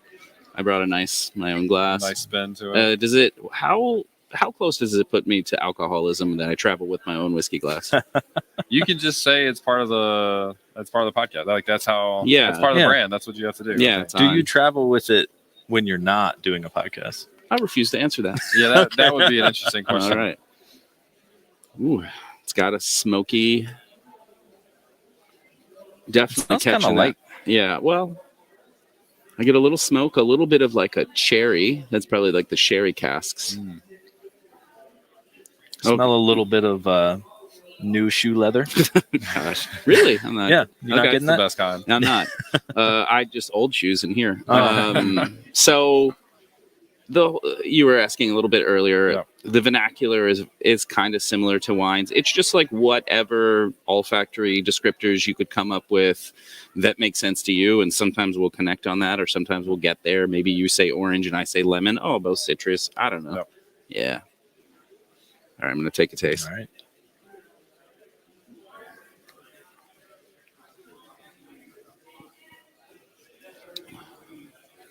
Okay, you may have ruined this for me, Robbie, but there is a little new leather in the beginning.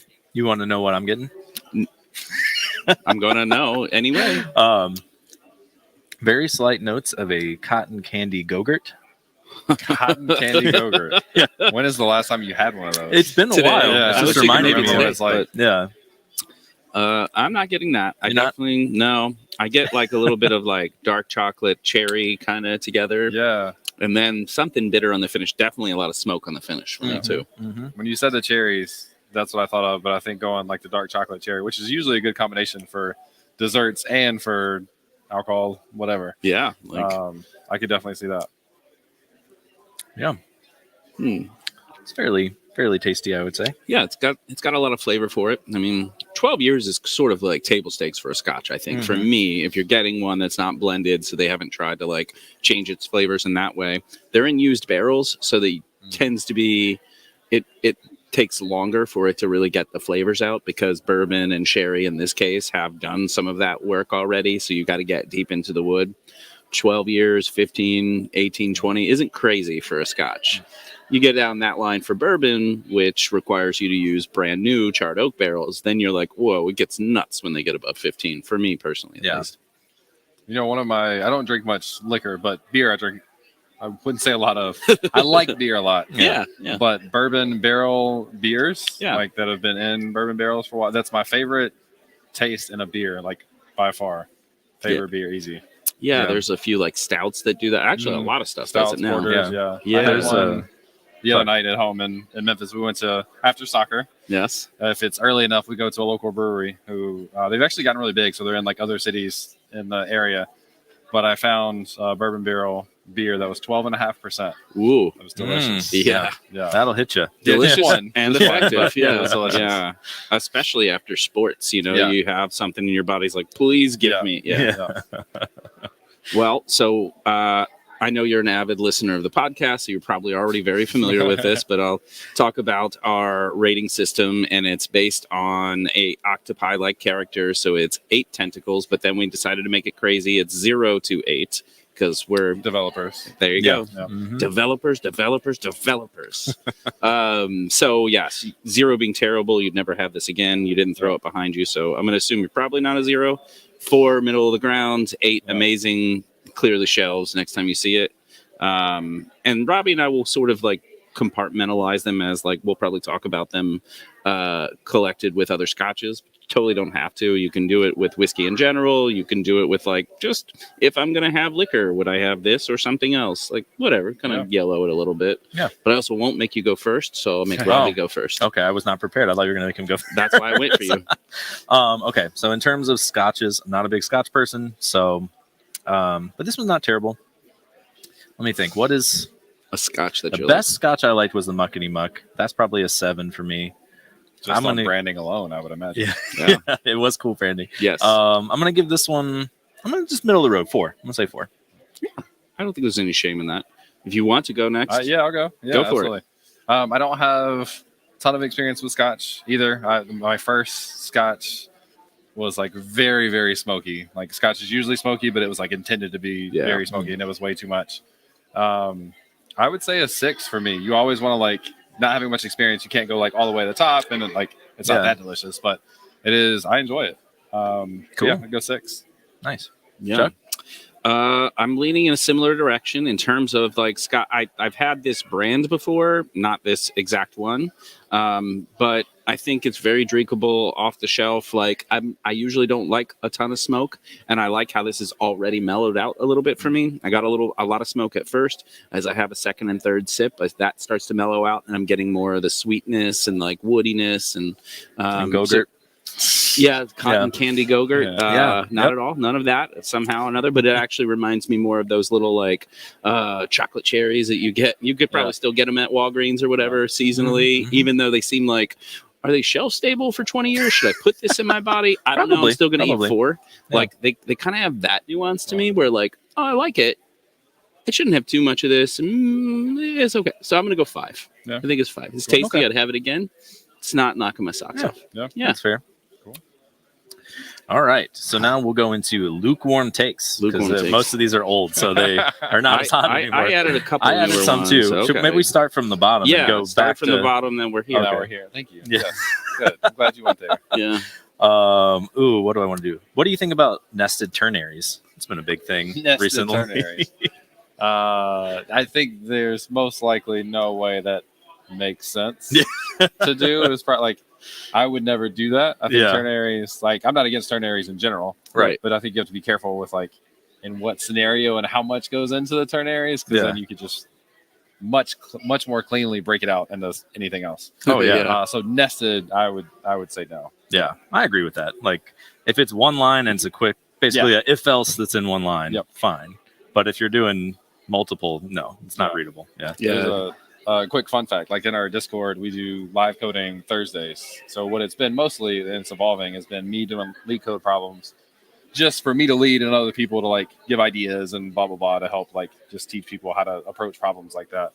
And one of the guys has taken it upon himself to take every solution and eventually turn it into a one-liner. And these are not like one-liner problems. These are like real lead code problems that he just like puts into one line as an exercise, which is actually kind of cool. Yeah. It's not something you would do. Like you would not recommend it at all. Don't introduce job this security is high with that. Yeah, though. yeah. But it is a cool challenge to like change the way you think and start to get creative with the things you have to force them into one line. But Yeah. readability, not something I would encourage you to do. Yeah. What are you doing? I'm looking at comments. Oh, we do have comments. Yeah. But we need show notes, but we also need Oh. Okay. There we go. See? Audio is good. These are not our comments. Or these are. There's like All right. one that's like audio sounds good. Cool. I agree. It sounds amazing. Yes. My voice outside of a mic is incredible. Yeah. Okay. So I noticed this like nuance in different people's like resumes and whatever else. We touched briefly on title, right? So web developer, right? Yes, web developer or software engineer. How do you view yourself?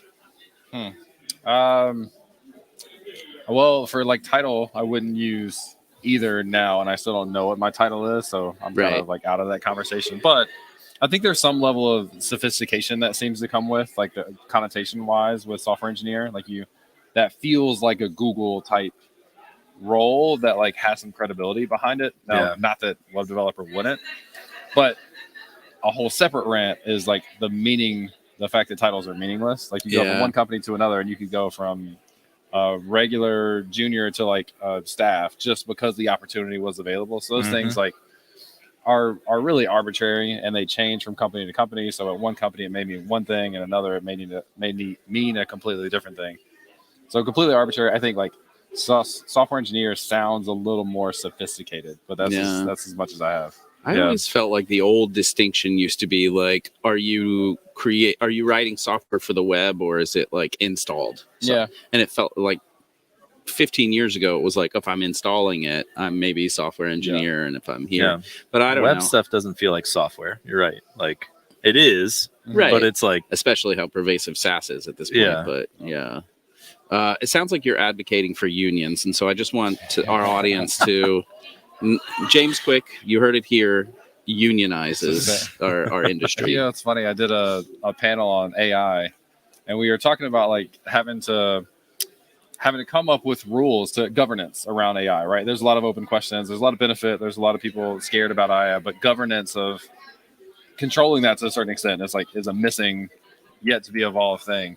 Yeah. And I was talking about the unions happening at the time in the auto industry and how like that's where you get control to advocate for wages and that kind of stuff. And I was saying out of nowhere, like maybe we need to unionize against the robot, like against robots and AI to standardize whatever we think those requirements are. Right. Yeah. I think it's a valid question. I don't know. I mean, it's not always a scary word per se. Yeah.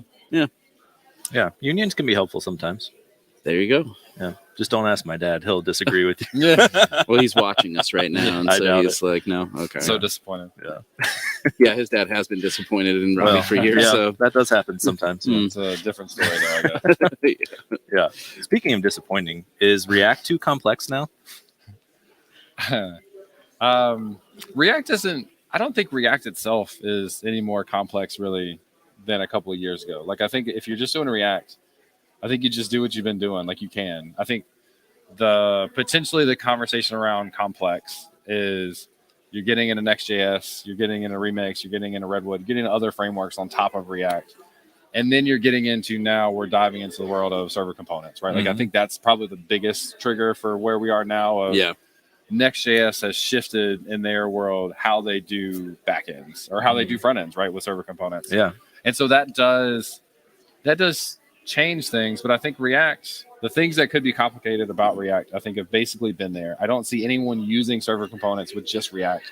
I don't see anyone using some of those other things that we're a little intimidated by in just React. So I think it's more at the meta framework level.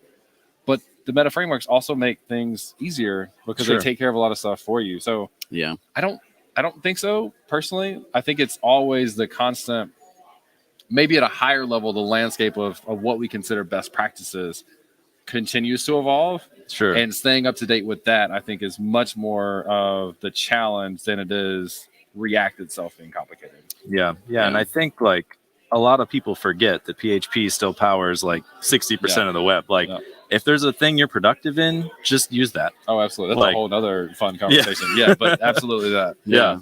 And you got to bear in mind the incentives for some of these meta frameworks, right, is varied, and you can't be upset if you opt into that ecosystem, right? Like you said, some of these meta frameworks offered React boundaries and best practices and things that people loved, and that's why they embraced it, because choices were finally made.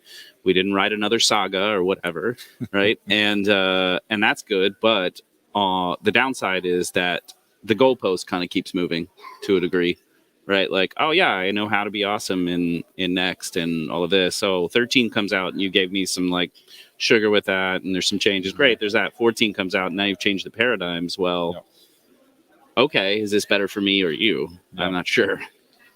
Yeah, I think that just seems to fall in line with where the industry is going. Like, so I have a whole another rant on innovation. And if you look at cars over the years, a 2005 Toyota Camry looks very similar to a Honda Accord or Civic at the time. Yeah. Right? Then you look in 2015 and they oddly look very similar again. In 2020, they look oddly similar, even though they've changed together. Yeah. Same thing with iPhone, same thing with Android. Like, you can nitpick, but like they get the same types of things within a few years of each other. That's true. And frameworks are more or less the same, which has always been a good thing from a perspective of, if I learn one, I can learn the other. Yeah. It's transferable.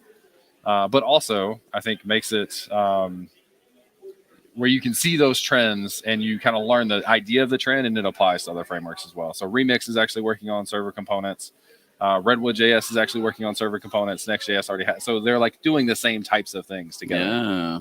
I want to touch on that a little bit, but I want to let Robbie cover hot takes, because you've mentioned Redwood a couple of times, which is really, under the radar for a lot of folks. Well, I think we covered, but let's go to the one that really matters. Okay. Tailwind or vanilla CSS?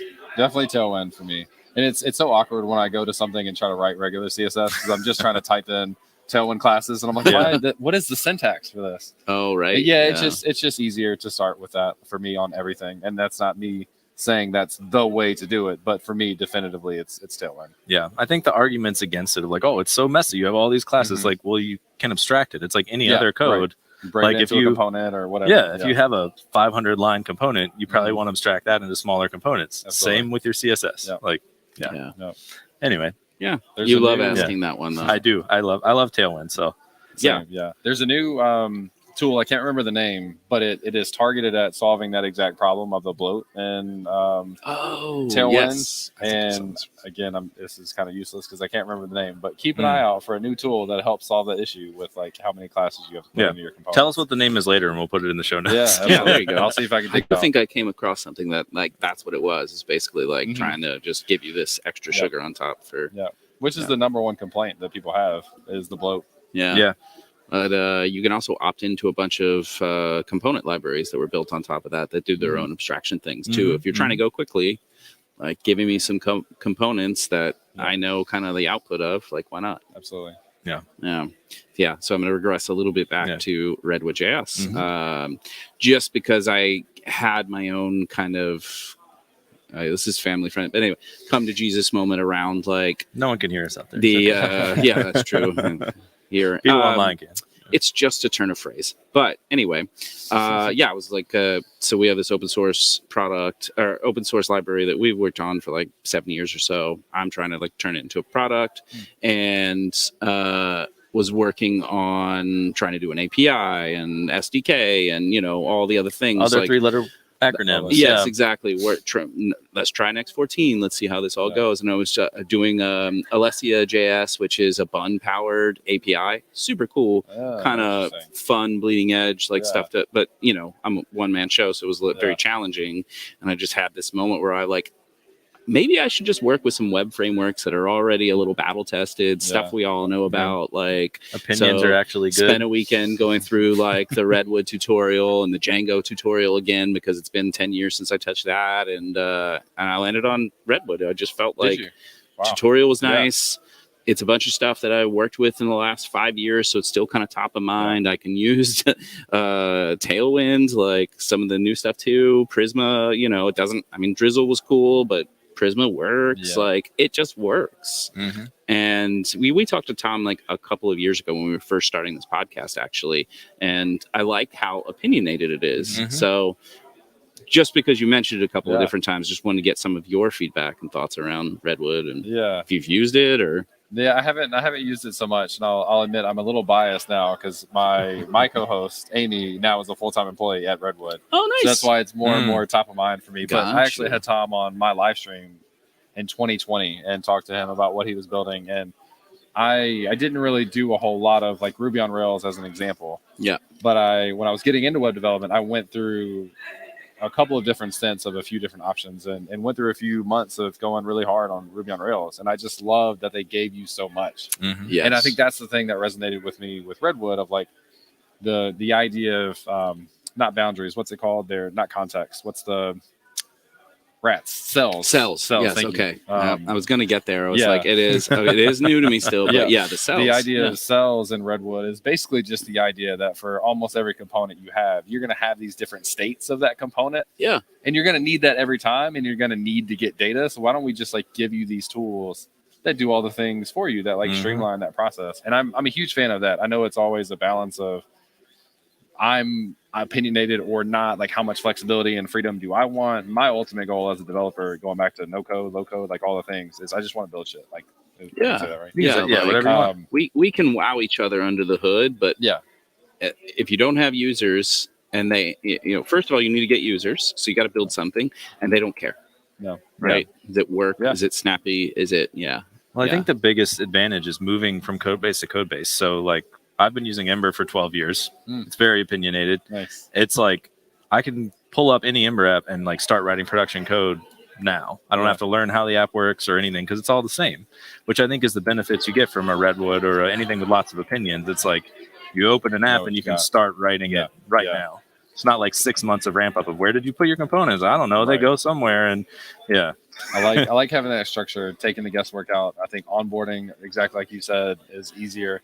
I think onboarding and ramping up junior developers is also easier because there's not this ambiguity of like, why do we do this here? Why do we do that there? And it's different. You have this consistency. So that I'm definitely a big fan of.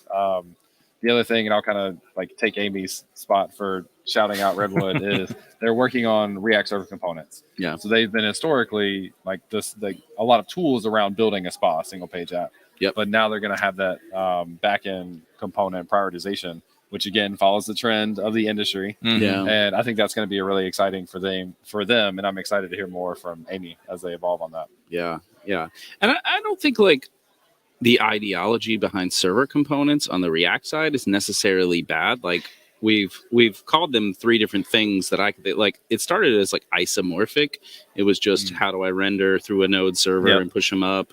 Yeah. And there was, yes, but no. And so it's been around for a while, this whole server side render kind of thing. But I think it's just like some of the oddities around like building them so co-located and using like the use client, use server flags and stuff. It's just a little like, okay, the organization kind of throws me off. It's like I could have a shared components directory and load them in either. I don't want to say, I don't know. Yeah. Maybe that's just me. I think it's one of those things that takes time to adjust. Like when I'm a big StalkKit fan as well. So a year and a half ago, they went through their big update where they changed their router system and the keywords that you had to use. Next.js has done this too. Right. To go to like page.tsx or whatever inside of a nested route. Yep. And people, understandably have an adverse reaction to that immediately because it's just not something they're used to. It's just different. Yeah. But ultimately, especially if the framework dictates it, like if you want to be able to write code, you got to do it. People get used to it, I think. Stay off my lawn kind of thing. And I think I imagine Apple's the best at that. Apple can get you to do anything that they want you to. Yeah. So I do want to kind of take the other side of that. I feel like Astro, as we kind of touched on, is more of the correct way to go, in my opinion. Like, Meta framework should be not framework specific, maybe. So like, we're doing all this work and then everybody copies it and borrows from it and does the same things. Why don't we all build kind of agnostic things that do all the glue work and the things you need, and then if you want to use Svelte, you want to use React, whatever, you can swap them out. Yeah, that's one of the really cool things about Astro, in addition to many other things. And I remember when I first heard about that, Cassidy Williams did a presentation like in my Discord on Astro at the time, like way before I knew anything about it.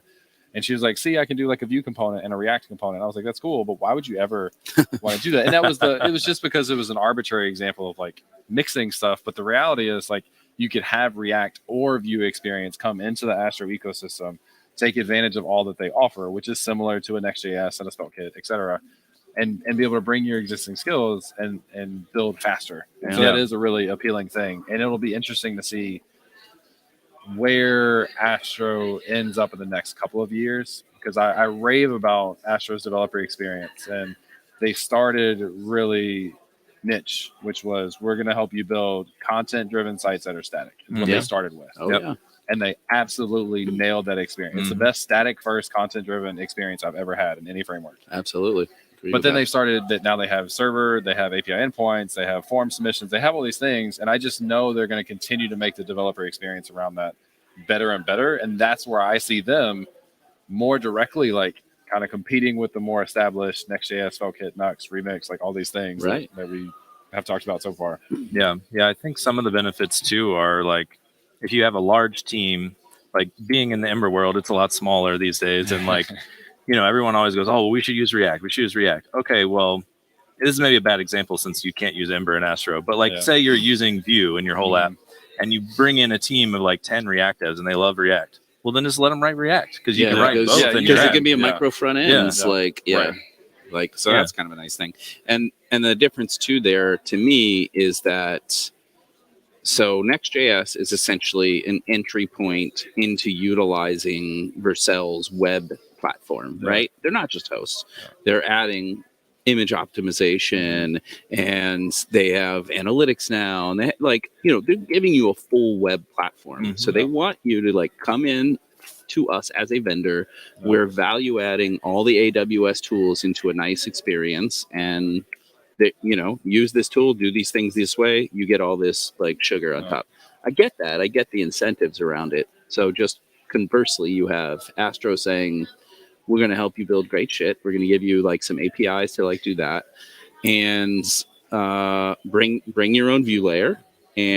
But it'll be interesting to see like where that end game kind of goes too. And I think they have the right idea.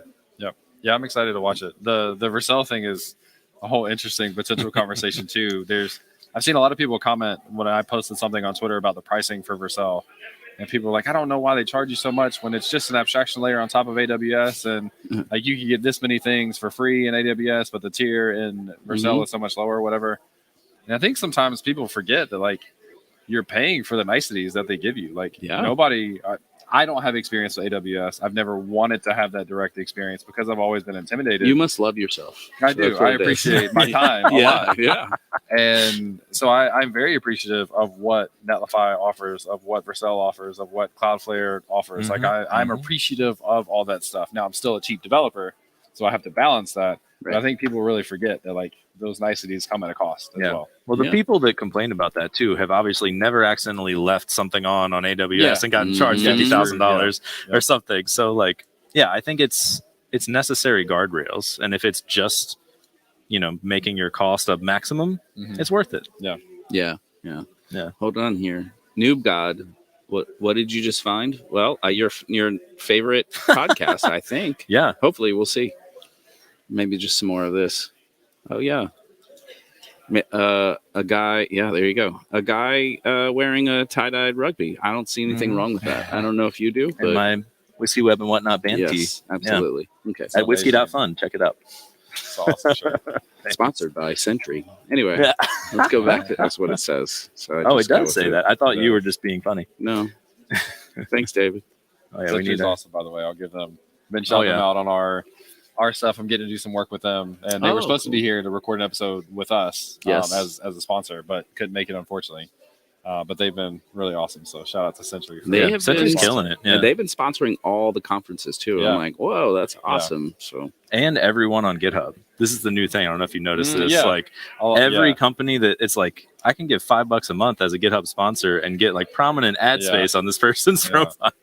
It's the new game. Yeah. And just the support, I think. Well, yeah. So I think they're actually doing it for good reasons. Yeah. But there's also benefit. I mean, there's no doubt that like you spend money to get something to do. David talked about this on Twitter. It's like really such a low bar for like what their marketing budget is and how they get it said. Just try to turn it into develop or helping individuals versus throwing up Google ads like crazy. Yeah. That's I've got a whole lot of rants about a lot of things. But Feel free to rant at whatever. Yeah. Majority of my career in developer relations, developer experience, and it's easy to track numbers like how many people did I talk to at a conference, how many people came to my talk, how many people came to a booth. But the reality is like those experiences aren't the same. They're not valued the same. They don't have the same weight. And so storytelling, I think, is really, really important. And I think when you go down the route of being able to support an individual who you can have, regardless of whether or not you talk, like you have a very specific one-to-one relationship of I supported you do something, that means a lot. Or it can. Like it doesn't always. But I think those sorts of relationships mean a lot more than having 50 people come grab a T-shirt from your booth. Yeah, for agreed. sure. And it's socks these days, but socks are hot. Yeah, so I don't like the socks. I love creative socks, and I've kind of gotten over it though because they became like so common. They became the new T-shirt. Yeah, I need shirts. I don't need socks. You need shirts. I'm like still getting rid of shirts. Well, no, I don't mean I have a deficit of shirts. I'm just like shirts. I need more than socks. I don't care what socks I'm wearing because you're not going to see them. Like yeah. They were nuanced. I like them. I was to say I used to be in the Ember community as well. EmberConf was like one of the first places where they did socks. They did socks, the little hamster. Actually, Sentry did socks there one year. Yeah. Sentry used to be in Ember for like a minute, and then they went no. Well, to be fair, they started in Python and Django. Yeah. So, anyway, you lost your place. Yeah, so I do want to pivot to a little bit. Not exactly tech. So obviously you're a newish dad. Yeah. Tell us a little bit about how you balance, that obviously you're doing tons of podcasts, tons of conferences, whatever. Like what's the secret to balancing all of that stuff? I don't know if there's a secret. I think as a parent, you have to do what you have to do, right? Like, my wife is also in tech. She works at Auth0. She's at the booth now. Okay. And so we're balancing. We've got Jamie, our daughter, with us. So we're balancing as I'm doing podcasts and she's working the booth. Like who's taking her, and she's holding her now, which is very nice. And like anyway, it's a challenge. And I think we both just realize that we have to do what we have to do. She's, I think, more subconscious about not being able to dedicate more time to work, just making sure that she's still contributing at the way that the level she thinks that she should be. Sure. She had 6 months off, which was super, super helpful. That's amazing. That's And great. then, for me to kind of get back to work and her take care of Jamie. We have a nanny in house 3 days a week, which is really fantastic. Like having her in the house, lunchtime, I need to go down and like get a soda or something. Like I just walk down and see Jamie and hang out for a little bit, which is really, really nice. Yeah. And then we fill the other 2 days now with daycare. But yeah, there's a lot of one-handed coding or one-handed emails. Like Absolutely. I'm sitting here with baby in one hand and like laptop on the ground on the other. And it's gotten exponentially more difficult now that she crawls and wants to pull herself up on everything. I don't know. Yeah, there's no secret. You just got to do what you got to do. And people, I think before parenthood, like you don't know what it's like until you're a parent. Like I can do whatever. Like I can do anything. Like I've reached every milestone in my life so far. Like I'm gonna be a good parent, right? Yeah. It's just you gotta make the adjustments and do what you gotta do. Yeah. And that's why you will be though, because you're that. self-aware in that way, and like it's not always going to be the best, it's not going to be the worst, and I'm always just going to give it what I have. I remember seeing recently somebody on like you post on Twitter about like sometimes you got a baby here and you're like one-handed coding or something, and some jerk is like, this is why remote work sucks, because clearly you're just not getting your job done. Like, oh, so it's funny, you're actually talking about one that was much more recent, and there was a much bigger blow up. My most successful tweet, successful being in quotes, of all time was when she was a month or two old and I had her sitting on something on my desk. Yeah. And I was like, this is coding while I can or something, like whatever. Yeah. And this is literally like I've got a free like 30 minutes while she's sleeping, and I want to write some code because that's what I enjoy. Yeah, she's in a bassinet or something. You know? Yeah, and so there was a ton of comments about like this is the problem with working in America. I'm like, this has nothing to do with like work-life balance in America. If you know anything that I talk about on everything that I do, it's all about work-life balance. Right. And then there was a whole deeper thing, and I won't call it names because it's not necessary, but No, someone it's not. tweeted me to say like, can't believe you would use your child as like basically a publicity stunt, like to get attention. Oh wow, totally out of left field. And I caveated, this is my most successful tweet ever at over 1 million impressions. Yeah. And Twitter lost their freaking mind, and it was so like such an unnecessary targeted shot. It was so weird. But the cool thing about that was I realized that I've earned so much respect in the community from all the stuff that I've done, that people were responding like crazy. You don't know what you're talking about. James is out here like working hard, trying to be a dad, trying to work, like all these things, supporting me, and that was really cool. Yeah. But it is interesting, Twitter being a dangerous place of like people can take anything that you do and they can twist it to whatever narrative they want to have a conversation about. Yeah. It doesn't matter how well intentioned you were; they will find some way to make it bad. Yeah. It's unfortunate. Yeah.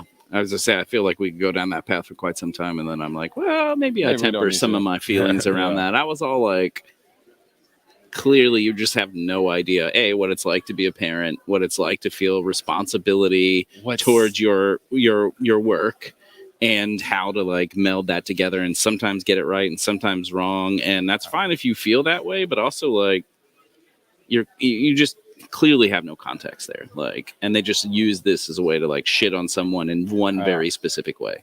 Well, what the wildest thing about that is the person that quote tweeted, people went back through his history. So I gave away his history. We can find it later, I'm sure. I know. I don't want to be intentional about shit talking other people, but whatever. Yeah. No, I feel you. Went back I gave through you his whiskey. history. Yeah, now I'm loosening up. Went back through his history and saw like the same type of pictures. And it's like, I don't know if they just had a bad day and just like kind of let loose on the keyboard or what.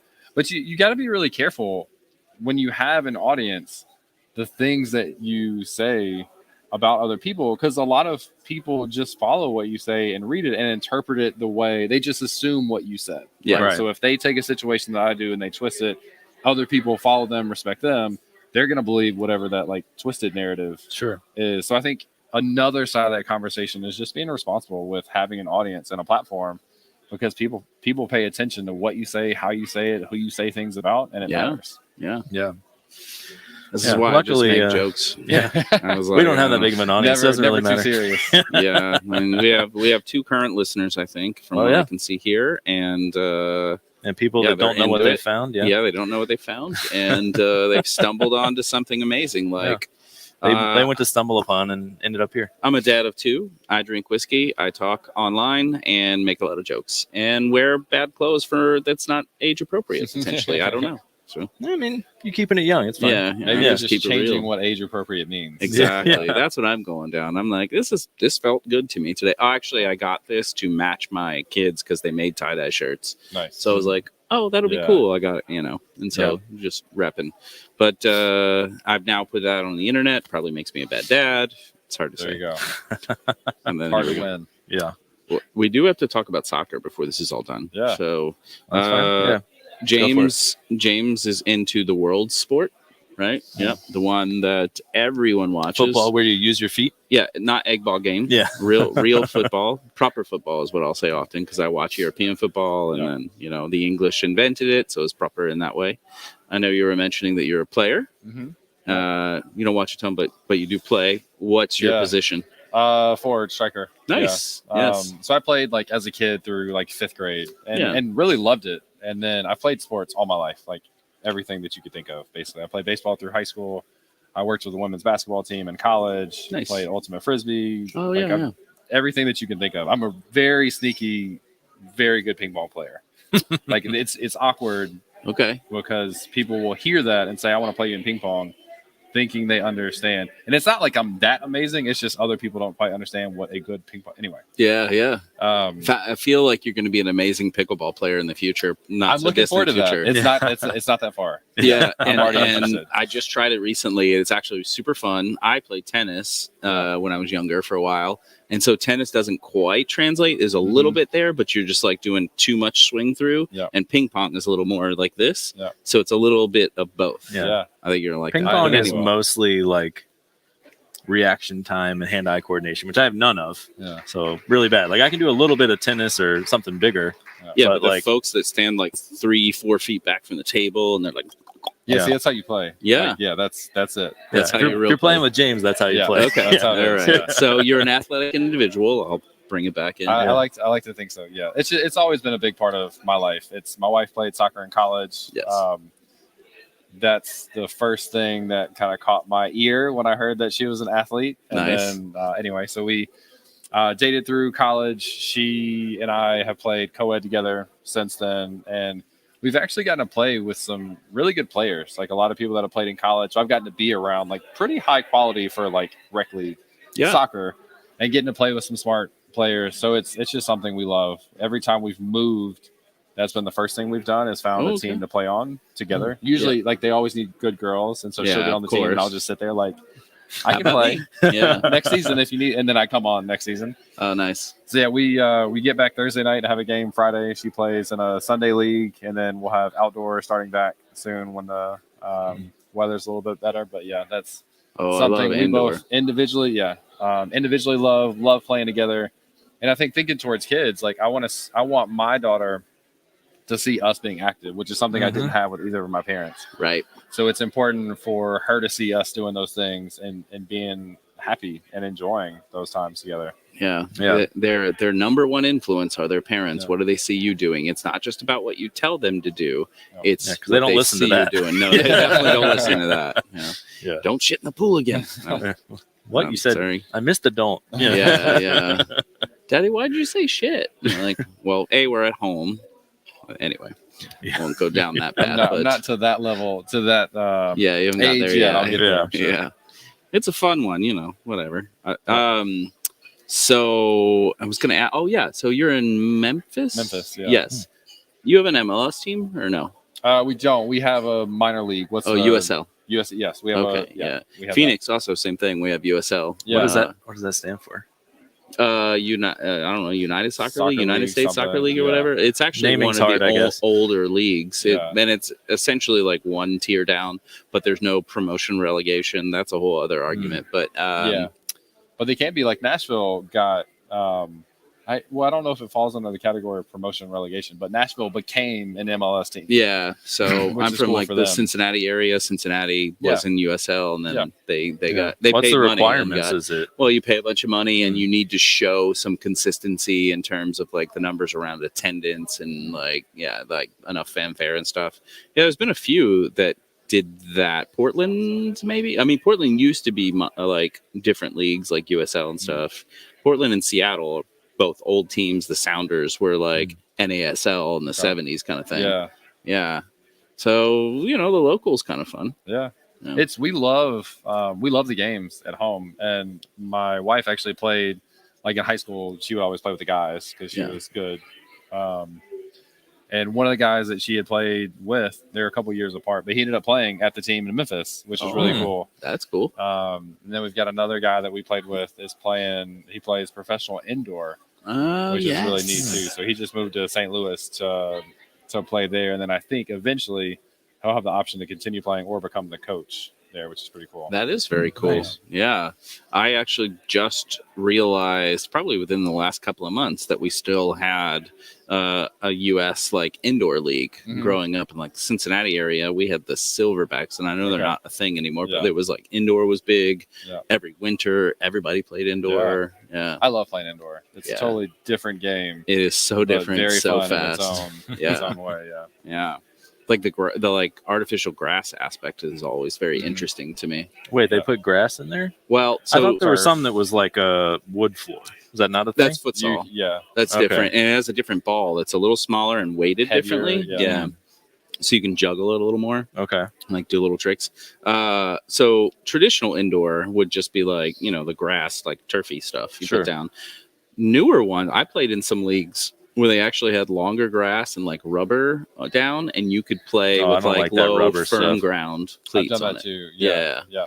Which is That also stuff, pretty the interesting. rubber just flies everywhere. It flies It does. everywhere. It's always in your cleats. Yeah. You get It's home, all like, over the take your place. shoes off and you just dump out Yeah. all the rubber bits. It is Yeah. fun to watch other people play on it and watch it fly Kind everywhere. of was but I that. don't- Yeah. I'm not saying that it's better or worse. It's maybe not better, but it felt cool to be like inside with cleats. Sure. Yeah. Yeah. We had one, so a lot of the indoor places have like the walls all the way around, which Yep. is really fun because it's a totally different dimension to like play off of a wall to yourself or Exactly. your teammates. The extra Then player wheel, I always say. Yeah. And we had another one that was bigger than traditional indoor, but didn't have the wall. So it was like playing a small-sided outdoor Okay. game, which was also a different experience. So yeah, I love it all. Nice. Well, I hope you keep the wheels on for at least another 10 years. We'll see. Yeah. It's getting harder and harder. Yeah, it gets achy. Just don't Yeah. drink a bunch of whiskey. I think that Yeah. helps. That's my Yeah. one. Yeah. Staying active helps a lot because I was inactive for many years. And then I was like, I'm going to go play some basketball. I like basketball. My knee has been hurt for like 8 months now. Like, I just can't recover. That's Oh. what happens. Yeah. Yeah. Got to go get some MRIs. That'll be fun. Yeah. Been Don't there do it. Yeah. recently. All right. So this is one that we usually ask most people. If you weren't in tech, what other career would you choose? And this could. Sorry. Yeah. Well, I was going to just clarify. Like, this doesn't have to be a skill you possess. So if there's Yeah. like a pie in the sky that sounds really fun, but you don't possess that skill, you can choose that too. Yeah. It's something sports related. Like I said, I worked with a women's basketball team in college, and I don't know like what the role would be. Like it could be like a sports manager or a friend of mine that works with the women's team with me in college. I don't know his exact title. Works for the Bucks, the Milwaukee Bucks. Oh, yeah. And does something along the lines of like player relations. So like Okay. as people come onto the team, like get them onboarded, like connect them to housing and stuff, but just help them acclimate and just keep, I don't know, morale up and stuff. Yeah. So something to be around sports in that Okay. capacity would definitely be it. Cool. Let's see. Anything that we missed here? Yeah, I don't know. I mean, I guess most of your hobbies are around content creation and stuff and sports, but like anything else that we missed that you like doing or? I love to rap. Oh, I really? do- Okay. I do rap music myself. Okay. Hold on here. I'm not going to do it on here. You're not going to do So, that. Yeah. So no freestyle. Is your intro in your No podcast freestyle. you? The intro is me. Okay. On our I would not podcast. have pegged that. Yeah. That's you. Well, Okay. it was really funny when Amy and I had just met. We did a stream. I had her on my stream, and then she, after messaged me and was like, "Hey, would you want to do a podcast together?" Like, really, she was like, "I really enjoyed like our conversation." Yeah. And so that's where it started. And when we were kind of brainstorming what we were going to do, I was like, I could write like a little intro rap thing. And she was like, "Oh, okay." Like Okay. not knowing that it may be decent. Yeah. And so I did it, and she loved it, and now it's kind of a joke. But it's been like a friend of mine, Reggie, one of my best friends in the world, said that he rapped in college, and I was like you can just do that. And so I tried it, and like you'd laugh your ass off if you heard what I did at the time. Okay. But I did it, and then I started using it. I mean, basically, Thank as you. therapy. Thank you. Yeah, thank you. Yeah. And not to get like dark, but like after I've had deaths in my family, it's been Yeah. almost immediately like that week I wrote that song, and I've got some really Oh, deep yeah. songs about all that stuff. So I have a mix of like kind of therapeutic diary type songs, and I've done some more like traditional rappy type stuff. Sure. But I love lyrics. I love the creativity of like I need to tell a story, but I have to figure out how to make it work in rhyme. Right. And that's a ton of fun. So that is my like secret hobby. And like maybe if there was, going back to the earlier question, if there was something, hey, you could potentially do, like Maybe that would be. as This ridiculous seems as more that like sounds. pie in the sky, but Yeah. like, I know it has a traditional cultural roots, but like it's a culture that's kind of become part of America more and Yeah. more, Oh, yeah. especially in like the last couple of generations. Like I grew up on hip hop and punk Yep. rock and all this kind of stuff, and it's like this amalgamation of things. So I mean, why not? I guess my only question there is then, what do we got to do to get you and Ken Wheeler in a room for a week and see what happens? So it's funny you say that. I had a song that Ken said he would produce. Okay. and I'll call him out publicly. Like he didn't get back to me after I sent him the song, and he's like, which I didn't like. He was doing it for free, so I don't want to be like, hey, did you finish the thing? Sure. Whatever. So it's kind of a open door that's Mhm. there. But that's always I don't have a musical background. I play violin, so I have that, but I don't have like a producing background. Like I don't hear the details that other people hear. I just like to write lyrics, and rap. Okay. So if I were to ever do something semi-serious, it would have to involve like someone that's really got the talent and the ear to do that sort of stuff. Right. Yeah. Ken Wheeler's got the grill.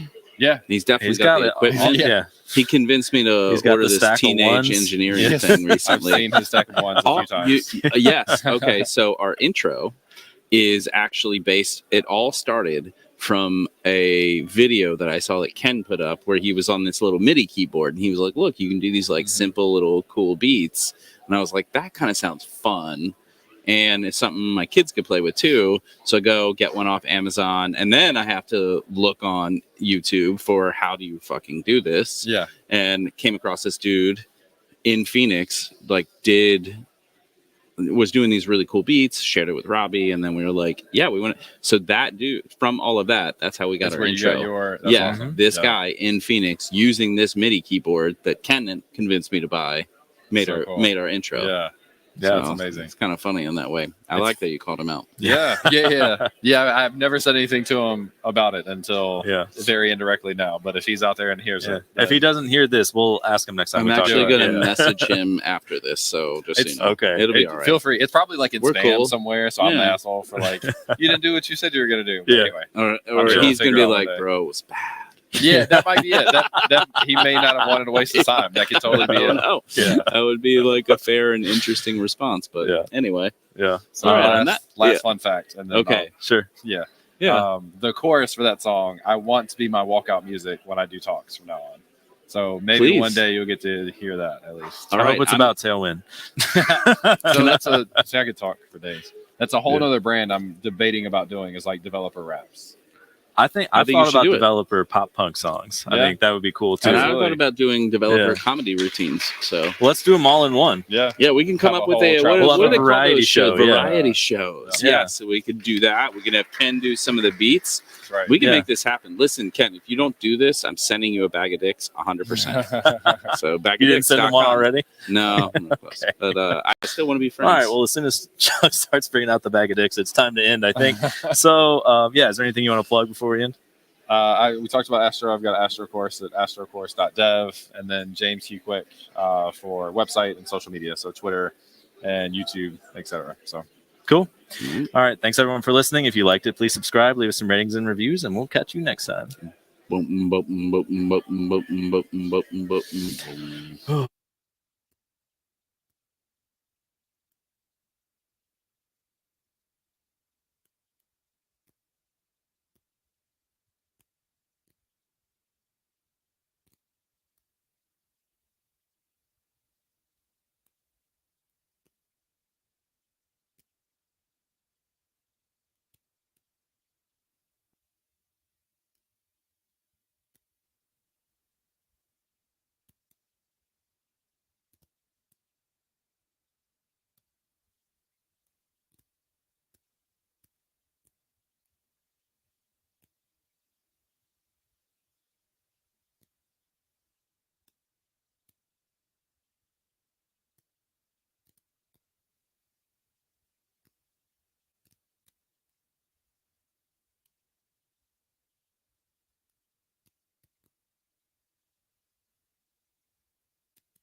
Oh, we're okay.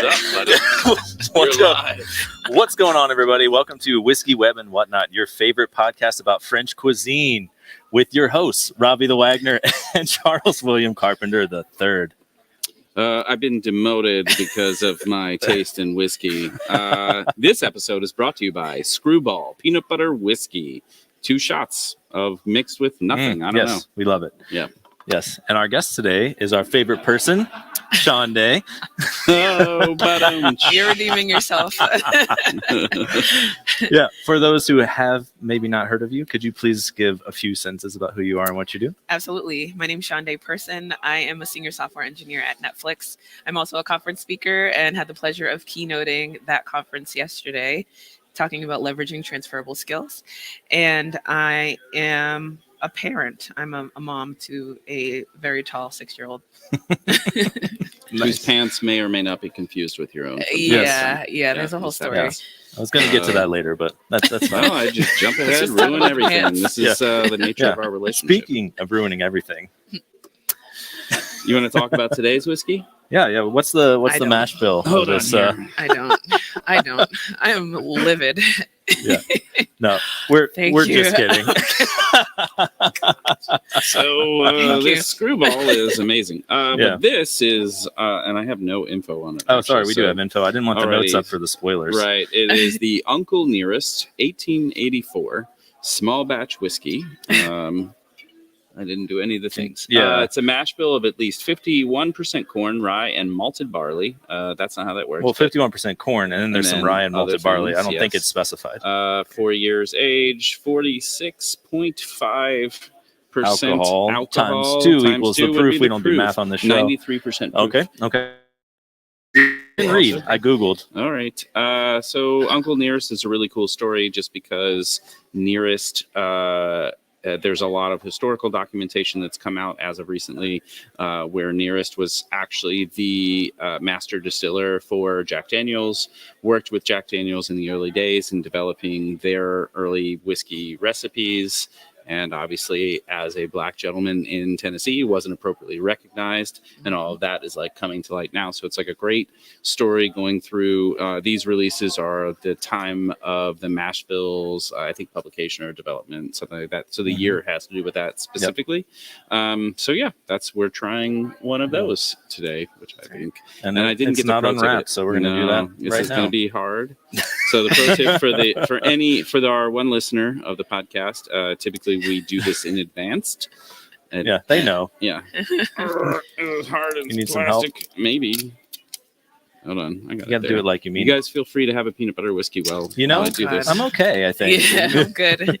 You have to at least try These it. are cool cans, though. Yeah, like they are the cool branding cans. is nice. We could have done Yeah. worse, is all I'm saying. Gold It's sheep. like we almost got a whole bottle of that crap. Oh, Yeah. And then we're like, Well, we were going to do the joke with the Control. whole bottle, and then we were like, that's not worth doing. Then we got to the checkout, and they had these, and we're like, okay, Perfect. gotta do it. I'll let you Yeah. pour it first. Okay, thank you. Given So the what joke, we've done to we you. didn't explain the joke, but That's true. Yeah. the joke is that when we were setting up for me to be on the podcast, when you reached out and asked what type of whiskey I wanted, and I said pretty much anything except for Screwball peanut butter whiskey, because in the last time I spoke with you all, I told you what the absolute worst whiskey was that I ever tasted, and it was this Screwball peanut butter whiskey. Yeah.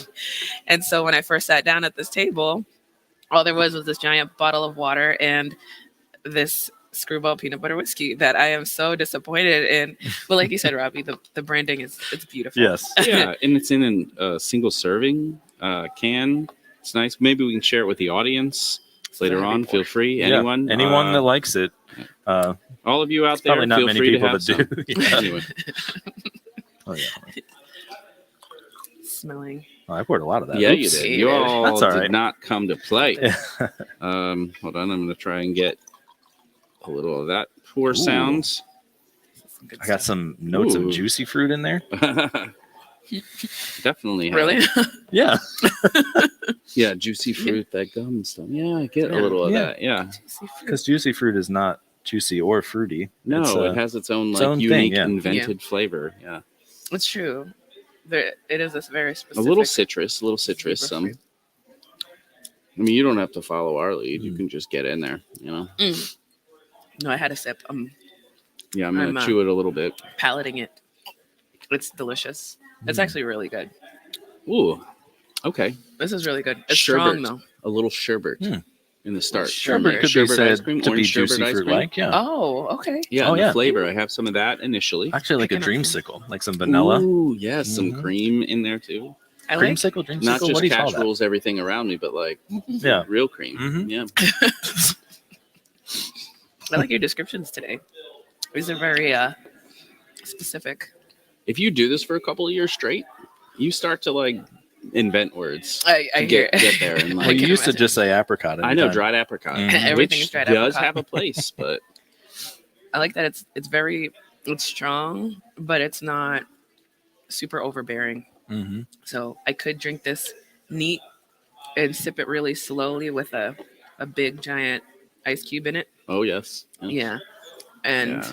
I could probably get drunk really quick after this. 93 proof is bringing some heat. So Oh, it it's is. not Yeah. like Yeah, this is. I can feel it going all the way down. a little too. burn there, Like, a little yeah. hug, Oh, little yeah. Tennessee hug on this one. Yeah. Little Oh yeah, not Kentucky hug. No, this is from Tennessee. I'm just trying Warm rub to of give it up where it goes. But, okay, it's been a little while, so you may or may not recall our very distinctive rating system from 0 to 8 tentacles. 0 is horrible. Perhaps this is right there. Yeah, that's You your wanna be. baseline Yeah, for a the 0. baseline around that. 4 is like not bad, not horrible, but just kind of like it's all right. 8, amazing, clear the shelves. This is my brand. I'm just like, yeah, it's just really good. How about that? Maybe I'm not overdoing it, but yeah, I don't know. Did you want to go first, or should I make Sure. Robbie? I'm going with an 8. I really like this. This Yes. this is my exact type of whiskey. All right. Yeah. Okay. This is good. I love that. I'm gonna say 6.142. I think. Okay. This is solid. Okay. Pretty That's a good. solid score. Like I don't have any complaints about it. I just feel like there's other things I've liked more. Mm. So that's why a little bit less, but still very high. Would recommend. Yeah, I'm trying to feel. So I tend to try to categorize some of these. And is this a straight bourbon, or is it just an American whiskey? I'm going to assume the latter. Yeah, because it's 51% corn, which means it would be bourbon, right? It's and the age time matters too. So I don't know. Pretty tasty. I am kind of like between the 6 and 7 range on it. Like I'm really enjoying that like initial kind of creamy, like orangey flavor with it. It's got a little bit of burn. It's actually like it ticks a lot of boxes for me. So I'm like, I don't know, I'll go 6.5. Nice. I like it. Have it again. I actually think we tried one other of theirs. This This was one's a better. 100 proof one. I think this one is much better even. Yep. Which one did you try? I forget what the other year was, but there's another year, Okay. like It has- 1856 has maybe. a black label and it is And- 100 proof. Yeah. And so I think it's Wow. like bottled in bond. Mm-hmm. How does And this compare to that one? I think this one's better. Yeah, I okay. would go with this one like Nice. every Good day. choice. Good Yeah. choice. Good choice. Yeah, I think they have like 4 or 5. Like they They have a do. barrel proof one out, and they have a couple of different recipes. It's hard to find all of them, but yeah, they do. Right. Total Wine. We have Total Wine has a bunch of them where I'm at in Phoenix. Yeah, you can't This buy, episode can't is buy it sponsored at by wine Total stores Wine. in Virginia. Turns out. Oh right, you would Yeah. have drive to Maryland. Yeah. Well, yeah, Maryland, all alcohol is in the same. Like you can't buy beer at the grocery store or anything. It's all at It's the a alcohol store. Montgomery County. You can because I was really? in I used to get in lit. Here we go. Out myself as an alcoholic. There are whiskey lotteries for allocated bottles, so that's how I would get things like Pappy Van Winkle and Buffalo Trace antique collections and whatever else. So yeah, it was a weird thing. And there's a Total Wine there that you could go to and get stuff. Oh, nice. Yeah, I don't Yeah, know. we have- I don't know what you have. I But found it a lot. We do have a Total Wine in Atlanta. I found this in a couple stores and even just the other package stores that we have. Yeah. What they call liquor stores out there. But or sometimes they call package stores. But yeah, you can find it. Our beer and wine is available both in the grocery stores and in the liquor yeah, stores. see, same in Kentucky. Same. Like yeah, it. Phoenix. Yeah. You can get it. I like when everywhere. you can get your liquor at CVS. That's Yeah, the way yeah. to go. Yeah, It's solid. You know, it used to be for Medication. medicinal purposes only during Prohibition. That's true. So they continue. Yeah, to Churchill had a produce. note when he was in the U.S. that he could drink. It was a medical necessity. Absolutely. Oh, That and guy would I have been believe nuts. that. Like, Yeah. I feel like he was onto something. Yeah. It's cured a lot for me. All right, should we do some lukewarm takes? Yes, you like saying that. That's I your do. Thing. Yeah. Because I hate calling them hot hot-ish. now. They're not very hot anymore. Well, it depends. Right well, now, this one is people are kind of hot. complaining a lot about, yes. What do you think about nested ternaries? I like nested ternaries. No, I don't like nested ternaries. You can sorry. leave now. No, sorry. I didn't hear the nested part. Then I Okay. repeated it, and then I heard it, and I was like, oh, no, I don't like that. I don't like nested ternaries. Yeah. If they don't look as, they're not as readable for the outside person.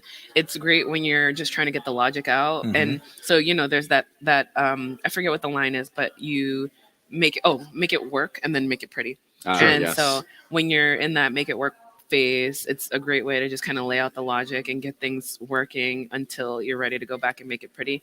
But yeah, I'm not a nested ternaries fan. Yeah, that's the correct answer. Yeah. Cool. Yeah, I Glad I I think came they happy. should put a prettier rule in that's just like write nested ternaries if you want, and we're going to convert them to either ifs or like a switch statement or case. something. Yeah. Yeah, because nobody likes that. Yeah, No, people it's have been true. talking about it on Twitter, and I'm like, who likes these? I don't get it. Somebody put up an example. Yeah. Someone critiqued it enough, and then there you go. Are there people who are in favor of nested ternaries? I don't know if they really are or if they're just trying to get attention. Right, but fight another. Yeah, yeah, there are right. people that say they are. Yeah, So, that's a thing. yeah.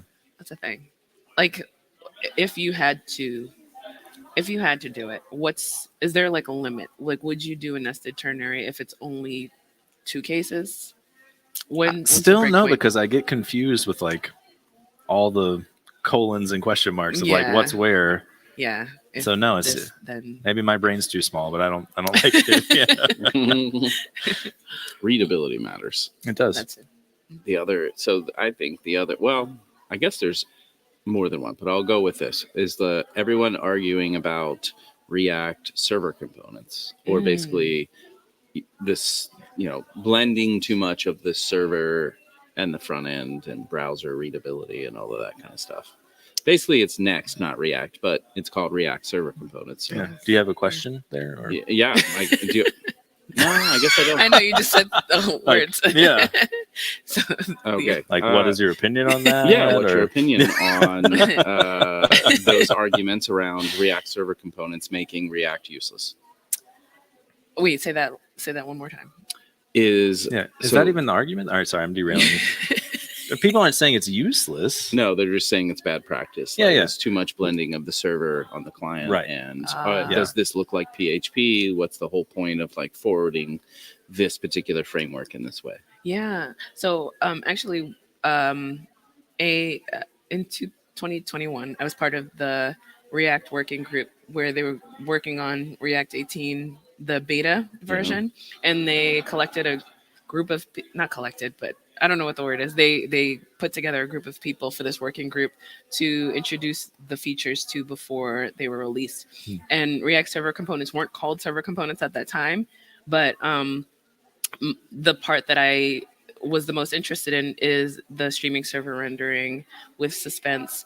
And a talk that I gave at React Conf that year was streaming server rendering with suspense. So say that 5 times. Yeah, fast. right. Yes. Wait, have this first. No, thank you. So I know a lot about it because I had to work with the team to build this talk. And I said this in the last podcast that I did with you all. I'm not that opinionated about things. There's pros and cons to actually being opinionated in the first place. But I understand that in any situation, there's always trade-offs to things. When it comes to front end versus back end and how separate they should be, I'm like, why not? Like, I'm of the opinion that, like, why not? Maybe not in every single case, right?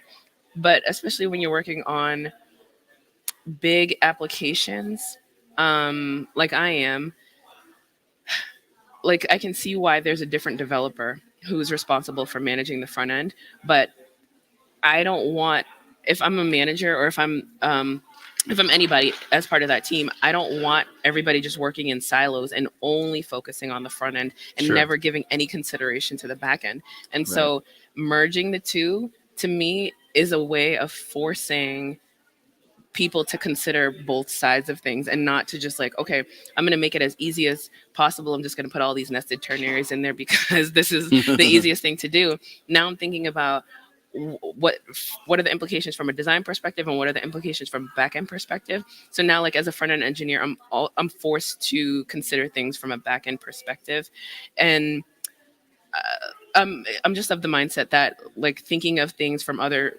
perspectives changes the way that you code, the way you architect your code for the better. So I'm more in favor of the general like we need to work as a team aspect of it, and if that's one way of getting people to do more, like getting front end engineers to do more back end work or make considerations of the back end more, then that's it. I guess I take it maybe a little bit deeper than it needs to be, but I'm like, I don't know. I think this is there's how we're better actually a engineers. couple of different potential aspects of that. To one degree, it sounds like you kind of advocate for full stack web frameworks, right? Like you don't need a separation of concerns.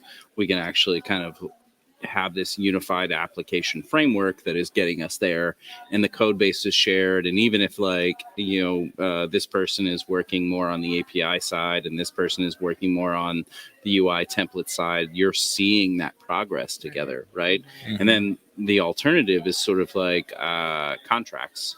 So you talk about like if it is a separate back end and a separate front end, and this is the working overlap, there are contracts there, and you can contract test and things of that nature. So there's almost like regardless, they're never like completely abstracted from one another because they're consumers of one another in various ways. So Well, I think like the thing that's been historically the reason why we want them to be separate is like security or whatever. Like you don't want your front end to access the database, which it kind of looks like we're doing now in React. And it's like, you're not really though. Like as long as you still have the correct safeguards in place, it's fine. But I think people get worried seeing that and thinking like, but maybe we don't need to care, because before everything, all these frameworks, if you were doing PHP or whatever, you knew how to do MySQL and all the things, and you were just doing it all. It was separate, but you still had all that knowledge. So maybe it's not that bad. I don't know. Those frameworks still had ORMs though, right? Like, well, yeah. So you were never like doing like select all from table drop. Well, you were sometimes. And if you did it wrong, you go, hey, I'm going to quit my job real quick and I'll see you later. This is my notice. This was production, right? Yeah. So there are reasons for abstractions, but yes. But being completely unaware or agnostic to what else is happening in delivering things on the web, I agree with that. I think that like you can be a master of your craft, but you don't necessarily need to be completely unaware of everything else that is happening to deliver this thing on the web. It's highly complex. That's part of it, right? So you would say it depends? Mostly. I mean, that's what makes me a senior engineer is that I just usually respond with, it depends. Have a drink of whiskey. I like it. Yeah. The another hard-hitting question is sidebar on the left or right in VS Code? Left. The right answer was Vim. Yeah. Well, no, I'm just kidding. Well, I don't do it either. Whenever That's someone okay. responds to that with, I use NeoVim, it's like, well, okay, that's the wrong answer. You're just trying to show off. Yeah. That's what that means. Yeah. I'm just trying to write some text files. Like, I don't know. Yeah. VS Code all day. Right. All day, every day. Oh, yeah. So little known fact. Not really. Not after today. Yeah. We're going to hear about it now. Largely known Yeah. fact. I was learning to code in 2019, and I didn't know, there was nobody to tell me, because I was self-taught. There was nobody to tell me what an IDE, like what the IDEs were. Right. I just, in my head, I never asked anybody, but I'm like, I'm assuming the IDEs cost money. And so I'm like, all right, well, what's a free thing that I can use to code?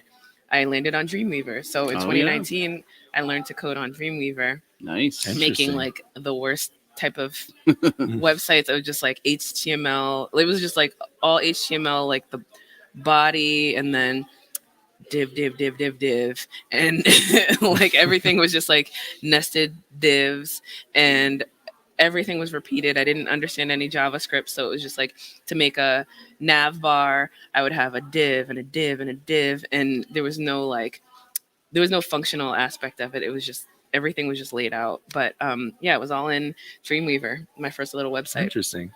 Yep. I'm surprised Dreamweaver's free, honestly. You know what? I don't think it actually was. I think at the time I had So- access to somebody's Adobe So suite Adobe, account. she So- stole it. You know what? This Set the episode data for is- computer back yeah. and- This episode is sponsored by Adobe Creative Suite. Here I am, like Oh, no. using people's logins to Oh, accounts. Yeah, no, Hey, we all That was did it. better. Yeah, We all I did know. it. It's I funny know. though. Early days, I worked on Dreamweaver too, as well, because it was taking Photoshop files and slicing them up and turning them into tables. And you had to already be a professional photographer to afford Photoshop, which made no sense. You said steal. You said No, steal wrong. that's why you steal it. Yeah. Because Yes. unless you're already a professional, It was like $2,000. Yeah, for the I'm like, I'm versions. paying that. Yeah. Anyway, sorry. That's my Windows days, but Yeah. The dark days, yeah. The dark days. It was a cold, dark day. Yeah, in yeah, 2002. PowerShell. Yeah. Yeah. Oh, no. Robbie's like, was I born yet? Oh, I used Windows. I had the Power Rangers. I even used Windows 3. Some 3.1 or whatever it I was. don't even know. I don't even Wasn't know that a thing? Am I wrong? there was a 3.1, but I think your dad used it, and you we installed the we thing, got at our church. We got all these computers like donated that were really old. This so makes I sense. played like This old games makes on so that. much sense. Yeah, yeah, like- yeah. It was like- no, we was had that 95 at my house. Yeah, I was just say 95 was like Yeah. the big release, and there was one before that, but I don't know. Yeah. I Anyways, was using Was Vista before that? Wait, no. This is later. was It was before, after 98. before XP, right? Yeah, Oh, XP. yeah. Vista was before XP. And they like just got rid of XP. I feel like people were like, "Oh, I don't need to upgrade." IE6 finally Yeah. just got eliminated from the whole world. Oh, yeah. You got- Unless yeah. you're certain companies we know of. Yeah, you just Anyway. might as well out people. Anyway, Hmm. you have topics. I do. Topical. I don't know what we were talking about a minute ago. Was GraphQL a mistake? No. No. I love GraphQL. Okay. I went on a whole rant.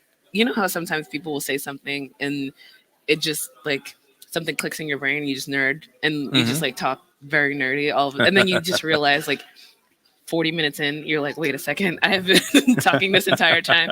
So I was talking to somebody about and this was a couple drinks in already, but like I was talking to somebody about GraphQL and they asked me was like I hate, or no, they didn't ask me. They just said that they hate GraphQL. You know what? After that conversation, I understand GraphQL is not appropriate for certain applications. If you have an application that's like super small, building a GraphQL schema makes no sense. And in my case, where I'm using GraphQL is at Netflix, where we have a bunch of different data stores. And then we federate all that data into like Oh, a there you single go. graph. Yes. And like I could take the astronomical amount of information at Netflix, right? User data. There's a lot of info there? Yeah. You know, Yeah. as a REST API. Or I could just, you know, take it as part of the federated graph and only take the parts that I want. So I love GraphQL. So actually, and I gave my talk about transferable skills, and I talked about how one of my lessons in my career switch was to shoot your shot. When I applied for my job at Netflix, it required, this was listed in the job requirements that I needed React and GraphQL skills. I had never, like I'd heard of GraphQL, but I had never used GraphQL. I had used REST at my previous job, and I didn't really understand what GraphQL did. And I just looked up enough in my interview that I could say, okay, this is how it compares to REST, but all of my practice was with REST. Now that I'm so practiced with GraphQL, I'm like, man, this makes my application so lightweight.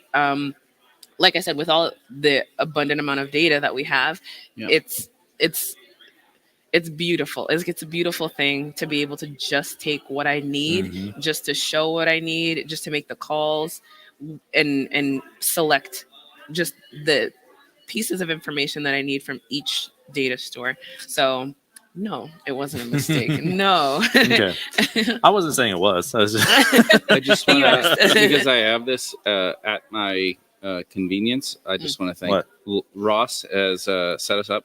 So 3.11 and 3.1 were the versions before 95. I think 3.11 added networking. Okay. So I was not just to wrong. Shut up. No, Everyone's no, like, oh, you were Windows absolutely 3. right, No, yeah. yes, it was. It feels like it was all a farce before 95. You should know. You were Still Well, like using an abacus. So and, I like- graduated first of all. Exactly. I mean, that was almost the jump. So so I had a weird situation. So Windows 95 was the year that I graduated high school. My high school had this like crazy federal grant through like Bill Clinton and all this other stuff. So we had power books, and all the teachers had like whatever the Apple stations So you weren't were using and Windows all this at all? stuff. I mean, I was barely using a computer, and it was the free ones from the government, and they were like power books. You go write a thing, and so yeah, I actually didn't get much computer literate until after high school. So. Wow. Interesting. Yeah, like I could do things like I had aunt or uncle or whatever who had like an Apple II, and we could make banners and play Oregon Trail. Like computers Pirate were stuff, like download things, exactly. yeah. Well, no, that came later. College we Napster. Maybe that and was all a little stuff. later Yeah, than that that, was yeah. later for me. So anyway, shout out to Ross. Thank you. Yeah, for thanks, that. Ross. And I was mostly computer illiterate until around that time. Not like completely, but I definitely wasn't anywhere on the path where I am now. Interesting. Yeah. Yeah, I didn't realize how old you are. But it's like- I say it all the time. He has I a thought young you face, were, yeah. You too. As my agent, I feel like you should be representing You're right. this in some You're right. Yeah. appropriate way. So You've got like the hip clothing and everything, so it's right, like, right. you Yeah, know. that it throws you off. Right? Yeah, it does. yeah. It does. No, You look like hello, fellow kids. Very much. I don't even know what that The is. Paul Rudd. Yeah. Hello, Hello, fellow millennials. Yeah, No, he did Steve that. Buscemi. Steve Paul Rudd Buscemi. did it It was too. Steve Buscemi. Steve Buscemi. See, But Paul That Rudd meme? also did it. Hey, fellow Oh. kids. Okay, well, the Yeah, meme with that the- she's referencing. with the skateboard. Okay, Yes, okay, yeah, yeah. Steve Buscemi. Yeah. Paul Whatever, Buscemi. whatever. Mhm. Paul Rudd is ageless. Okay, Yeah. by the way. So He did like a Oh, wait, commercial was- for like millennials or something. I forget the details, but he was like, "Hello, fellow millennials." Kids. Oh, so And- it was probably a play yeah. on that original. Oh yeah, yeah. Hello, fellow kids. He's like, as someone know also Paul Rudd. born in this time period. We're all Gen Xers and we're Yeah. forgotten. I don't know what to say. So, Yeah. where were we? Oh, I don't I know. know. Did we have any more hot takes? Pages or app router? I don't really care. I mean, I don't know either of don't those. Do you- care, which but- do you What was like? it? What was it? Pages or app router. So that's For more about Next.js? the Triangle Oh, company changes. I don't actually use Next in my job, so I don't have an opinion on Good that. for you. That's fair. Yeah, Good I for you. know. It's like straight up React. No frameworks. Yeah. So you touched on your talk a little. Do you want to give a few highlights from your talk? Yeah, Yeah, I do. I think that would be awesome. Okay, so my talk was on leveraging transferable skills. It's called cold. I keep getting it wrong. Cold calls to code calls, because I went Yeah. from sales to engineering. Yes. So the first part of my talk is just explaining my big fear when I went through my career transition, which was that I'd be throwing away over a decade of experience and all that hard work and all the career capital that I'd built during my time in sales. I had a resume that could get me in the door wherever I wanted to go to, and now I'd be like competing with other people for jobs, people who had used all that time to get their experience, to get their reps in and stuff. Right. And so the first part is me facing that fear, but then also there's this realization that I'm actually like the coding skills, not to minimize it, but like when you're going for an interview, the coding skills become a commodity. And because you can bet that when your resume is against somebody else's, they have the React skills and the GraphQL skills the same as you have. But what can you add to that? And really it comes down to these transferable skills. So I realized that especially in a career previously where my career was based off of soft skills in sales, your career is just based off of your ability to connect emotionally with somebody. There were so many lessons that I learned that made me a great salesperson, but that made me an exceptional engineer because I could code, but I could also like have these emotional connections. So I'm teaching the lessons that I learned in sales, these big lessons, to help people to understand that one, your previous skills in your previous career or your parenting or your volunteering or whatever you do outside of work or in your previous job, that's not a waste. Like you take those skills and you're building on them. That's one. And then also I want you to learn these same lessons that I learned in sales to be able to equip yourself with how to market yourself as what I call a superset of an engineer. So a superset, I consider it to be an upgrade. So the regular engineer is here. You with your skills, your ability to communicate with people, your ability to persevere, your ability to speak multiple languages, your ability to lead, that makes you an upgrade for whatever everybody else is. So that was pretty much my talk. It was meant to be inspirational, but also to share my story of my career transition. Yeah, it's actually an amazing path because having been an engineering manager and helped people on their career paths, and like you said, like they were spending that time working on their technical skills and the acumen in that sense, but oftentimes what would be Chick-fil-A, I'm sorry, anyway, oftentimes what would be, I like Chick-fil-A. It is. We'll try and wrap this up so Robbie can get some Chick-fil-A. Getting hungry over but here. anyway, yeah, but what is oftentimes like the discussion and the inhibitor and like what are things we need to work on are the soft skills. Yes. You don't know how to evangelize your wins. If you're trying to move into leadership, you need to work better with other people. That's a big thing that like you were front loading all of that stuff and you just had to like flip the script on that. And you're like, let me get good enough, good at coding and show you I got both already. Boom. Yeah. That's like one of the big things that people don't do is talk about what they've been doing and being like, I did this work. I did it this way. I did a great job. Like I'm the best. It sounds like, you shouldn't say that because you're like full of yourself or whatever, but you should, because like that's the only way you get noticed. People want to give you promotions when you're doing that. Like if you can't do that, no one's a bigger fan of you than you, and you should recognize that. Yeah, and like we teach modesty, but like no, you don't need to do that when you're trying modesty to get is a career of 20-year mediocrity, and that's maybe fine for people. It is totally fine. I think that like if someone is in a lane that they are comfortable with and they're okay with that, I have no problem with that, to be honest. But if you're asking me how to level up, how to get promoted, how to get more money, how to get more of whatever, then it takes work. You can't just keep following the same path to get to that. And that's your choice. So, yep. And I think we do need some of both.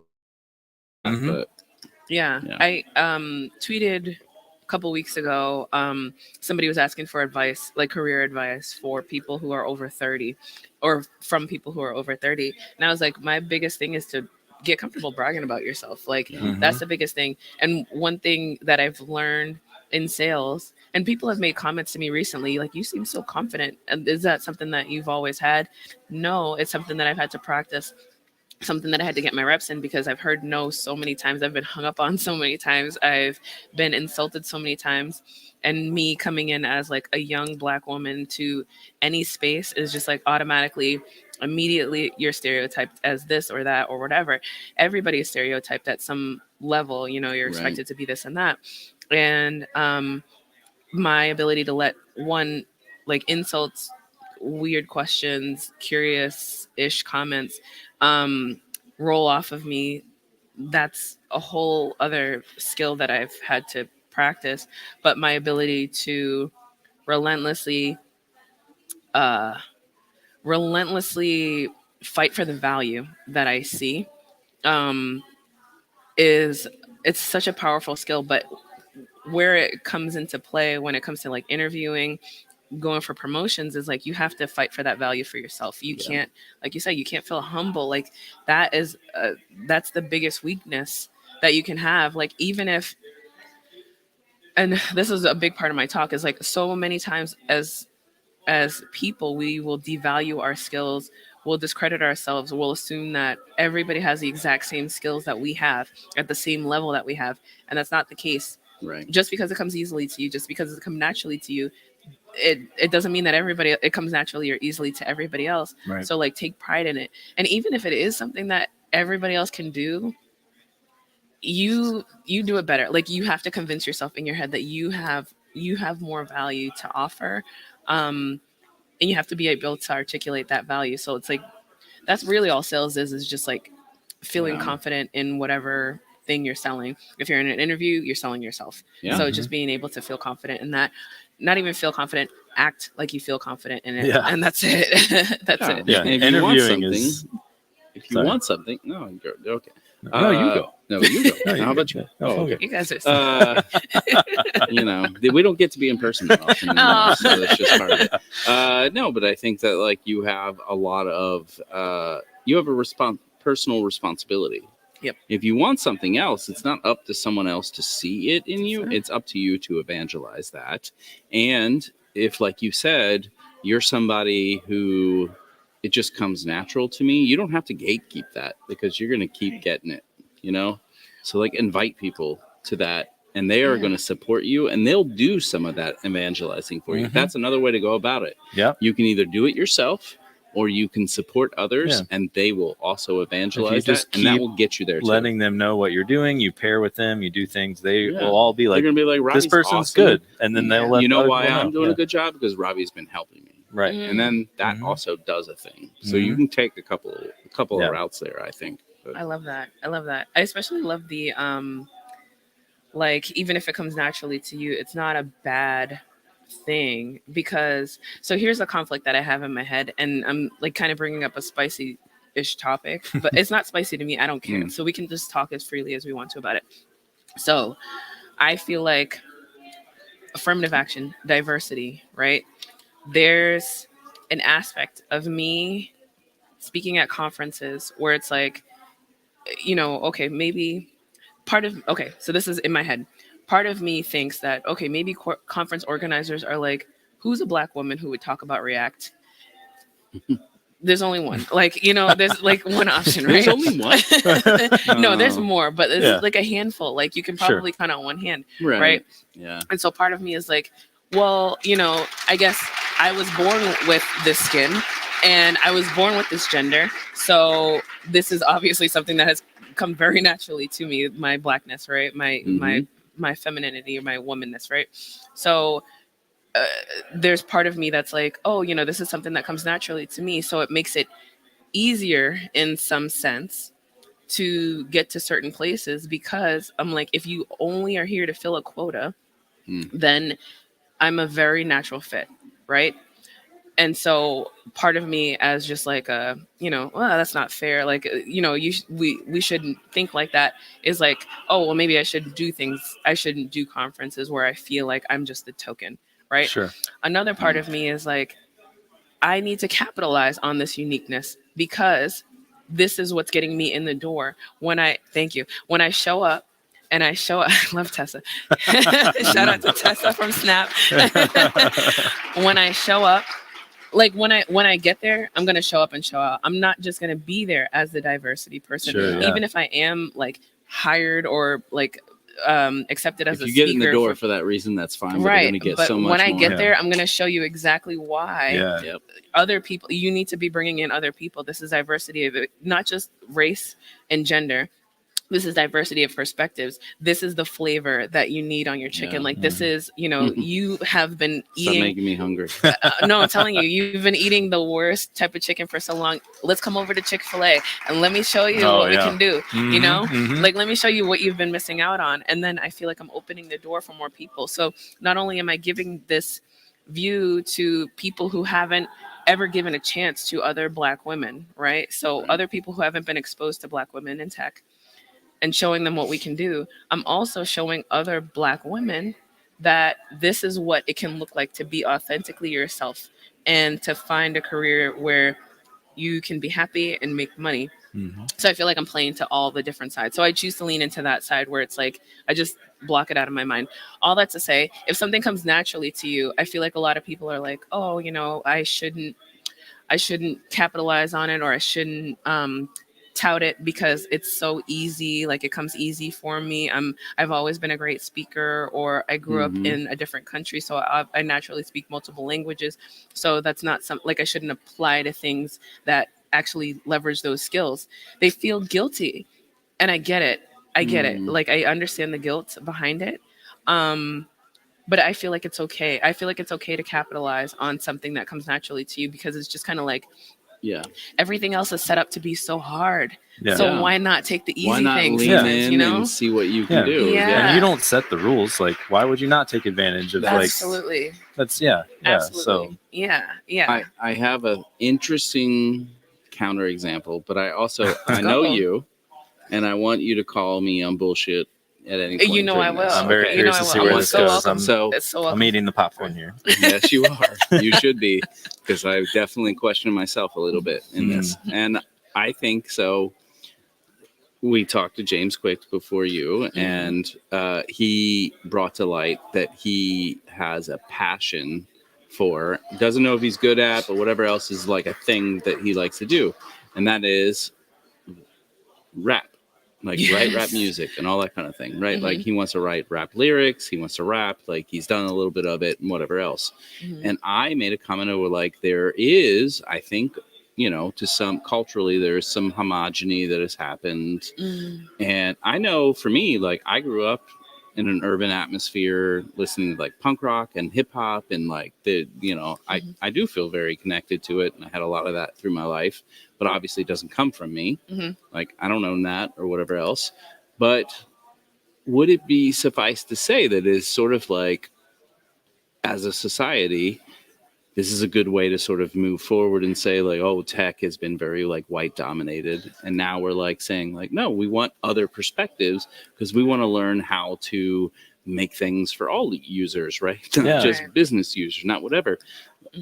I don't know. I don't know 100% where I was going with this, but it kind of like brought up that example to me of being like, it's also kind of like not super cool, even with folks who have become successful in hip hop, like for white folks to be like, I like hip hop. I want to write some. I don't write poetry. I write I write rhymes. Yeah. Right. Like, is that cool too? And so first, I'll say, Chuck, you'll never be cool. So thank you. I won't be. I know. I keep trying, but I love it. Truth. That's all right. Cheers. I can live with that. I can live with it. Cheers to this. Hold on. It's good luck. You have to tap it and take a sip. Oh, and that's always why I want to hang out with black ladies. That's exactly they will never it. accept me, but I keep wanting it. No, but we elevate you, and this is why. Like my I'm, wife knows I'm this. happy This to is be. a secret, like, anyway. Oh God. I love it. No, but you bring up a great point. So, there's a couple things that I want to say about it. Like, there's, I'll call up first the offensive route, right? That we could go. I'm not saying that you went offensive. I'm saying there's the offensive route. That's why I was like, I'm trying not to be, but I want to bring this up, and there feels like an overlap. Yeah, no. So there's the appropriation route, right? Yeah. Which I'm just calling out. I'm not saying anybody here, right? Because it's not the case. There's the appropriation route where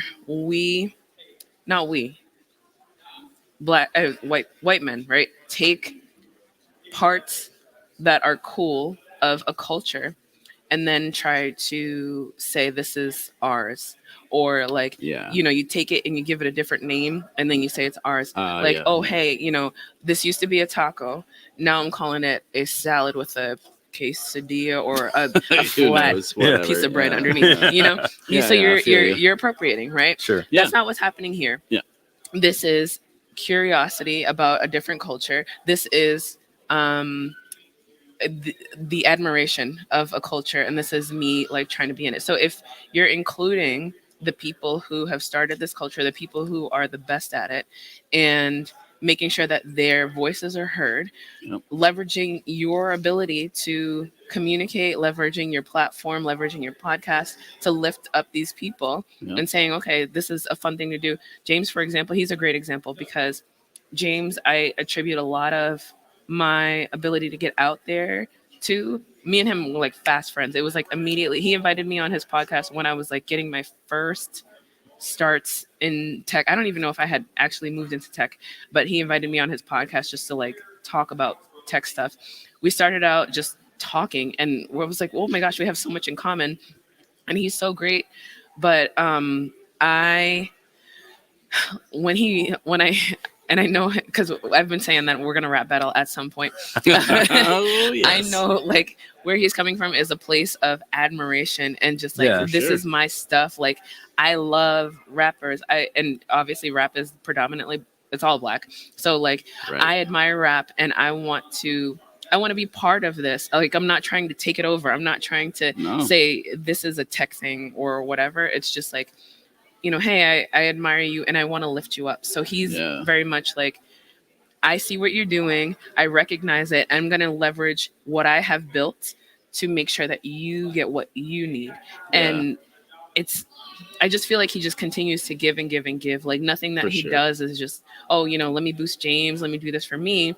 It's always, okay, what can I do for you? What can I do for my guests? And I guess that's the distinction, is like where you're here for the community, you're here to build people up, you're here just authentically interested, curious, and excited Intentions about stuff. matter.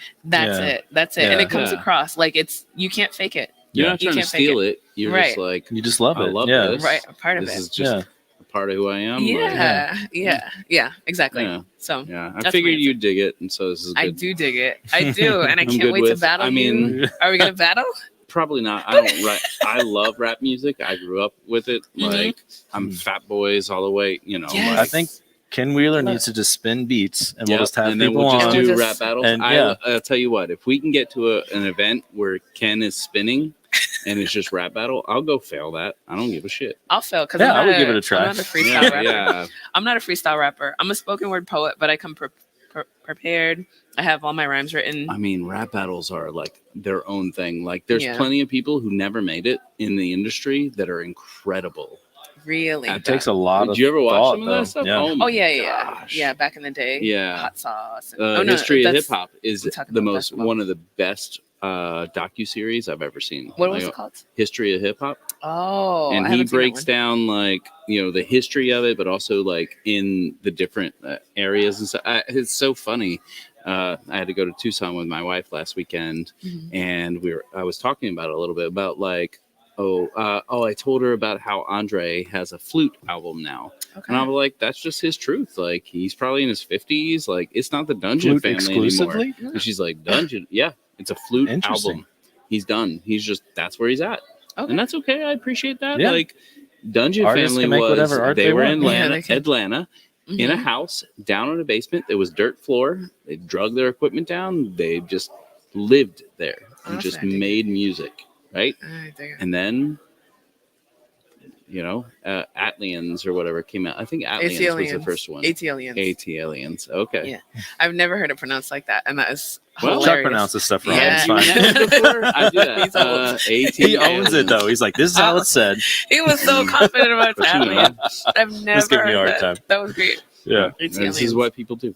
Yeah. That's fine. I will own many mistakes, and that's one of them. But I saw Outkast in Tempe, Arizona in like 2001 or 2 or something, like when they were in a tiny place. So Wow. So I'm from the Northeast originally. Mhm. So Outkast wasn't like I only had heard the hits. Now that I'm living in Atlanta, now I'm hearing all of the Outkast stuff. Mhm. Yeah, Yeah. like all the goods, the not good just stuff. Rosa Parks, but you got to like get Right. deep. Yeah. So now I'm like, 6 getting minutes. put You onto should the get the albums. Dungeon Yeah. Family 6 minutes, and it plays off of a Dougie Fresh thing back in the day, Yeah. like 6 minutes. Okay. Yeah. So So I good. grew up on Biggie. I grew up Okay. on Yeah. well, Jay-Z, of course. Of Right. course. Yeah. So I'm very much like Yeah. the New York rap was my Yeah. stuff. I tend towards East Coast, but Okay. yeah. Okay. Hmm. Dig it. Are you a Biggie fan? This is a hot take. Yeah, for sure. Biggie or Tupac? Biggie. Yes. You're not just saying that because I'm here, right? No. Yeah. Just I mean, I like Tupac, but I think Tupac was also like he was trying to be successful, and he was willing to jump around as he needed. And I don't mean that in Yeah, a House of Pain I kind was, of way. man, same. I was just I like, will get there. please. the tip of my tongue. I Yeah. will get there. But again, like I listened to the Fat Boys, Dougie Fresh, like Run DMC back in the day. Like I listened to a whole bunch of like very old school things too. So So would you say your favorite type of music is hip hop, or is that just one of the many genres that you listen to? I mean, I go through moods, but Yeah. I definitely And do you like new stuff? Because that's like older stuff is way different and Right. better in Some, my that's opinion. Yeah, some, but it takes digging. Do you like I don't like auto-tune? radio stuff. No. I don't Okay. like most of it. I mean, 808 had some interesting autotune, and actually, Death of Autotune, Jay-Z Mhm. was like fucking awesome. That That was was an just like amazing Called Yeah. we're everyone done. out. Yeah. Yeah, he was Yeah. like, "Here's how I do it right, and I'm done with you." Yeah. Yep. Yeah, That was my so- stuff. That was my stuff. Oh my god. Now I gotta go back and listen to Wu Tang, though, by the way, was probably the right answer for me around that time. So yeah, I was gonna ask you who was your favorite rapper or rap group? Well, I have a hard time picking favorites, and they change all the time. So Top 3. topical, Or 4 or 5. but I'm a big Wu-Tang fan. Yeah? For sure. Yeah. And the RZA as a producer is incredible. RZA as a rapper is Bobby Digital stuff was like all right, and the Yep. Prince Rakim stuff. Yeah. Yep. Yeah. Yeah. Like, not great for me, but I mean, Method Man is one of the best lyricists And he ever. He's is incredible. incredibly good looking man. Right, Like right, even yeah. to Let's this say Ladies day, I'm Love. like, my goodness. Woo. No, even like LL Cool J could never. Like I get that. LL is one Oh of the my best God. lyricists of all time. Actually, You think so? Absolutely. I've I've read a bunch of stories about how like he'd do collabs for people, walk in, spend 30 minutes, and just be like, boom, boom, boom, crushed it, and just kill it. Interesting. The lyrics and the rapping are different skills, though. Like It's right. That's right. I think his Yeah, lyrics like and the his flow is just good. Yeah, I just think he's good. I think he can kill it. Like, So okay, let me give you mine. So I'm thinking Jay-Z is definitely in my top. This is not in any particular order, but my top 3-ish. top 5 lyricists. 5. Okay. Not in any particular order. I'm just going. Jay-Z, Kendrick Lamar, Yes. J. Very Cole. R.I.P. Yeah, no. He's dead. Yeah. Oh, not J. J. Cole? I was like, did I miss Not Yeah, J. Cole. I'm like, wait, what are you saying? Detroit guy that I confused. Detroit with guy. him too. Okay. Yep. Thank you for being We're specific. narrowing it Yeah. real down. Like, All right. Well, I'll get Blaze for this one. Thanks. We'll come back to it. Yeah. We'll come Are you talking about Jay. But he's from California though. Yeah, he's from Detroit. And it's Jay.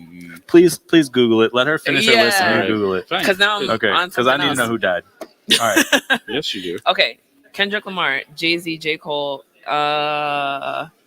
Who else? This is hard because I need a female. Okay, not necessarily the best lyricist, but kind of. Megan Thee Stallion, like Oh, I she's love good, her. actually. I like love her a lot. everything about Yeah. her. Everything Great. she embody, hotties. Yes. Yeah. Ah. She's definitely That's my the girl. heir apparent. Right. Everything Yeah. about her is just. She's good, and She was great on Hot Ones too, by the way. Love that I too. didn't know she was on Hot Ones. You gotta watch that. You're gonna love it. Oh my god, It's so good. I gotta quit this conference after this. I gotta quit. Honestly, I can't quit you. I'll grab some barbecue, bring it up to my room. Bring this with you. My family's coming Yeah. down. I think Sarah wants to meet you. I Absolutely don't know. My wife wants to meet you. So She does. yeah, I think so. I want to meet her But too. you told her not to come down here. What's No, your guys' she. name? I didn't tell her not to. I told her to come at 4, and then she said kids are sleeping. I guess Okay, Caitlin Is she decided here? not to come. I don't But know who that's to fine. pick for 5 because I feel so stressed about picking a 5th and ostracizing the rest of all of the great Yeah, lyricists. you. We can come back to it. Say we'll let you know. Yeah, because I'm like, We'll tweet it later. like, would it be a group? I am very stressed about this. I don't know what to do. There's a lot of Yeah, good let's options. just keep thinking about it. But you got to leave someone out if you're only picking 5. So. No, you're right, and that made me way more stressed than I already was. I can't really think. Who's yours, Robbie? Yeah. For like Who's old yours, school Robbie? rap. Any rap? Because I I don't know. said I really Kendrick. like a Tribe Called Quest. Oh yes, That's a good choice. that's a good call. That's a really good choice. Yeah. Yeah, I love them. Maybe Biggie. I mean, Maybe Pac. but you got to pick one. Is it Me? Q-Tip? We said Just top Q-Tip? 5. You got to do Q-Tip. Is it groups or individual? Well, we weren't specific. lyricists? Okay. Mm. All right. Fair enough. Yeah. I'll give you that. Anyway. Oh man, I've had a lot of whiskey. Yeah, Okay. I have to. Tell us. Let's circle back to tech just for a minute. Okay. Okay. Good luck with I that. checked out your course website earlier. It's not Yes. fully done yet, right? Or how's that going?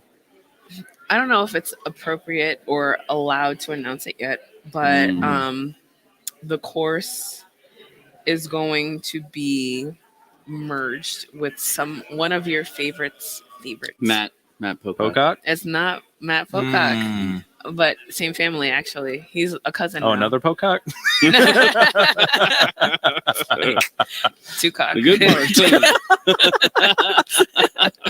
Oh This is God. the good part about like drinking more. Yeah. No, Okay. it's all the same family. So TS for JS was sponsored by or hosted. I don't know what the word is. I was working with the Egghead folks. There's Joel Hooks, amazing person, who has also this other business that's related to Egghead skill recordings. And so there's a lot of great courses that have come out of skill recordings. So haven't announced it yet. It'll be announced pretty soon, but I'm going to be collaborating on my course with somebody who I respect so much just as a human being, as a parent, and especially as a course creator. And my TypeScript course will be part of that. So Okay. yeah. Stay tuned. Yeah. We'll see what it's called. But you heard it here first. This Yeah. is the first time actually saying this publicly. Now you're stuck. Now I'm stuck. Now I'm accountable Yeah. to it. I also did have on here. I wanted to circle Can't back because find you've been talking about your son's pants being the same size Oh as my yours. gosh. Yes. Like, We should do you think definitely that's talk about this. attributed to the bougie milk, or You know what? That's you know what? You actually That's a good touch point. that's an authentic reaction Yeah. because I heard that whatever hormones are in milk are making kids grow exponentially. So my Oh, son, I'm okay. 5'6", and my son is up to here on me when I'm standing up. yeah? Oh, And wow. I've been confusing his He's like pants. 6, right? He just turned 6. Like Yeah. he's a freshly couple months old, Wow. 6 years old, right? And so I remember on his first birthday, you go for the checkup and they do the height and weight and everything. He was exactly half my size at 1 year old. Wow. And I was like, this is a kind This of a seems problem, a but Whoa. kind of cool. Yeah, that is cool though. Yeah. But then he's grown another half, or another quarter or whatever since then. But the whole reason we're talking about this, so I tweeted about how I was confusing my son's pants with my pants. Like when I was taking them out of the laundry. And then there was one moment where I was like looking at a pair of pants and my son's like, what's going on? Like, he's like, what's wrong? Why are you looking And I at was those like, pants? yeah. Because I'm trying to figure out which load to fold it up into. Does it go on his hangers or my hangers? So I'm looking at it.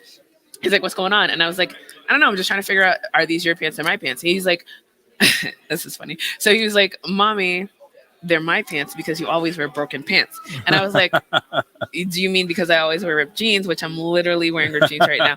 And I was like, do you mean because I'm wearing ripped jeans? He's like, yeah. No, he was like, you just have broken pants. And I was like, somebody commented and they were like, how tall are you if you're 6-year-old? You're confusing their pants. I'm like, I'm normal. I'm 5'6". Yeah, you're not short or I'm the anything. normal Yeah, one. yeah. He is the abnormal. He's Yeah. the abnormal freak of nature. He's a giant. So, but yeah. So I posted a TikTok. Now I'm on TikTok, by the way. So I posted a TikTok where I'm How showing many his dances pants. do you do? I don't even do Instagram? dances, but I was learning from my friend's daughter. So that makes her my niece. So I was learning from my niece about how to grow my TikTok and Instagram at one of the open spaces at that conference a little while ago. So I think I will start doing dances. Okay. But Really? I did. It was just a video where I held my son's pants up to my waist and I showed this is exactly why, because his pants go from my waist to this far on my ankles. Wow. Yeah. Yes. And he's 6. Yeah, Like it's newly crazy. minted 6 years How old. many people have said you're gonna get him into basketball?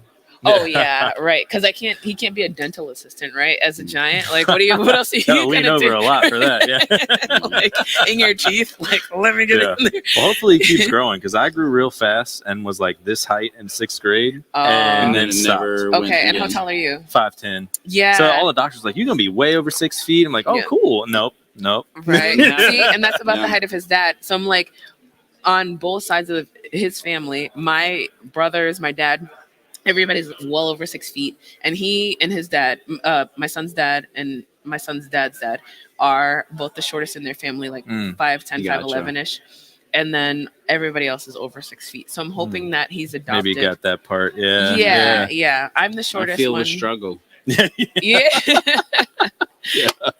No. Are we gonna Oh, waste gosh. these? Yeah. Yeah. I have no desire to drink it. Are you gonna drink all 3? We'll just Nope. take them Shotgun to 'em. the barbecue and be like, All here right. you go. We'll see what happens. I like it. All right. I respect it. Yeah, because I'm not drinking it. Yeah. Absolutely All right. not. Yeah, That's well, fair. yeah. Cheers. Yeah, I'm empty, but You don't have to be. Yeah. well, do you're it. right, but it's just now 5, bro. Like 5 o'clock somewhere. I'm Let's go for I'm it. trying to not be I'll do. Too late. unconscious. Wait, can I walk Too around late. with this? It doesn't matter. I'm just gonna Yeah. do a little bit more. Yep. Yeah. Salud. I mean, Clark will let you, but I don't know if Yeah, well. the conference center likes that or not. It's fine. I don't do anything except talk. All Use right. my voice. All right, Thanks. so well, no, we gotta end the. Yeah, that's yeah, what I'm saying. yeah. You got anything you want to plug before we end? Absolutely. So let's plug my Twitter and my new TikTok. So if you want to follow, oh, and my YouTube. So I'm a very Googleable person. So just look for. I'm the only Shondai person in the world. SHAUNDAI. I think so. That's Yeah. true. At Shondai, everything except for TikTok because some hater got my handle before I got it. Oh. Yeah. Ooh. So on TikTok, I'm Shondai P for person, Wow. not for anything weird. You should contact them and get that. I think. Do they post or? No, it's just a waste of life. Like I And yeah, swear, you if I should- saw I them think in they the would give it streets- to you. Yeah. You think so? Yeah. If And they're then not using it, they will. I think. Yeah. Okay, okay. I'll reach out because they're really not doing If you're anything. that everywhere, then of course it's you. Yeah. Yeah, and Yeah. it's just annoying. Like, Yeah. why would you do that? That's my name. But but yeah. So look for me Twitter, YouTube at Shondai, and TikTok for now, Shondai P. All right. Cool. Booyah. Thanks everyone for listening. If you liked it, please subscribe, leave us some ratings and reviews. We'll catch you next time. Blah, blah, blah, blah, Blah, blah, blah, blah. If you want to be on, contact her. Yeah. This is our manager over here. Yeah. All right. Get this off my ears. Get the